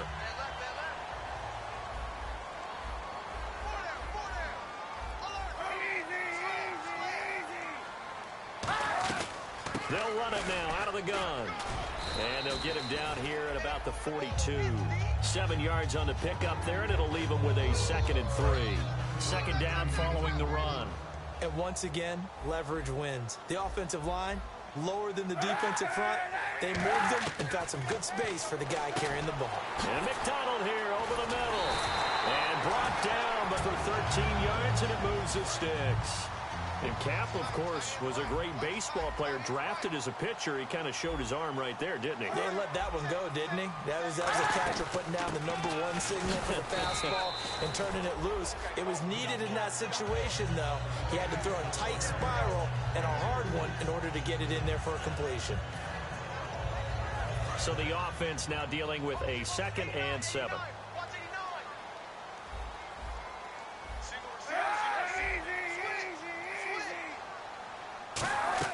Now Kaepernick throwing on second down. This one complete, right side to McDonald. And he's able to get it to the edge of the red zone at the 20-yard line. Cool under pressure right there, escaping the pocket and finding what I think was not his primary target. And some of these guys are just so comfortable getting outside of the pocket that they'll do it on purpose. It doesn't even need to be a breakdown. They move, and they know it affects the defense, because a lot of times you get lost in coverage in the secondary, and I think you're exactly right. Wasn't his primary target. Found a secondary guy who sprang open, probably because of his movement out of the pocket. On second down, Hyde muscles him off. Able to fight for about 4 yards there to the 13.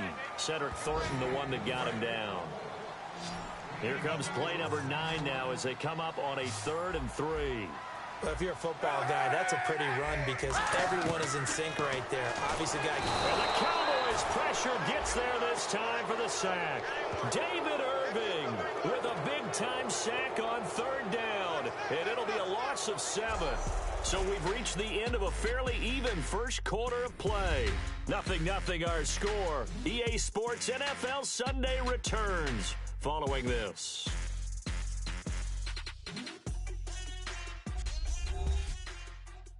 This presentation of the NFL on EA Sports is brought to you by Gatorade, the sports fuel company. Second quarter now. Brandon Gaudin, Charles Davis with you. It's the 49ers in control of the football. They are, however, facing a fourth down situation.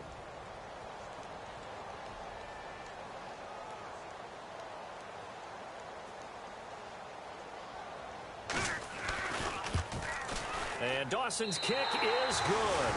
And the 49ers take a 3-0 lead. And that field goal caps an 11-play drive. That's a lot of offense to run to only get 3 points, but they'll take them. Anytime you can put anything on the board, you run to your sideline somewhat happy. And that'll carry over the back line of the end zone for a touchback.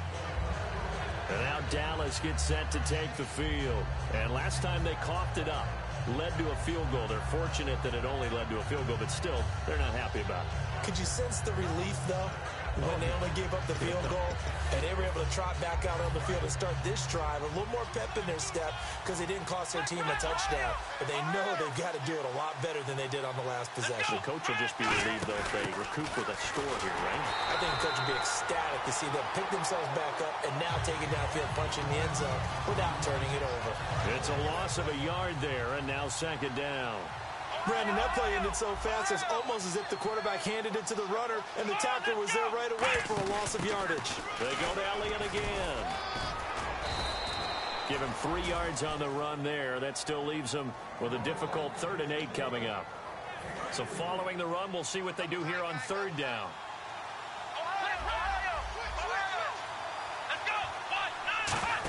They'll try the right side with Elliott. And he's able to get the first before he's taken down at the 36. Give him 10 yards on that one, and that'll earn him a fresh set of downs. Smart approach there, using the run to pick up the first. And that was a defensive setup they prepared for this week, knowing that keeping it on the ground was the best way to attack it. And that means also that they're able to read them pretty well. All the things they prepared for, when they get to the line of scrimmage, they see it in pre-snap recognition and know exactly how to attack based on their planning and preparation. Play clock winding down. And some room to maneuver. And hard running's going to get him over the 40 to the 42. It's a 6-yard pickup, and it gets him to 2nd and 4. And there's a run to be happy with. Good, solid yardage. He'll take that any time you hand the ball to a back. 4 yards remaining now on 2nd down. So this is not the QB here. They're going to do a direct snap out of the Wildcat. On 2nd down, McFadden. And an alley to run. And he cuts it right sideline. And he takes it down deep into enemy territory. A big play here for Dallas. 53 yards. Well, they know they've got a good starter. Now the guy coming in to spell him shows he can run it pretty good as well. And I think he appreciates the starter, wearing people down, tiring them out a little bit. He took full advantage, didn't he? Came in with fresh legs and carried the ball.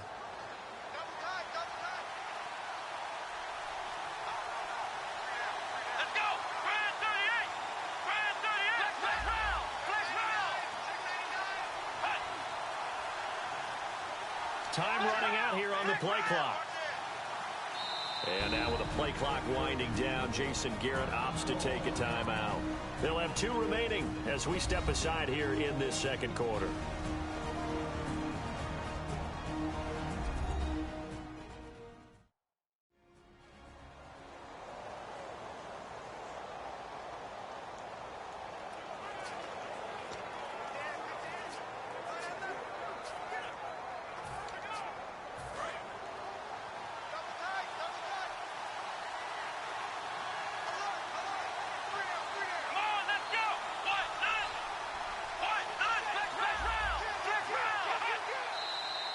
Now flags fly in, and one of the Cowboys looked like he got going a little early.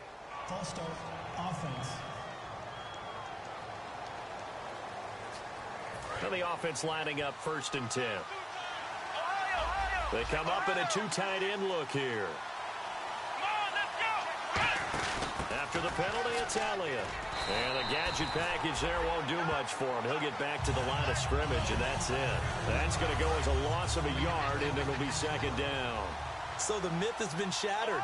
Every cornerback in the league is not just a cover corner. Some of them will stick their nose in there and make plays exactly as we just saw there. A big loss suffered by the offense after that nice tackle. They'll wind up losing 3, and now it's 3rd down.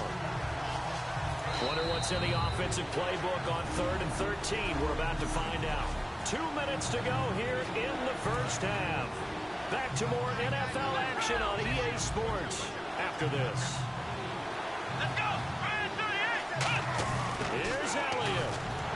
And this play goes. And now the 49ers signal for a timeout defensively. It's just their first, so they'll have 2 remaining here before we get to halftime. And the Cowboys will call on Dan Bailey here.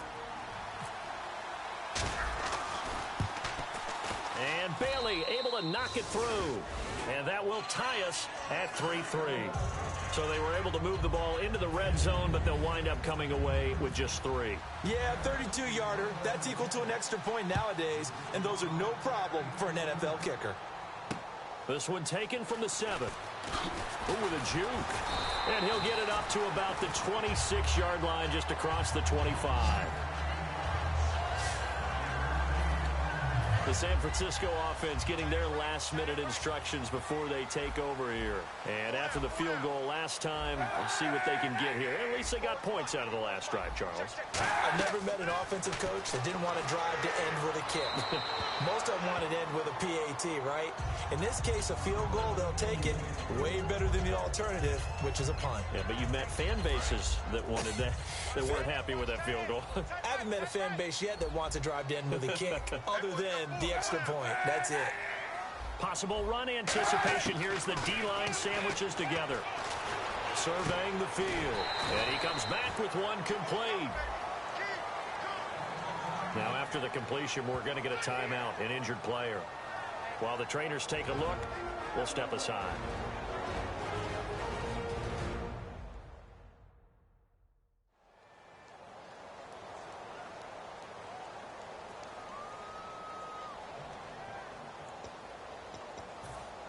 Third down now following the completed pass.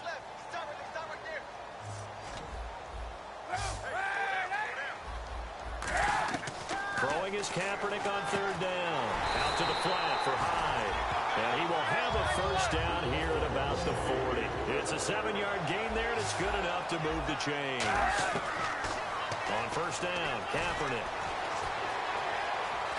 And he'll get up to the 43-yard line. Call it a gain of 3. And that'll make it a 2nd down. And the offense moving quickly to the line. On 2nd down, here's Kaepernick. He's got time. Still back there. And he will go down. A Cowboys sack. David Irving. He's the one that got to him. He takes him down for a loss of 9. And he was plus 5 seconds. Now hang on here. Timeout called by the defense. And with halftime on the horizon, they'll be out of timeouts from here forward.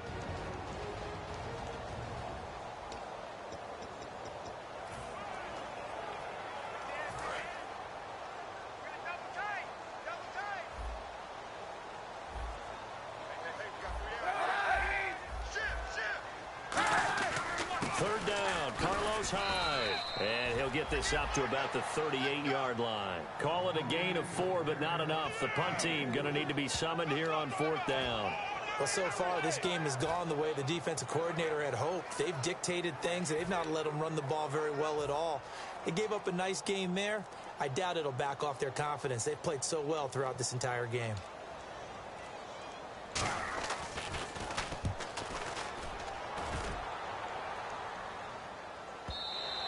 And a bit of a mistake there. This is well into the end zone for a touchback. And unless this is a quick incompletion, this is likely the last play here of this first half. And again here, we'll see the Wildcat. And some room to roam now. And he's going to get this one across the 30-yard line.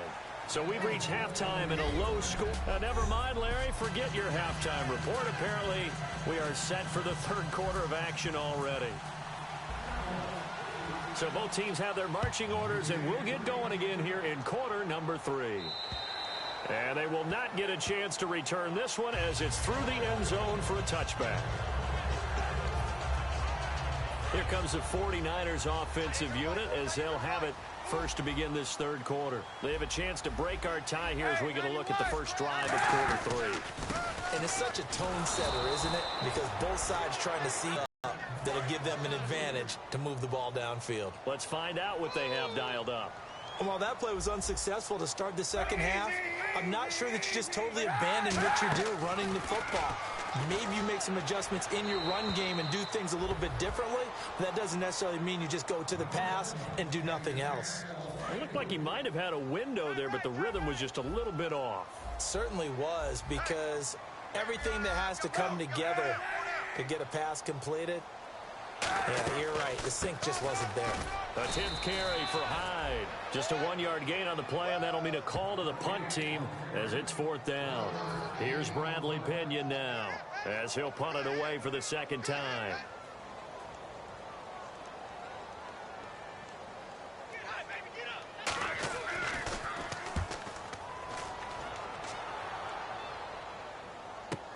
And take it right on the 30.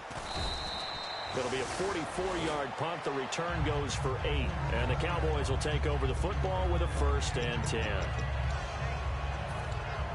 The Cowboys offense now, they head out for their first possession of the second half. Their defense did its job, yielded no points. Now it's the offense's turn.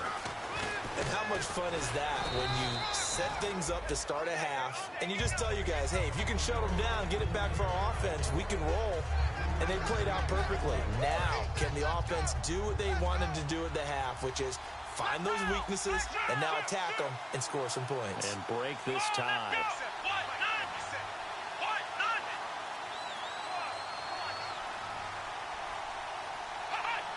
They'll need to get the play off quickly.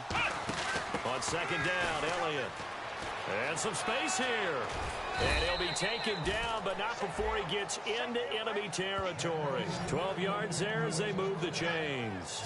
Whenever we meet with coaches and they always talk about wanting to establish running the football, it's oftentimes with a good tight end who can control the line of scrimmage and the point of attack, and they're becoming harder to find because the colleges are giving us a whole lot of receiving tight ends, former wide receivers who can run, not necessarily block very well. In this case, though, we saw 2 tight ends on the field, both of them with the ability to block, and he ran the ball successfully behind that power set. And the quarterback won't take the snap here. This is the Wildcat look.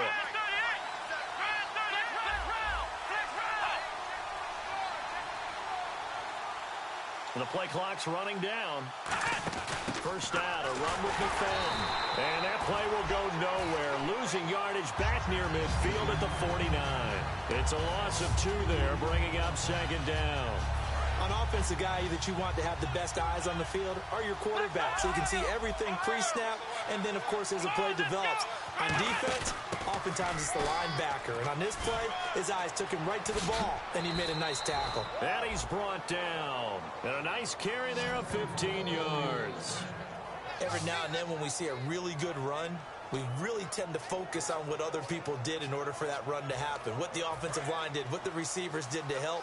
Sometimes the running back's pretty good, too. And on that play, he picked up a lot of good yardage and made it happen with great effort.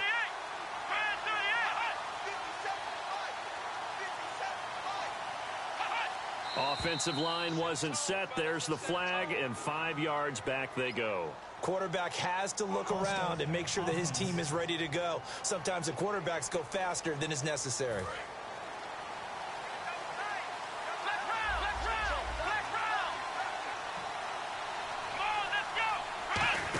This is Morris. And he is going to lose yardage here. That's going to go as a loss of 2, and it'll be second down.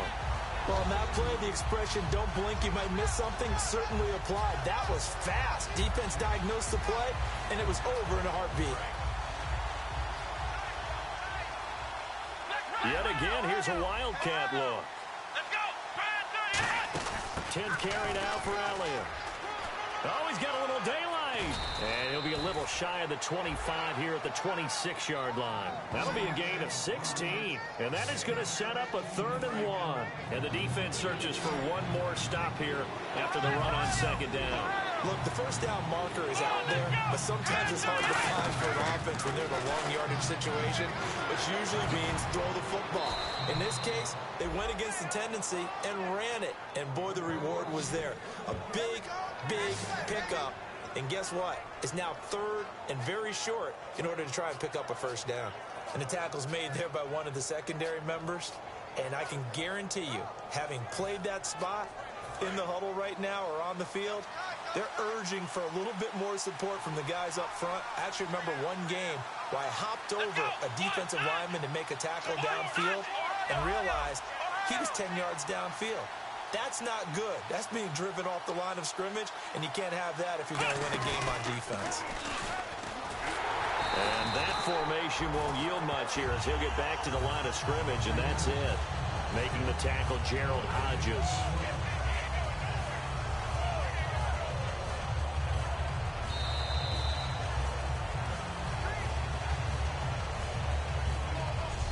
Quarters have come and gone. We'll return with more after this break. You're watching the NFL on EA Sports.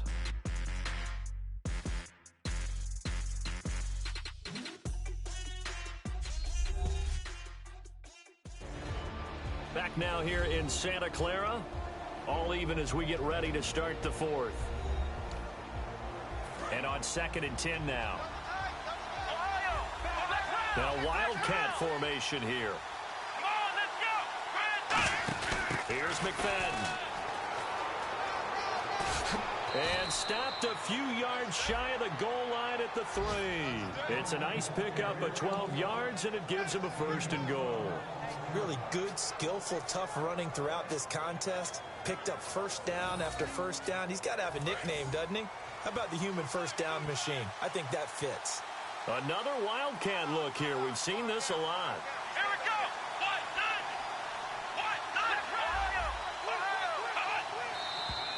Now flags fly in, and one of the Cowboys looked like he got going a little early. False start, offense. Now this will be the 9th play on this drive.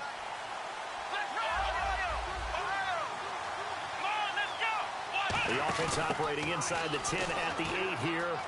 And he'll take it into the end zone for a Cowboy touchdown. Ezekiel Elliott hitting double digits with his 10th touchdown of the season. And the Cowboys have taken the lead. Solid job up front. Really just a solid job all the way around to get that one in. Yeah, that was well executed, wasn't it? Well blocked, well run. End result, 6 points. Touchdown. And it is up. And it's good. That'll make our score 10-3 now. So that one a pretty time-consuming 10-play drive. And the rookie Ezekiel Elliott able to finish it off with a touchdown run. Bailey now to kick it away after the touchdown. This one taken from the 7. Spinning again. And it's a pretty good return here as he'll get it up to the 29-yard line.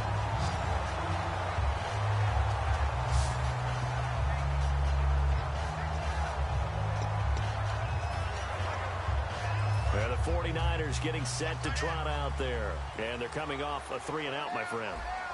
I think they've got to look at that play sheet and go to a spot that they haven't gone before. Time to shake things up a little bit to try and get this offense moving. Okay, so how do you do that? How do you shake things up? You look at what you've called before, realize it hasn't worked Go to so something well, else. and maybe try and find one of those special plays from one of your better players, and maybe try and hit something big and get things going in the excitement area. It's funny, throughout the time that we've been together, when we talk with running backs about the ability to catch the ball, their eyes light up when they talk about open field and having one-on-one matchups, don't they? Yeah, they do. And that's the reason why. What we just saw, shedding those tackles, and that's what they're used to doing. It is, and it starts at the beginning of the play. One-on-one matchup if someone's trying to cover them, but they also like those one-on-ones downfield after the catch when they're running with the ball. They think they're going to win those, too.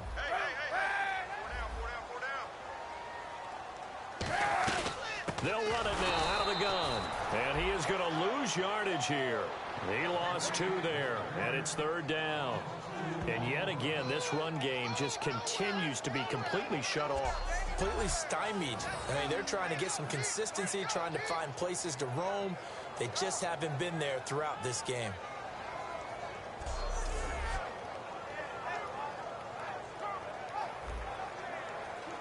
Offense coming up, needing 2 yards on 3rd down.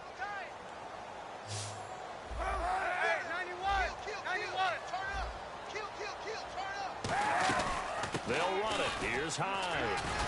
And he's going to be taken down right at the line. Only a yard on the pickup there, and it's going to leave him with a 4th down. 3rd and 2, and they ran the ball for only 1 yard, and everybody's going to scream at the offense. But let's give a lot of credit to the defense on that play. Defensive front out leveraged the offensive line. They got more people to the football. Yeah, they won that battle in a big way, and they're forcing a big decision now by the guys on offense. And he gets this away, and look at this. This is a good one. And this is going to carry well into the end zone for a touchback. Ezekiel Elliott gets ready to go again here on offense as he shuffles onto the field. And the numbers show the improvement, and this is kind of what we thought we would expect to see from him. I know we overanalyze these things sometimes, but what switch? What's flipped that switch? Sometimes I think when you're as great as he is, you just kind of roll out each game and expect good things to happen. And that's not always the case. Those guys on the other side of the ball, they're the NFL 2 for a reason. So maybe at halftime he gets a chance to regroup, kind of get it back together, get a little extra resolve, and now he's putting it into practice. That was a nice play by the defense, but the offense can't let that one play define them. Let it go, move on, and start over again. Let's go!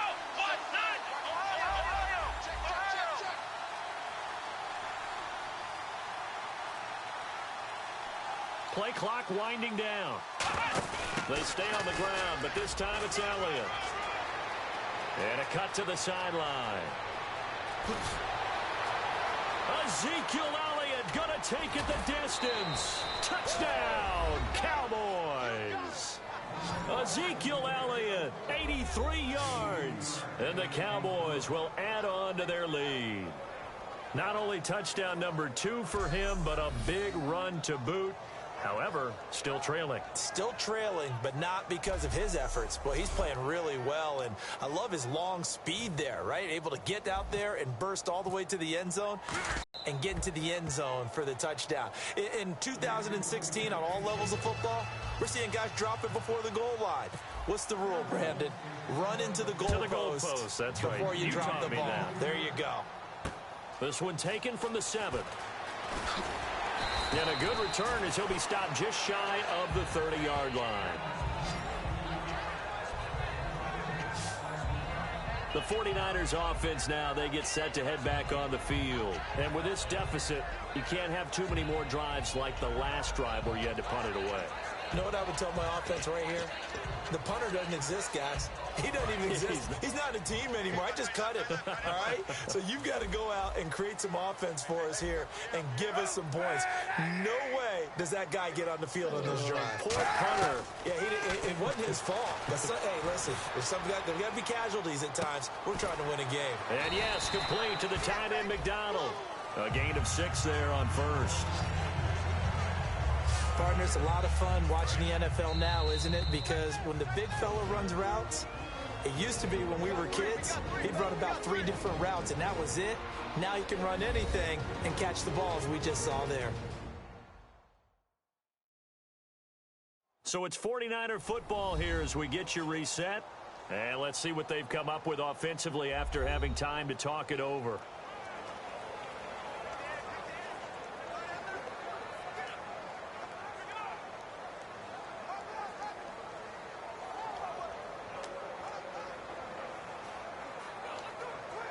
Second down and 4.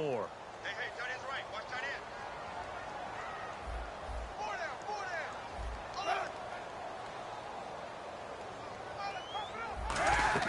Kaepernick to throw on second down. Toward the center of the field, but it's incomplete. The defensive coordinator came into this game with a plan to get to the quarterback with whatever type of pressure is necessary. It's working to perfection for him today. From the gun on third down, Kaepernick. The open man is Smith. And the athleticism on this spin move allows him to pick up the first before he's brought down. And now it looks like they're going to be in the hurry-up. Throwing on first down is Kaepernick. He couldn't quite hold it. Got hit. Ball pops out. Incomplete. So many offenses want to include their running backs into their passing offense and be able to swing the ball out or check it down to them. But sometimes those guys are just not as comfortable catching the ball as they are running it.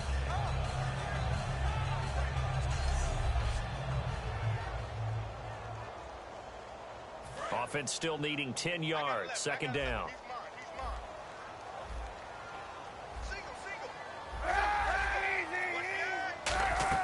Back to the air on second down. It's Kaepernick. They go screen pass to Hyde. And taking it across midfield and just shy of the 40. A nice pickup there of 11 yards, and it'll move the sticks. And now they're in the hurry-up. Kaepernick now on first down. Complete to Quentin Patton. 7 yards, the pickup on the pitch and catch. All that practice time came to fruition on that play. All those timing routes that they work on through training camp, OTAs, minicamp, and just regular season, they got it done on that one. An outcut, ball was delivered, and picked up the completion. Here's Kaepernick. And McDonald here over the middle. And he'll go down at the 28. They get 6 on the pickup there as the drive will continue. They're going to hurry back to the line now. On first and 10, here's Kaepernick. And seeing no options, he just tosses this one away, incomplete. Now that'll bring up second down. Obviously a tough spot here. They need a lot of luck to win this game, but still a small chance. They've got to make sure they get the ball to the sidelines, get out of bounds, preserve clock. Play action. Now Kaepernick. Pressure applied, and he's going to be taken down. They sack him back at the 33-yard line. And quickly they get to the line. Kaepernick now on third and goal. And it's caught by Selleck. And he's taken down, but not before reaching the 10-yard line.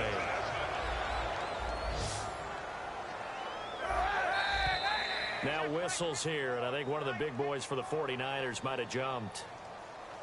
False start, offense.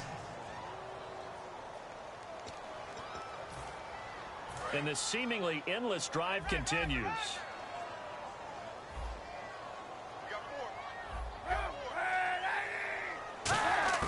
Working from the gun, it's Kaepernick. Nowhere to escape, and he goes down. Now whistles come in. We're going to get a timeout here by the offense. It's just their first. They've got 2 more to use here in the final stages. They go play action for Hyde. Now Kaepernick. And that one got tipped. Kind of threw everything off. It brings up third. Last year for Orlando Scandrick, the torn ACL, the torn MCL, but 2016, as we see there, pretty much back to form. How about the rehab, the dedication, got his quickness and agility back, and lost none of his playmaking skills. Throwing now is Kaepernick, and he'll just toss it away. So he throws it away, and that brings up fourth down. Whether they deserve credit or not, the defense is going to take credit for that incompletion because it always feels good when you slow down an offense.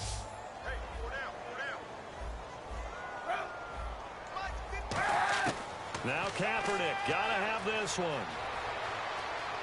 And some room to work. And he'll slide down to avoid the contact. They had to go for it with such little time remaining. And it would appear the Cowboys are going to win this football game. Everyone gears up for third down, talks about the importance of it. But fourth down, that's truly the moment of truth play, isn't it? Everything's dialed up a little bit more. And, you know, it's such a momentum play, isn't it? Absolutely, because it can flip either way depending on who converts on fourth down. And good yardage as he gets this one up to about the 23. And the 49ers going to take another timeout. That'll be their second, so one more chance to stop the clock here. And we'll be back.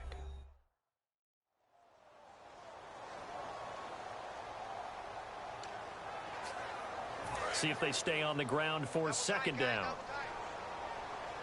And the quarterback is actually split out wide there in the Wildcat.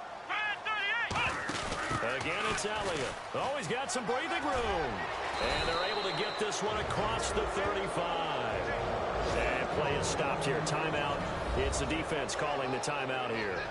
It'll be their third and final timeout, so as they talk things over, we'll step aside. And this will likely be the last play and wrap things up.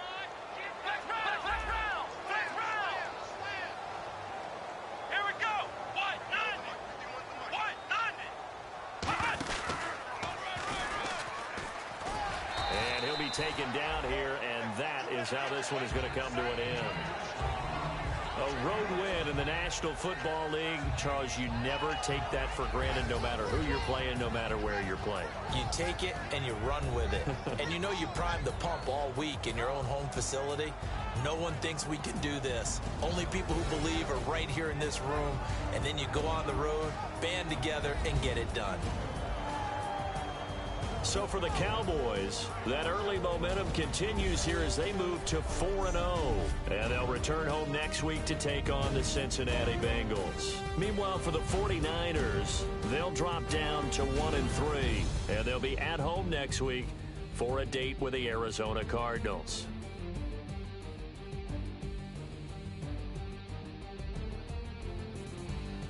So that'll do it for us. For Charles Davis and all our crew, I'm Brandon Gaudin. You've been watching the NFL on EA Sports. With that, we say so long from Santa Clara.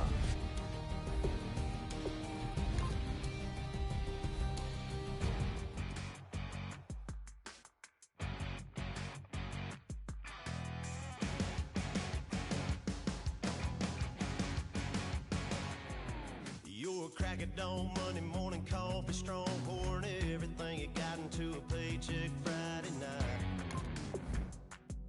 You're a power stroke, diesel backhoe riding king, 18-wheeler driving, living life in between the lines of cloud. Now let's take a minute to see how you can improve your team. Then the six-string circus comes to town. We hang them speakers over. Players have contracts that are about to expire. Resign them so you don't lose them to free agency. Now let's take a minute to see how you can improve your team.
Here are all the players that will appear in the upcoming draft. Select a player to learn more.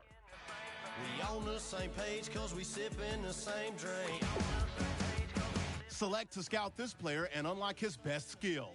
Use this information during the draft to make your picks. Each skill unlocked will cost you scouting points. Spend as many as you can. Unlock this player's true skill ranking to see if he is a diamond in the rough. Every word to every song to the girl that's taking tonight. When the lights come on, everybody's feeling a hallelujah. From the floor to the ceiling. Yeah, the drink that we're doing, the smoke that we're doing, the party we're through, it's going all night long. When the lights come on, when the lights come on, your buzz blowing it up.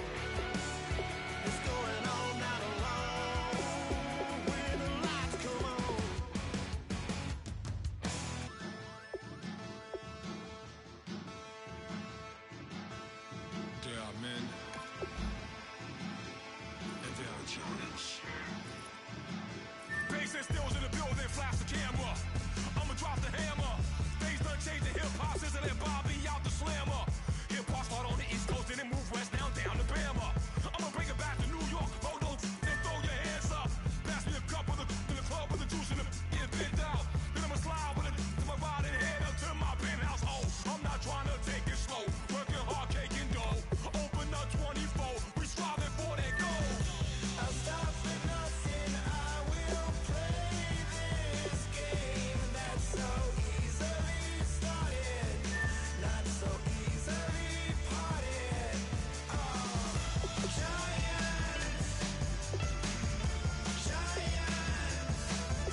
chlorum, e pluribus unum.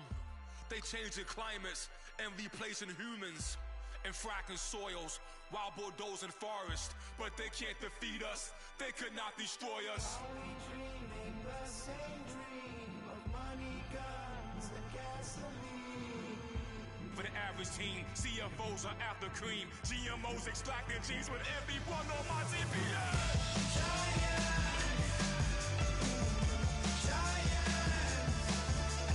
Everything is shaking through the walls. We are giants.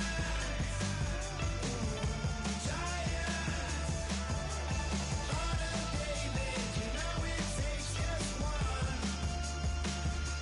Yes, son.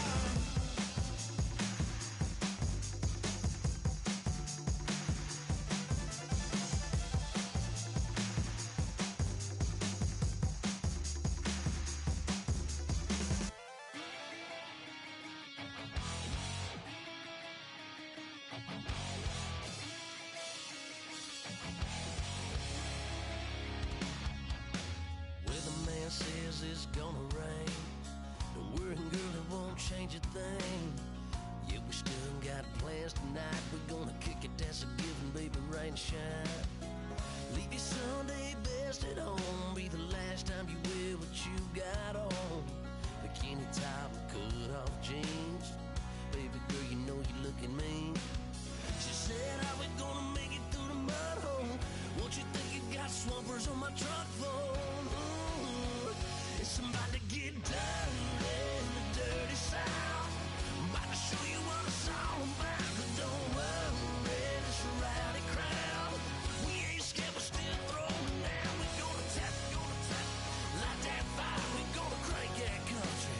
Pass that, and get Thursday. Let it rain, let it rain, let it rain. Listen, about to get dirty.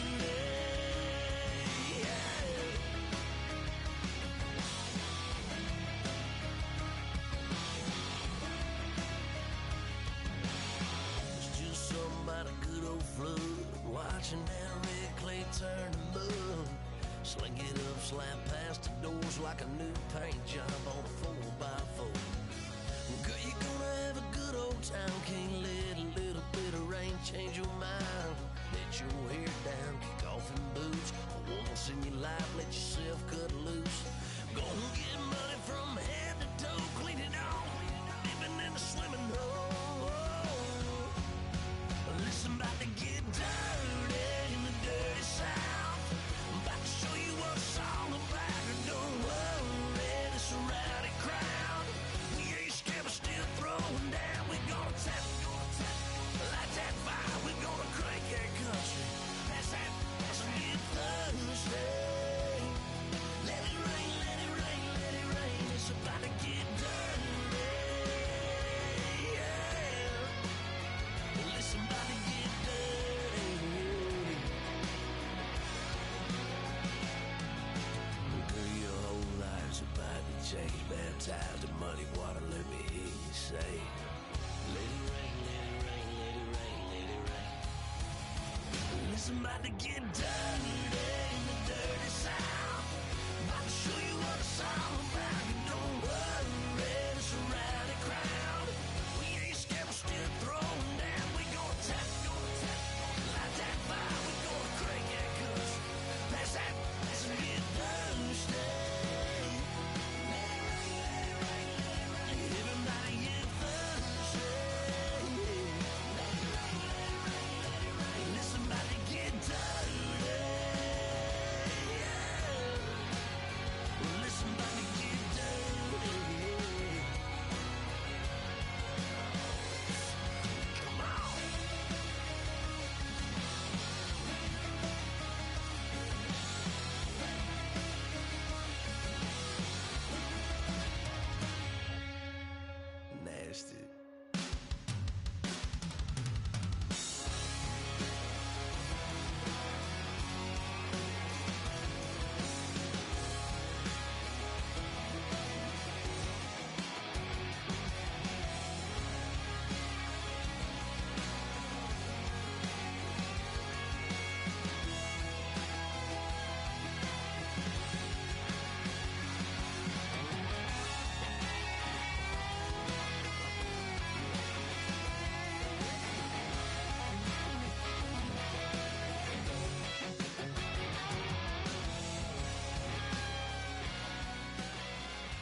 better not be the one to doubt us. 'Cause we've been putting in the hours. We only taking what was ours. So you better not be the one to doubt us. 'Cause we gon' blow your mind.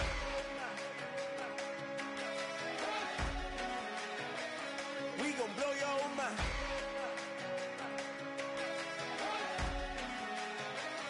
We gon' blow your mind. Okay, whoa. We've been on the road from the go. Hit my blow. You know we've been down for too long to give up. Can't go. I need all pesos, want it all. Case closed. I go balls to the wall. Can't hold to the ball game over. These boys can't hold me. You boys can't hold us. I told you. Better not be the one to doubt us. 'Cause we've been putting in the hours. We only taking what was ours. So you better not be the one to doubt us. 'Cause we gon' blow your mind.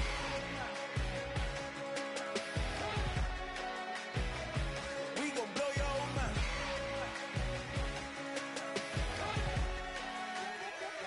We gon' blow your mind. When I was back home washing them dishes, I was just wishing I could just vision. I was gon' get it, I was on missions, I was just living. Walked in that building, we was just building, taking our time. We was just yielding, we was just chilling away from these haters. Know they be watching like a theater. Yeah. Plotting these niggas that we need later. They gon' degrade us, it won't delay us. This is what made us. We got Omega, probably roll. Probably just leave. I see you later. I salute Wake, cop a new crib, got some new neighbors. You get this big, they gon' want favors, they gon' want flavors. Probably roll.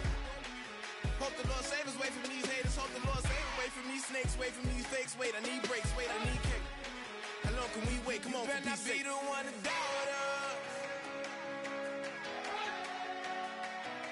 'Cause we've been putting in the hours. We only taking what was ours.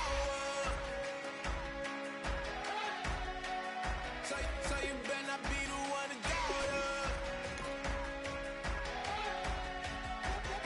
'Cause we gon' blow your mind.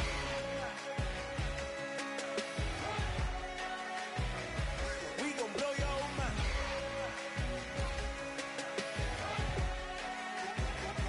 We gon' blow your mind.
Hello, everybody. Larry Ridley welcoming you to Madden Ultimate Team. It's the NFL on EA Sports. Coming up, we've got a good one in store between the Dallas Cowboys and the Dallas Cowboys. The Cowboys come into this one knowing defense is going to play a big role, and much of that is going to come down to being opportunistic and dictating the tempo of the game. If they can do those two things at home, they'll have a very good chance to put this game in the win column. With that, we'll send you out to Arlington, Texas. Here's Brandon Guidry and Charles Davis. They'll come up now in the Wildcat package. They'll run with Marshawn Lynch. And the gadget package there won't do much for him. He'll get back to the line of scrimmage, and that's it. It's a loss of a yard there, and now second down. The game clock sitting at 2:02, so they'll get one play before the 2-minute warning.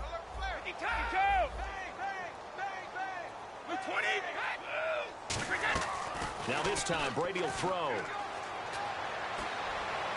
And this one caught by Dez Bryant. And he's brought down after a good game. So a minute 56 to play in this first half. We're back to Arlington right after this timeout.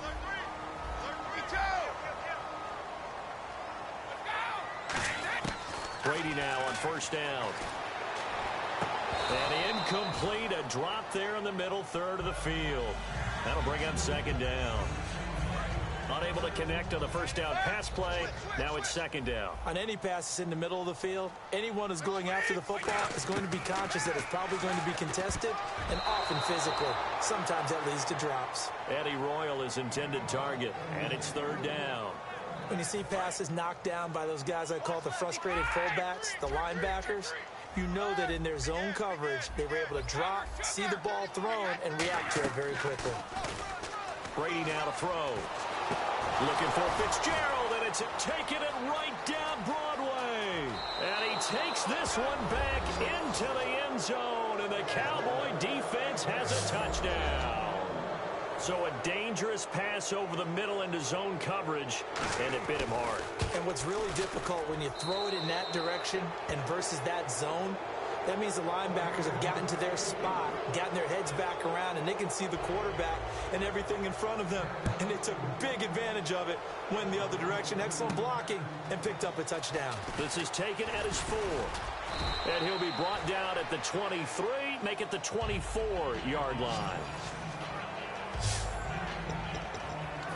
And now here come the Cowboys.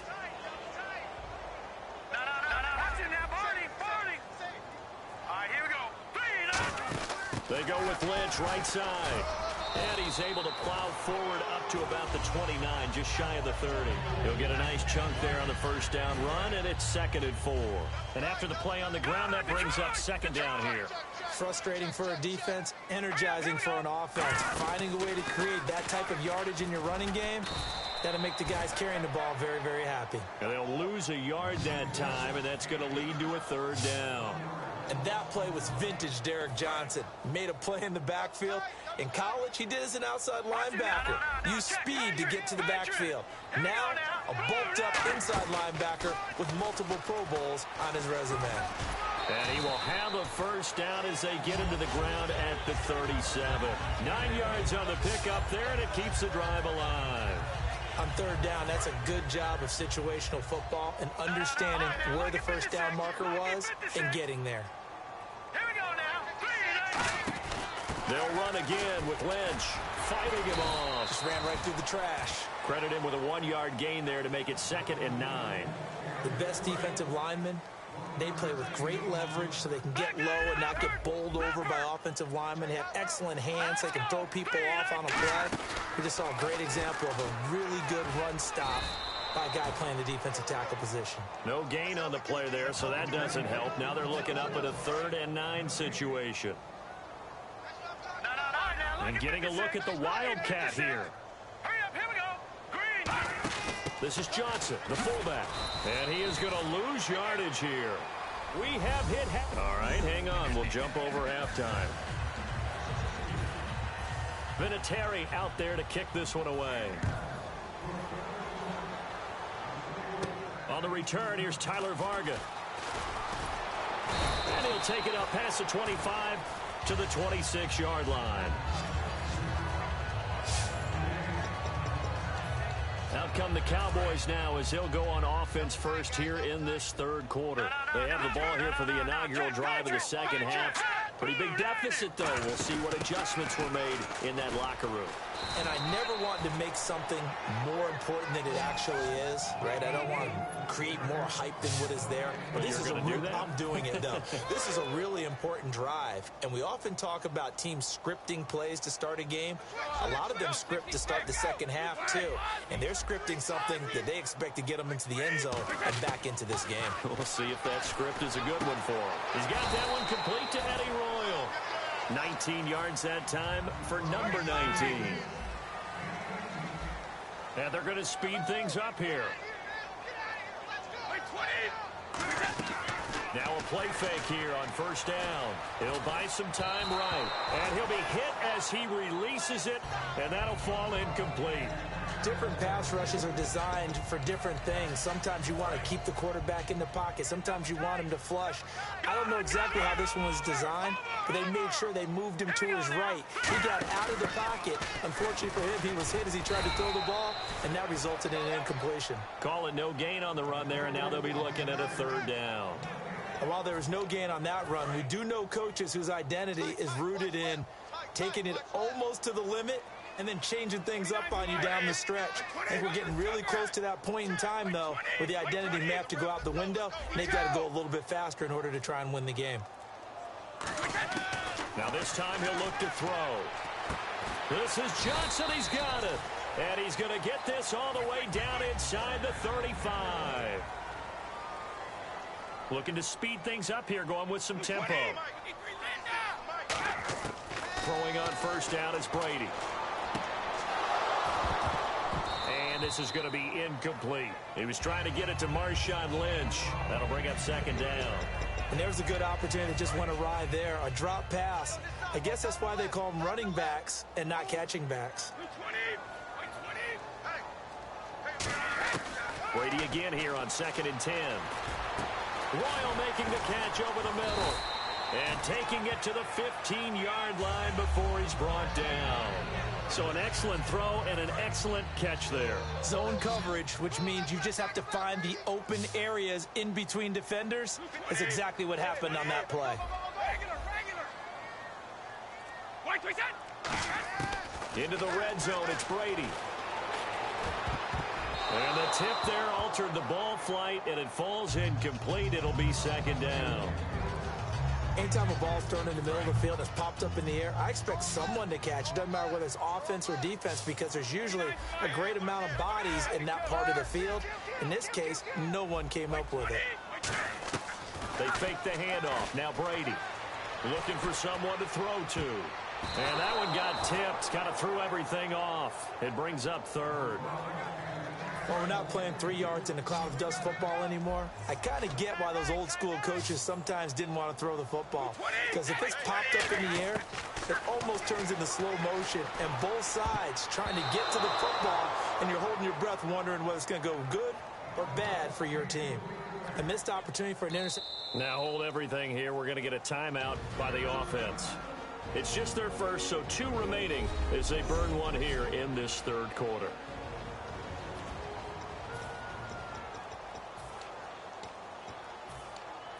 I guess they figure they got to start taking some chances. Here's a big one in this third quarter as they'll go for it on 4th down. Now Lynch.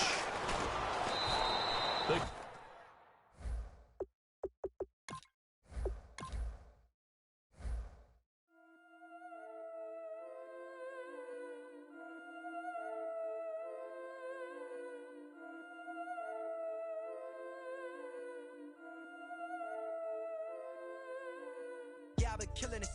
Yeah, I've been hard in the paint, not a single assist. Yeah, I've been flicking that wrist. Yeah, I've been now they with this. Yeah, I've been killing it. Yeah, I've been hard in the paint, not a single assist. Yeah, I've been flicking that wrist. Yeah, I've been now they with this. Yeah, I've been killing that, feeling that. Yeah, I've been flicking that wrist. Yeah, I've been killing that, flicking that wrist. Yeah, I've been killing that. Yeah, I've been hard in the paint, not a single assist. Yeah, I've been flicking that wrist, flicking that wrist. Let me tell you about the young man. Matter of fact, I'ma let Push tell that. Take it by the old man.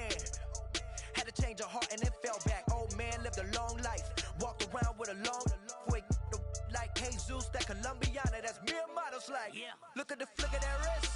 I'm feeling like Leonardo. Let me paint the picture. I might need a bottle. On the road to success, I can feel the throttle. That Michelangelo, hundreds in the envelope. Type when I write. And that old man had a change of heart.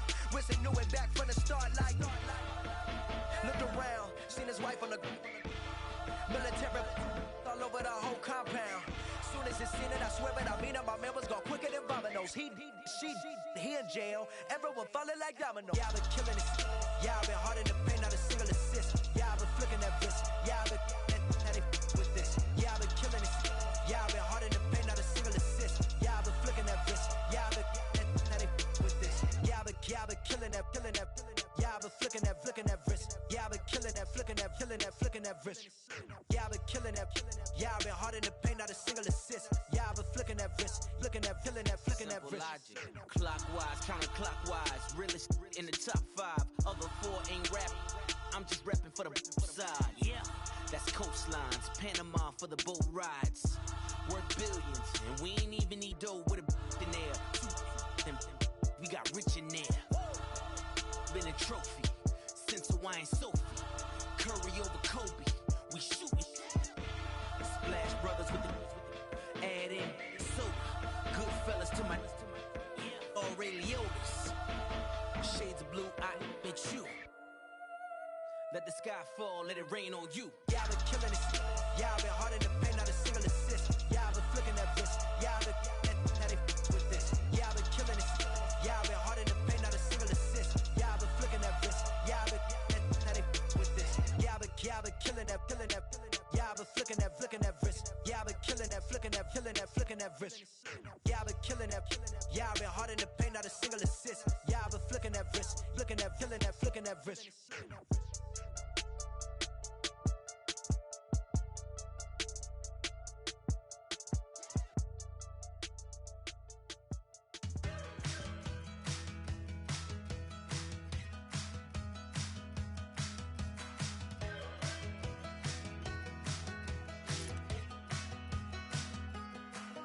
We're awake, we're alive, got the fire in our eyes. We're the kings, we're the queens, and if this is just a dream, don't wanna wake up. Let this feeling break up. We're running free, running wild, never running out of style. Got the fight, got the stuff, got the never giving up. Not gonna shake us, nothing's gonna break us. We know we are brighter than all the stars. As long as we're together, we'll stay young forever. We make the rules, break 'em when we want to. As long as we're together, we'll stay young forever. Forever. Young forever. We'll stay young forever. You know the part of the song everybody sings along. Well, that's us. Listen up, shout it out. I'm talking all night. The end is nowhere in sight. From the streets to the tracks, here's to never looking back. 'Cause the past doesn't last long as we're together. Just keeps getting better. Just keeps getting better. We know we are brighter than all the stars. As long as we're together, we'll stay young forever. We make the rules, break 'em when we want to. As long as we're together, we'll stay young forever. Forever. Young forever. We'll stay young forever. Unwinding every moment, like the clock is broken. Never stopping, never slowing. Yeah, we're living wide open. Unwinding every moment, like the clock is broken.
This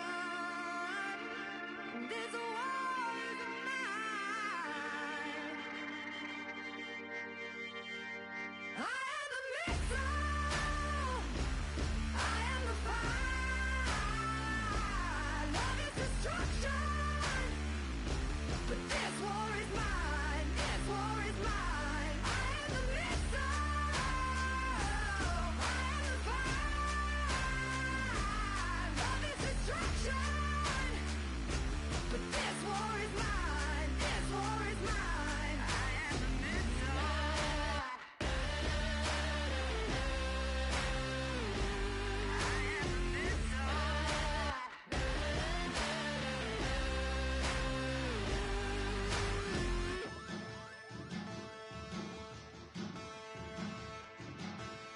There are men,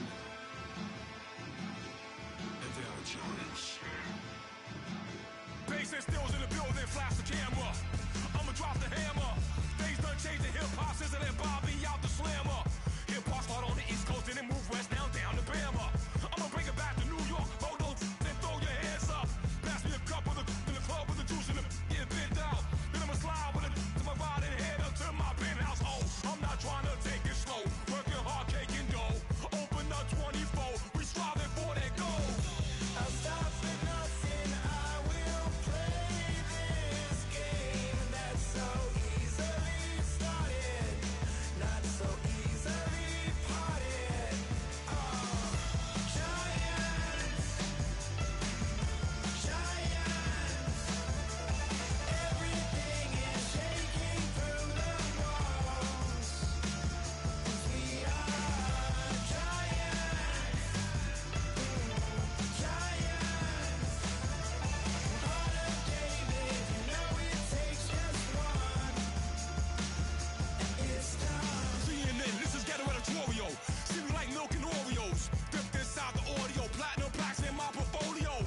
My lines are finest, they blow your mind like you could do what you wanna do, whether group or solo. Boston cold with a bowl of chili, summer cheesesteak on the roll in Philly. I'm a patriot, don't do a hatred. If you make that beef, I'll smack you silly. Back on up on this, before you with this, you better walk jumping off the building up.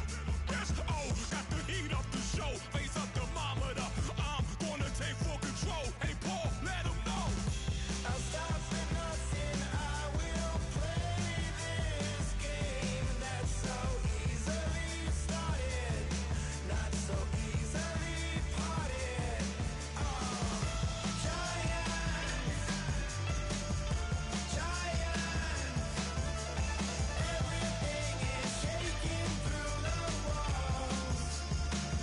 'Cause we are giants, giants. Heart of David, you know it takes just one. GTR.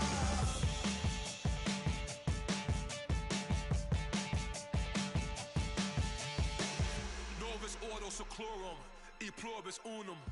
They changing climates and replacing humans and fracking soils, wild bulldozing forests, but they can't defeat us. They could not destroy us. Are we dreaming the same dream of money, guns, and gasoline? For the average team, CFOs are after cream. GMOs extracting genes with everyone on my TPS. Giants,